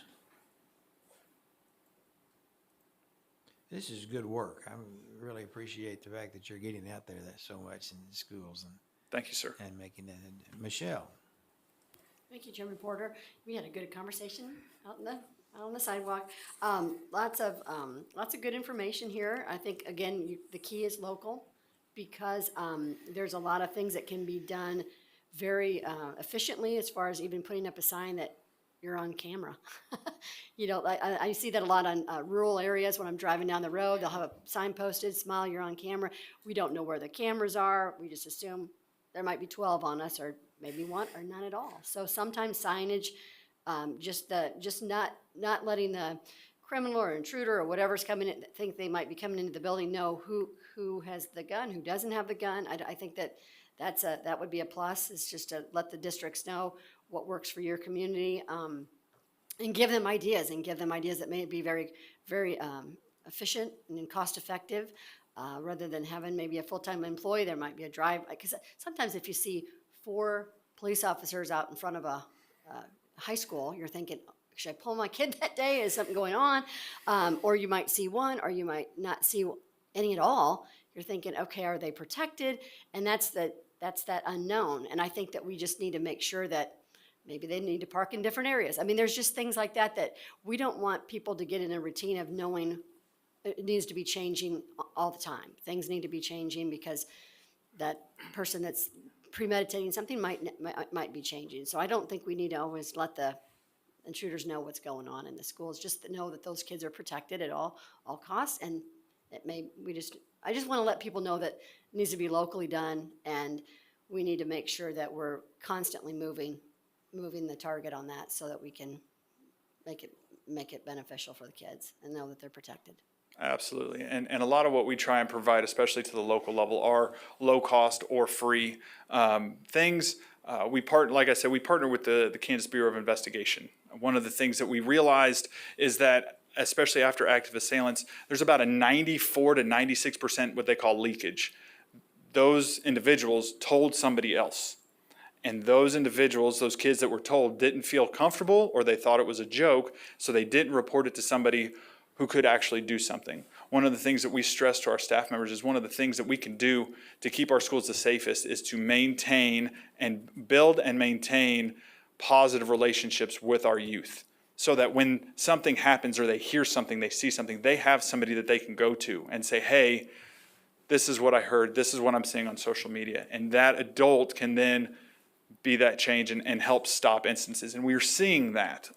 We partner with the KBI for the suspicious activity report. That's done on a QR code. You can scan a QR code, or you can go to the website, and it's done via text messaging. So often our kids don't want to pick up the phone and actually talk to somebody, so you can actually fill out a report via text. That is low cost. We have things on our website for the resources. You can actually just print it out on sticker paper, and we have it all set up for you. You just put the sticker paper in your printer and hit print, right? And that prints off that QR code. It prints off also that school safety hotline. You can put it on everybody's Chromebook. It kind of looks something, I don't know if you can see it, but it looks like this. And so you put it on the back of everybody's Chromebook, you put it in the restrooms. If somebody wants to report something and remain anonymous, they can scan that QR code, they can call that number that way. So again, low cost, local control, things that are proven to work and that will keep our kids safe. Because we talked about like spending lots of money on scanning things and scanning, going through metal detectors and things like that. Kids are very trustworthy. They see a parent coming, they're gonna have their hands full. I'm gonna prop the door open. I mean, they're bringing in and out equipment for band and for sports, and so you just cannot protect it all. You can't protect every single door. You just can't do it. Because kids are trustworthy. They're gonna be opening those doors for people, and people will slide right in. So you just have to change the way you're doing it all the time, because one thing isn't gonna protect all. It just isn't gonna happen. So parents need to be aware of that. Jean. Thank you. I just wondered if you worked with the school's resource officers or the local law enforcement when you go out to do that. Absolutely. One of the things that we do when we go out, and especially the tabletop exercises and the active assailant training that we do, we actually invite all first responders. We work with the superintendent or the administrator who's inviting us out and say, hey, look, we'd really like to have first responders here, because so often there's this disconnect of, well, law enforcement's going to do this, and law enforcement goes, no, we're not. And the law enforcement says, oh, well, the schools are going to do this, and the schools go, well, no, we're not. So we've actually gone out and we'll present to everybody. We'll do tabletop exercise. We'll do actual drills and have law enforcement response to those drills, so that everybody feels what 3.5 minute response time is, right? I'll go and talk to law enforcement. How long does it take you to get to the school if you were to get a call? Oh, it's 3.5 minutes. It's 4 minutes. Okay, great. We'll do a drill, and I'll hold law enforcement at the front door for 4 minutes and go, wait. It's the scariest I've ever been. Telling cops don't go in, that's scary. But wait, because this is what it's going to feel like. And we train and we do these kind of drills again, so that everybody's on the same page. There's no questions. First responders know what our schools are doing and vice versa. And it keeps our kids safe. And it's really a really great day of training. Again, the feedback that we've gotten has been excellent. Thank you. And I don't see any more questions, so we got you out of here before 6 o'clock. I appreciate it. Thank you guys so much. Thank you. I'm sorry they didn't let you talk, Jim. Yeah, I know. I had a lot to say, but he said it well, better than I could. Our favorite yearly exercise.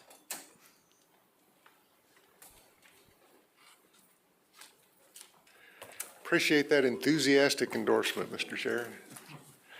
But I also understand it.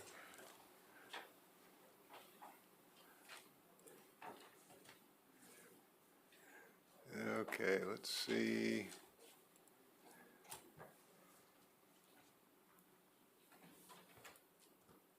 That's not it.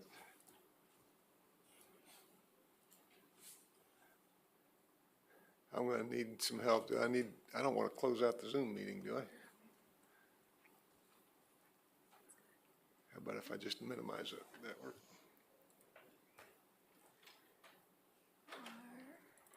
Right here. That's yours? us. All right. Thank you. And then you'll want a screen share. Yep. Go.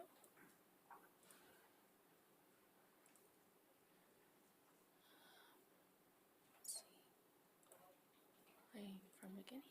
There you go. Thank you. Okay. Before we start on the budget options, I don't intend to spend time specifically on this document. We've talked about all the legislative action and so forth, but the legislative research staff puts out a summary of every bill each year. We go through and pull the ones that are pertinent for school districts and put them together, so that's what you have a copy of. And we post it on our website. We also will take it with us to the budget workshops starting tomorrow and share it with the districts. Couple of things, that the document that's posted on the website's been updated, but the one you got early has a couple of changes, and they're relatively minor. But so if you're curious, on page 16, in that list at the top of other items that have been funded, there's one that says $40,000 for computer technical education pilot. That's a misprint. It should be career technical education pilot. That's the education pilot that's working through Washburn Tech this year. And the other change is minor unless you're in USD 475 Geary County. On page 22, when they're talking about the open enrollment bill, so students' ability to enroll in any school district regardless of where they live, about 2/3 of the way down the page, or maybe 3/4, it says the bill also clarifies open enrollment will not apply to school districts on military bases. Actually, the bill says it will not apply to schools on military bases. And that's a difference because we only have one district that's entirely on a military base, which is what their note mentions, USD 207 Fort Leavenworth. But if you say it doesn't apply to schools on military bases, Geary County has some schools on Fort Riley. So the bill also, that section of the bill also applies to 475 Geary County. Those schools that are on the military base are not subject to non-resident students attending, regardless of policy. So with those two minor changes, I'll leave the rest of it for your nighttime reading. And again, you've heard about it several times already. So budget. Each year, one of your tasks is to make recommendations on the budget that we will take to the division of the budget, and they will in turn take to the governor. And as it works its way through the legislative process, then we'll also address it with legislators. The budget that you're recommending is always essentially 2 years out. So fiscal year 23-24 is what we're going to be looking at. And for this month, we'll just walk you through what's been appropriated both for next year and what's either been approved or likely to be approved for the following year, and give you an idea of what some options might look like if you choose to go that direction. So for starters, and we'll try to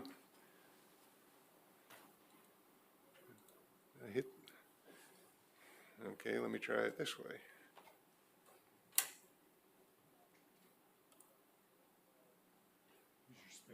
Oh, I see what I did. Okay. I got way too far. For starters, we'll look at the base aid that funds the general fund. And you can see the history. You can tell by looking at the history when the most recent court case kicked in 17-18, and we have increased since then. Next year, 22-23, 48-46 has been approved. The following year, 23-24, what was agreed to by the legislature and the Supreme Court was a 3-year average of the consumer price index is how much the base would increase by. So what you see there of 3.3% is short compared to where we are now on the consumer price index. But last fall, when the consensus estimating group met, that was the estimate of what the increase would be. Division of Budget prefers that we not change that until we all meet together again this coming fall. So just know that when you see $5,006 for the base in 23-24, if that were being set on today's consumer price index, it would be higher than that. But that was our estimate last fall. It'll be updated this fall when Legislative Research, the Division of the Budget, and KSDE all meet together. And any time through this, flag me down and stop me with any questions you have. And I have John Hess and Dale Brungart with me so they can answer the questions and have a little more information about the numbers. So if you wanted to make any recommendations, we're showing you there the total amount of the appropriation, what it's estimated it will cost to fund that base amount. One thing to point out in 2023, that's a pretty big jump from 2022, and then you'll see it goes back down in 2024, which with the base increasing doesn't make any sense on the surface. Next year in the budget, the legislature has appropriated funds to make the late payment. So school districts receive part of their state aid in July and pretend like they got it in June. Next year, they're scheduled to correct that. So that will make the 2023 payment a little bit larger than it typically would be. It's a one-time fix. They make the payment once, and we're good until they change something. Same thing will happen, you'll see when we get to the LOB. Supplemental state aid or local option budget. You see the history on how that's been funded, 100% funded according to law. And again, in 22-23, you'll note it goes as high as 588 million and then drops back to 568 million. That's a function of the delayed payment. Catching us up, getting everything paid in the correct fiscal year. With the state revenues as they are, now would seem to be a good time to do that. Capital improvement state aids, also known as bond and interest. The law did change for elections held after July 1 of 2022. It essentially, for most districts, it won't change state aid, at least in the first year or two, unless you have a large number of virtual students, and then your state aid will decrease because virtual students will not be included in the calculation for assessed valuation per pupil. So state aid, we are still paying state aid on bond elections that were held prior to July 1 of 15, and at that time state aid rates were higher than they are right now, quite a bit higher, more than 30% higher. So until all of those are paid off, state aid amounts will continue to increase, and even then as we pass more elections, state aid will increase a bit, but the amount of state aid is going to begin declining before too long as we pay off those old bond issues, just because the amount of state aid being paid out on the new ones is much less than that being paid out on the old bond elections. And everything is tied to when you had the election. So those districts that are refinancing, the last few years that's been very popular because rates were so low, that does not change their state aid rate. Capital outlay is the fund that you typically use to repair buildings, so forth. You don't need a bond election for capital outlay funds. And state aid for that, that's the one that school districts are limited to 8 mills on. Many go that high, some don't.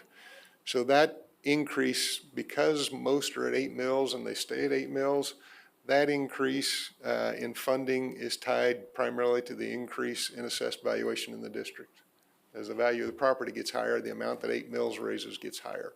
So state aid increases. So we can expect probably to see an increase there with what's happened to property values. And that's what's been approved and what the estimate is for 23-24. And that is being funded according to law. Juvenile detention facilities are funded a little differently. You see on the right-hand side there, they're funded at twice the amount of the base. Juvenile detention facilities do account 3 times during the year. And we also look at actual costs and pay state aid accordingly. That is being funded according to law. You'll see in 2021, the amount was pretty low. We were in the middle of COVID, so a lot of facilities did not take many students. So there were fewer to fund. That is being fully funded. Special education state aid. You see the statute, you see the history that you've seen several times this spring. 92% of excess cost. You can see historically we are dropping. We're not keeping up with the increased costs. We're not keeping up with inflation. In the middle column, you see federal aid. Those last 3 years that you see numbers, that's ESSER money that you chose to direct to school districts. So that's additional help they're getting from the set-aside funds that you directed for school districts to help with their special education, since that is so short. So the percentages you see on the right include the ESSER money. Without the ESSER money, those percentages would be lower, and to a large extent, you see the result of that when you look at 23-24. The ESSER funds will be gone. Also in that year, if you notice the state aid column, the first column of numbers, doesn't change from 22-23 to 23-24. The state has been adding $7.5 million per year.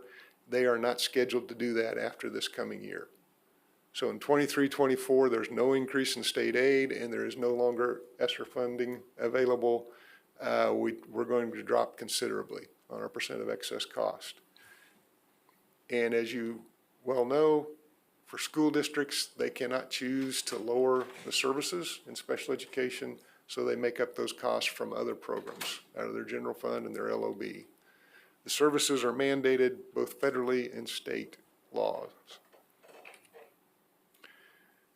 One of the ways they receive state aid, the state pays 80% of transportation costs. We pay a percentage of what's called catastrophic expenses, which just means really high need students that have very high expenditures.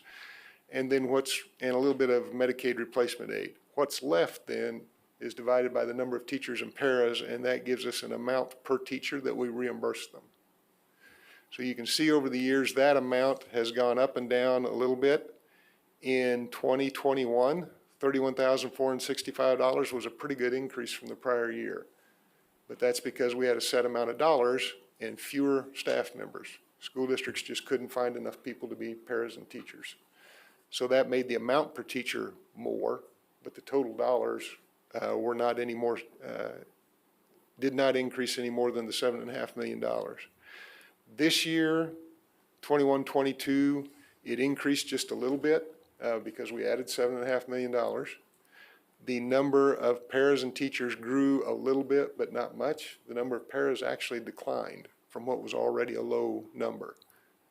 School districts were able to find more teachers. They'll tell you not enough, but they were able to find more than they had the year before. They were not able to find enough paras to offset what they had lost in 2021. And you see our estimate for 22-23 based on the $7.5 million increase. So that one is not being funded according to law, as you're quite well aware, I'm sure. So options you might want to consider or might not. One option would be complete the Gannon 5-year plan, which is what we showed you earlier, and 24, or this coming year, 23 will represent the last scheduled increase in state aid.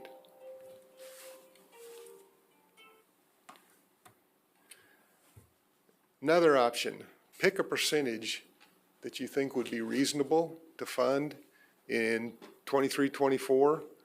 And so we just gave you several to look at. The first one, 70.8, would hold it flat.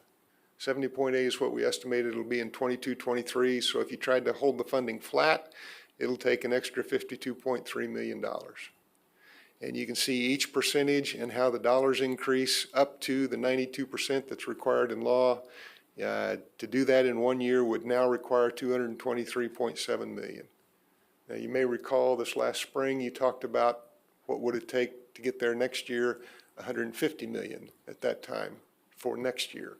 But next year we have ESSER funds and we have increasing state funding. By 24, costs will have gone up. We will no longer have ESSER money available, So now we're talking about $223.8 million. That's obviously an estimate, but it's a reasonable estimate arrived at by the consensus estimating group. Another option, one that the board has talked about in earlier years, is phase your way up to 92%. What would it take to do that over a 5-year time frame?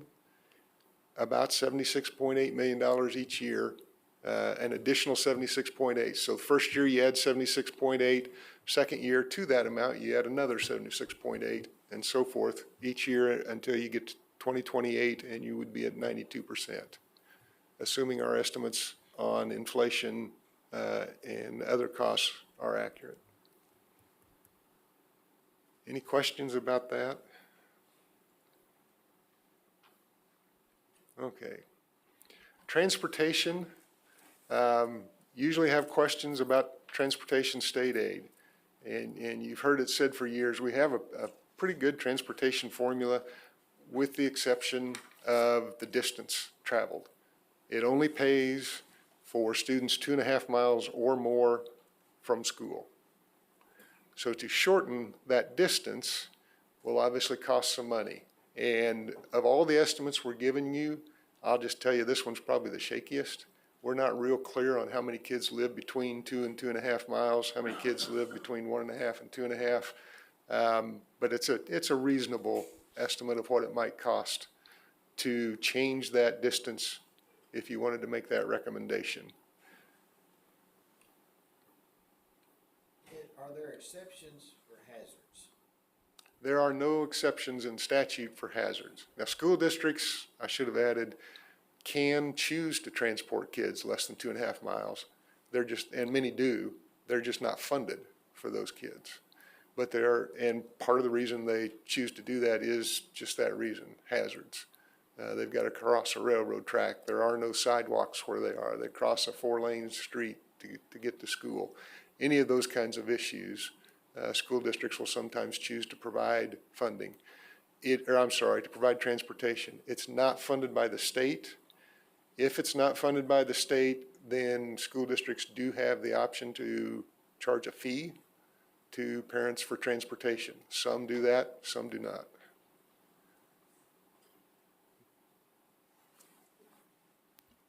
Just a quick question. We have some districts that do work with the other, a bordering district and have picked up kids along a route. I mean, they can work that out between the two school boards, correct? Yes.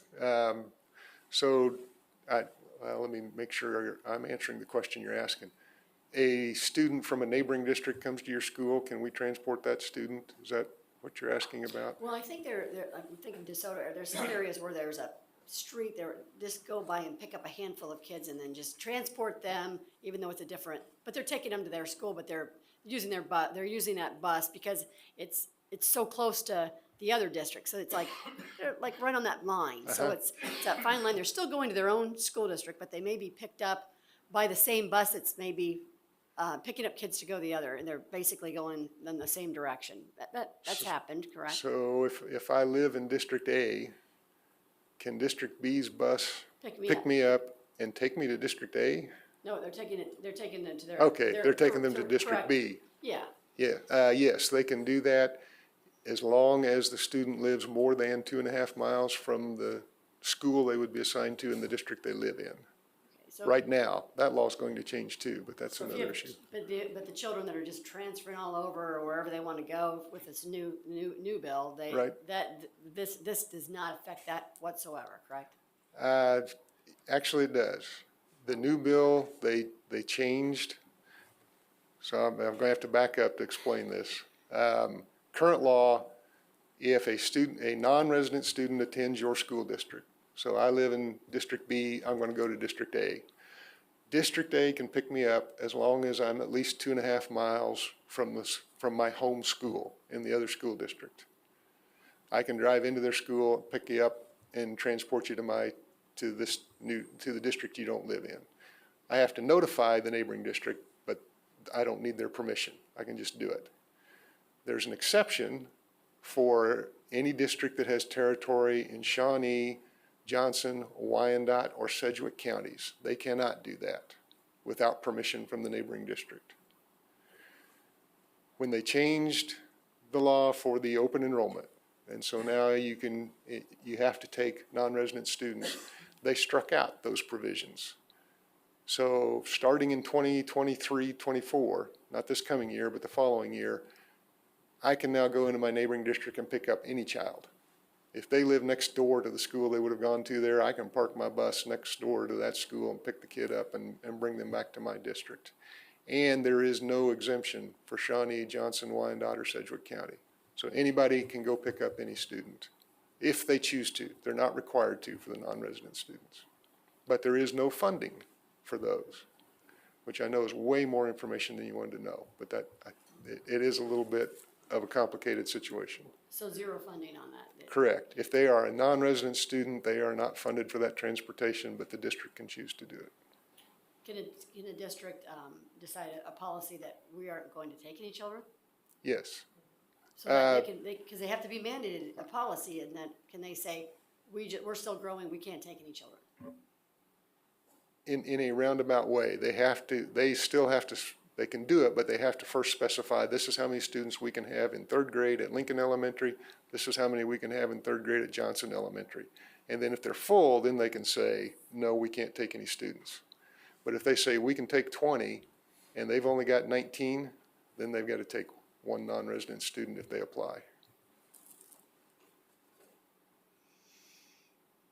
If they're still growing, they're not gonna know next year. They'll have a guesstimate, so they're gonna have to open up a new class, they're gonna have to open up another classroom then because they aren't gonna know because that maybe, Garmin's expanding or whatever, I'm just thinking of a name. So we're not gonna know. Next year, we could have 15 extra fifth graders moving in because we've opened up this new business over here. So we're still growing. And that question came up in committee. And just to make it more complicated, in the bill, school districts have to identify by May 1 how much room they have in their classrooms for next year. And so as you alluded to, if you're growing, you've got to be careful there because you don't know how many students are going to move in. So that question was asked in committee, and the legislator that asked specifically asked, so if I'm a growing district, can I set my capacities a little bit low, knowing that if I don't, I'm going to take in 3 non-resident students and then 5 more students move into the district and now I'm way over capacity? And the answer was yes. So if I'm a growing district, at least in the answer that was given in that committee, rather than setting my capacity at 25, I might set it at 22 to protect myself from those students that move in. I'm not saying that's a good practice or a bad, I'm just saying I think it would be allowed until somebody complained. And here we go.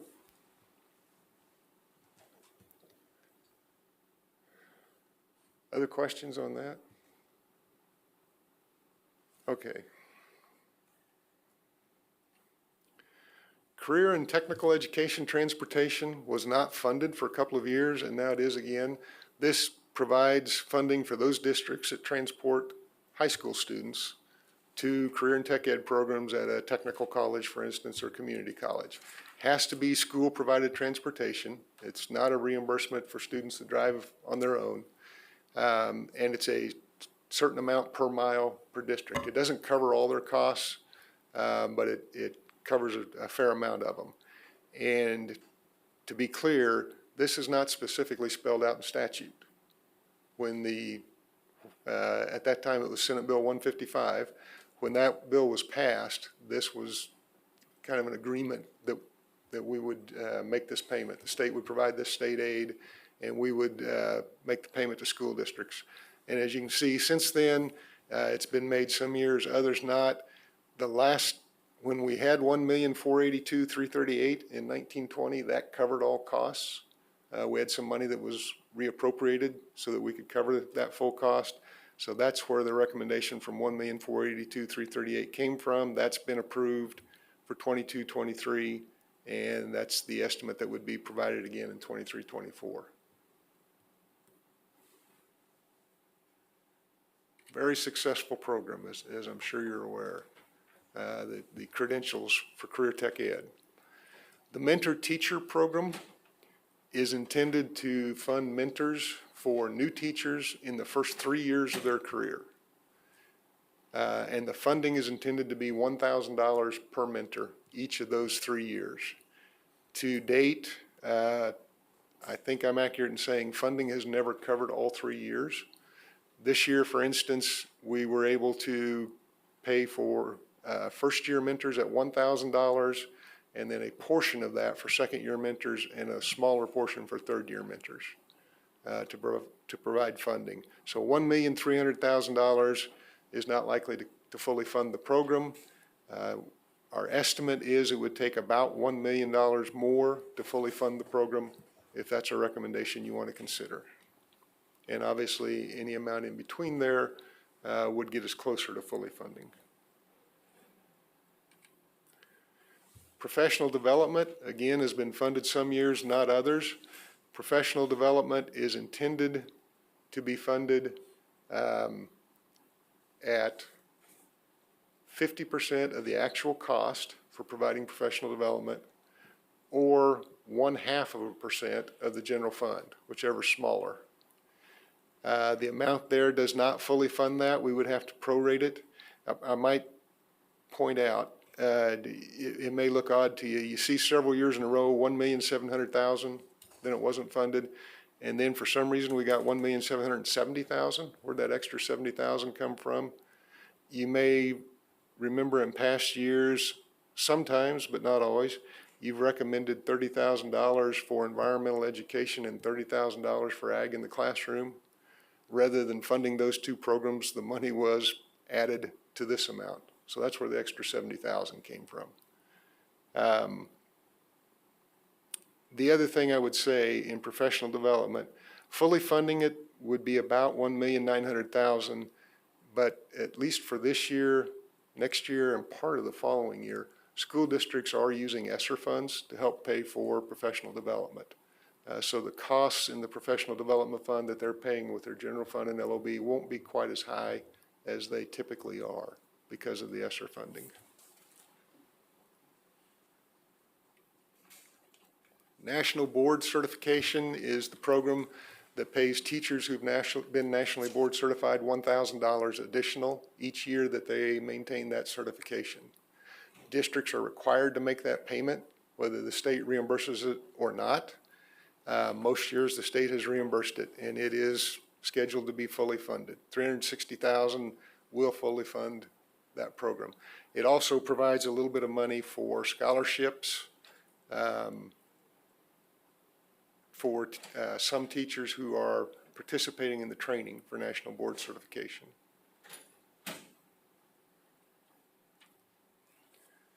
School lunch, the state's contribution is a maintenance of effort requirement so that we can continue to receive federal funding, which is by far the largest amount of funding for food service programs in school districts. So that you see that as a flat amount for a number of years. That's enough to meet maintenance of effort requirements and ensure that we continue to receive the federal funding. And as a reminder, at the moment at least, the plan is we are back on the traditional school food service program for this year. So students will have to submit free and reduced lunch applications. If they don't qualify, they will pay for the meals rather than the federal government paying for everybody at the moment. Parents as teachers, you see the funding for that funding has been relatively stable. You see the little note in 1819, the match required by school districts was reduced from 65% to 50%. And that program has continued well to do good things for our early childhood kids. Pre-K pilot, the funding level there has been consistent again. We have reached the point that that's competitive now. So the good news is we have more school districts wanting to implement early childhood programs and implementing them. The bad news is we have more school districts implementing early childhood programs, and that takes more funding. I will tell you, just so you'll know, as you deliberate between now and next month, you will hear, I believe, from the Children's Cabinet possibly next month, they meet again and we'll have some recommendations. Between now and then, they will meet again and we'll have some recommendations on funding. I think they are interested in a more global funding approach rather than the piecemeal approach that we have right now with funding going through a number of different agencies and different competitive grants. Make it easier on school districts to provide those programs. And I'm telling you more than I really know probably on their behalf. Discretionary grants were used in prior years for after-school programs, middle school and otherwise. You can see they have not been funded for a number of years. Those programs are targeted also by ESSER funds. So the ESSER funds that school districts have available, that's one of the uses that they can have. Summer school, before and after school programs, as well as others to address learning loss.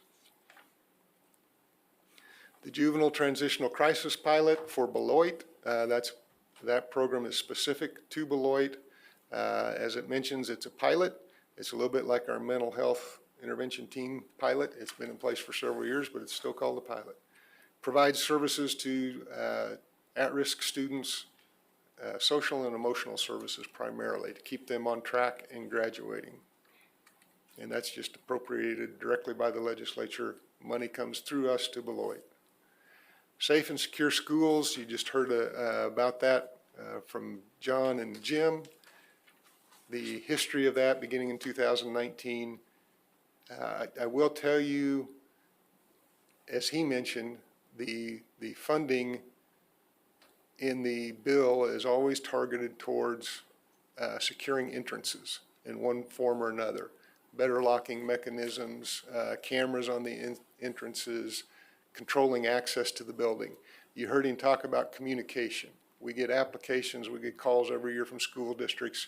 We need to do something to improve our communication. Can we use those funds for that purpose? At the moment, the way the bill has been written each year, they cannot. So if we're going to advocate either for additional funding or for more flexibility, that's probably an area that school districts would be interested in. You may have seen that the Attorney General, after the Texas incident, called for a doubling of funding from 5 million to 10 million in this area. And communication systems, as you're probably well aware, are not cheap.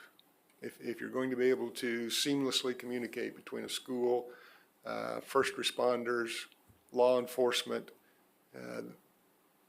that takes a little bit of funding. I will say one thing that was added this year, I don't remember if John mentioned that or not, school districts can use those funds to pay for new school resource officer positions. That's a one-year grant at this moment, so that they have to be kind of careful about implementing salaries with a one-year grant, but that is an option they have available to them. And there's the history of the Safe and Secure Schools grants. And you can see the funding is split for this coming year. $4 million from state general fund, $1 million from federal relief funds that flow through the state. That's not ESSER funds, that's the state's version of ESSER funds, but it's not the money that flows through to school districts or that you had supervision over. And then in 23-24, at the moment, $4 million in state aid, so the grant would be $1 million smaller in 23-24.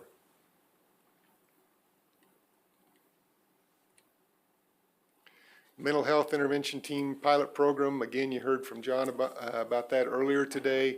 There was an additional $3 million approved so that we could add more schools to that program and use a portion of that $3 million to pay for a third-party study on how effective the program has been and maybe what we could do to make it more effective in the future if it continues.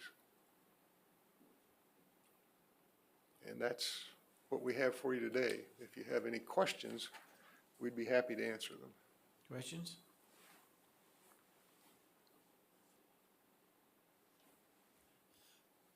Again, the reason that you do this, it's in statute that you have to recommend to the governor proposed budget. I think you get asked that sometimes. Why are you asking for money? Well, the law says you're supposed to provide recommendations to do that, so.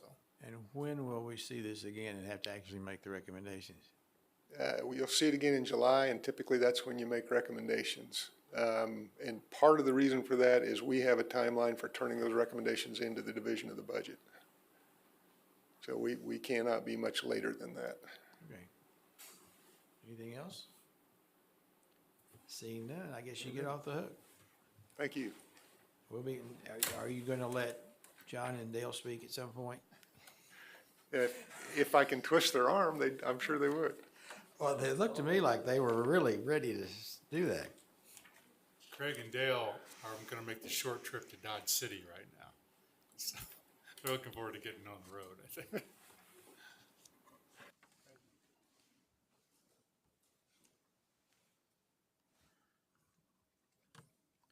Okay, at this time, are there additions to the travel request? Jean? Yes, I just wanted to add a few things. On the 1st of June, a meeting with the High Plains Educational Co-op special education providers. And the 6th of June, a meeting with the superintendent at USD 216 Deerfield to request mileage for those, and then salary one day for both of them. And then I have the Interstate Migrant Education Council virtual meeting, which will be 15, 16, and 17 of June to request one day of salary for that. And then on the 17th of June, I also have the Professional Standards Board virtual meeting and the Advantage Kansas virtual meeting for a day of salary. Okay. I think that's it. Okay, thank you. Who else? Melanie? Thank you. I have on the 21st of June, a KSAAE board meeting. And then on the same day, we're still scheduling but a meeting with Bishop Miege High School. Thank you. Dina? I thought maybe I needed to correct a date or two. The CASHA Executive Committee does begin tomorrow, but it's the 16th rather than the 15th that I need salary and per diem. But mileage, I won't ask for, since it's already asked for on June board day 2. So, and then the Kansas Teacher of the Year selection, because I'm flying out on 6/28 for the National Federation meeting in San Antonio. I'm going to do the selection on the 27th, so I want to change that date. If you're going to San Antonio, they actually keep records and do research on the type of people that fall into the river, on the river walk. So do not be one of those people. I'll try not to be a statistic. No, I've heard that reported. Mr. Porter? Yes, sir. Back on task. Why? July 14th and 15th, I'm going to be in DC for the Educational Commission of States National Forum board meeting. Anybody else? Did you get all that? No, it's not. Motion in order to approve travel. Jean and Ben. Further discussion? All in favor, raise your hand. All opposed, motion carries. Thank you. If you have a report from a committee, please let me know and we'll go in that order.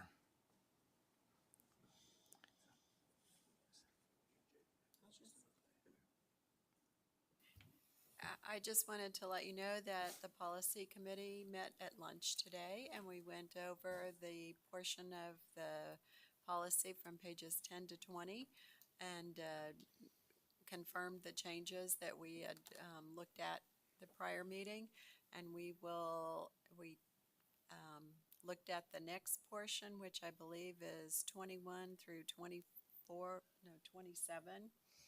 And we'll be revising that and reviewing it at our next meeting, which will be in August at lunchtime. And we're just plowing through the policy manual, and we'll get finished and present it to you for approval. Thank you. Thank you. Anything else? Any other reports from committees? Okay, Mark? Oh, Ann, sorry, I didn't see you there. Go ahead, Ann. That's okay. The Student Voice Committee, we did send out a list of upcoming conferences and student events this summer and going into the fall. Melanie and Betty and I will be covering some of them, but you might take a look at that email again. And if you have some availability, if there's an event in your area that you could attend, we'd sure appreciate the help. And I'll have Melanie do a tutorial on how you can upload your student responses into a Google Doc that she put together. So appreciate any help. Thanks. Oh, Jim, do you want me to talk about the Native American group too? Yes. Yes. Okay. Our KC working group is now set to meet on June 29th from 10 to 2 there in the boardroom. Really looking forward to that. I think most of the people who are going to be on it that you approved last month in the resolution, most of them have been chosen. I'm hoping that Dr. Redcorn will be the chair. We're working on a vote on that right now offline, but we'll have a lot more to share next month when we get together again.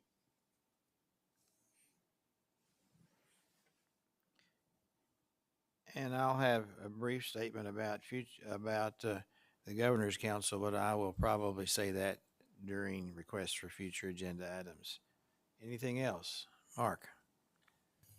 Mr. Chairman, a few people have caught me one-on-one and talked about pending litigation, and one of the things that the commissioner asked me to give kind of a report on a particular bill, and I've shared with him. I think some of those conversations would be better for an executive session to be scheduled later. So I don't have anything other than to respond to any specific questions board members might have. Define later, like tomorrow or next month, or? To be put on a future agenda. Okay, okay. Any questions about anything from Mark? Request for future agenda items. We had an interesting discussion at the Governor's Council the other day. The Shawnee Mission School District has done a report about the success of their students based on their assessment scores. And the majority of their students who were in level 2 have proven to be successful in post-secondary. So this is a big can of worms, but I'm thinking, is it time for us to base on research and success that we should have data on to reevaluate where our cut scores are? That's just a question that we may want to discuss at some point in the future. Not guessing, but actually based on data. And the Shawnee Mission School District has that for them. And I think that that's something that we may want to look at. And that is a huge can of worms. But we've had 2 or 3 of those today. And I don't know what the answer is. I just think that it's worth looking at. Any other future agenda items?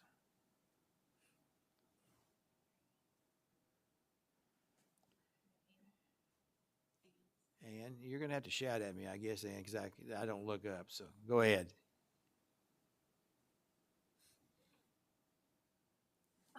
Talk, Was that for Ann. me, Mr. Chair?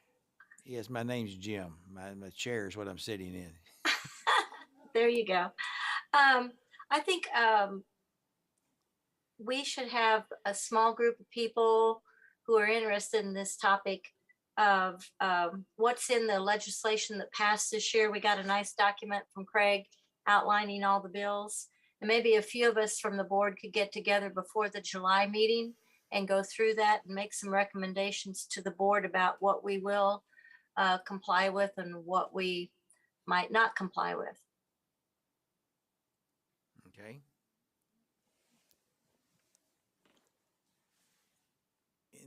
Would anybody volunteer to get with Ann between now and the next meeting? Okay, Michelle?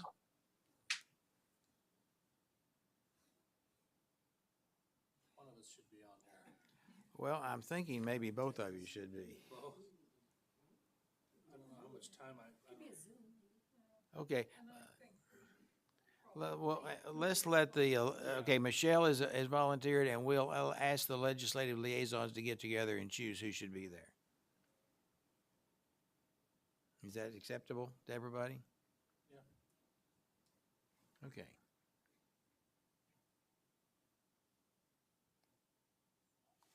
Anything else? Seeing none, I believe our next item is to review the negotiated agreement with the School for the Deaf. Mark? The red line version and the approved version have been circulated in advance of the meeting. I've shared with board chair that, we try to time this so that the consistent with the other items on the agenda, that you have a receive item followed by a action item. This has minimal changes this year. It is a 2-year agreement. It has been approved by the School for the Deaf, NEA, and we were fortunate that the school and the KNEA were able to work out their changes without any formal negotiation sessions, which tells you that it was pretty smooth sailing for them, and unless there are any specific questions of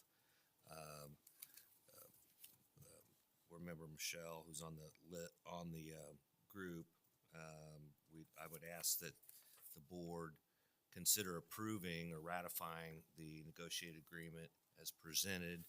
And because it wasn't previously on an action item, the board would need to depart from its board policies with a supermajority approval to take that item up this month rather than waiting until next month. But I'd be happy to So respond. the appropriate motion would be to suspend the rules in order to approve and if I remember correctly, it requires 7 votes. Correct. So there'd be two votes. The first vote would be on whether or not to suspend the rules, which would require 7, and a motion to ratify the negotiated agreement as presented would require 6. Okay. Is there a motion to suspend the rules? Okay, Melanie and Michelle. Any further discussion on that? If not, all in favor, please raise your hand. We got our 7. Yeah, okay, that's a unanimous vote. And so now a motion would be in order to approve the negotiated agreement with the Kansas State School for the Deaf. Michelle and Melanie. Okay, further discussion on that? Not all in favor, please raise your hand. All opposed, motion carries unanimously. That's all I see.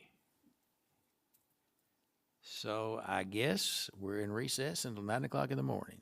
Anything else before did I miss something, Commissioner? 9 o'clock in the morning with a smile on our face and joy in our heart.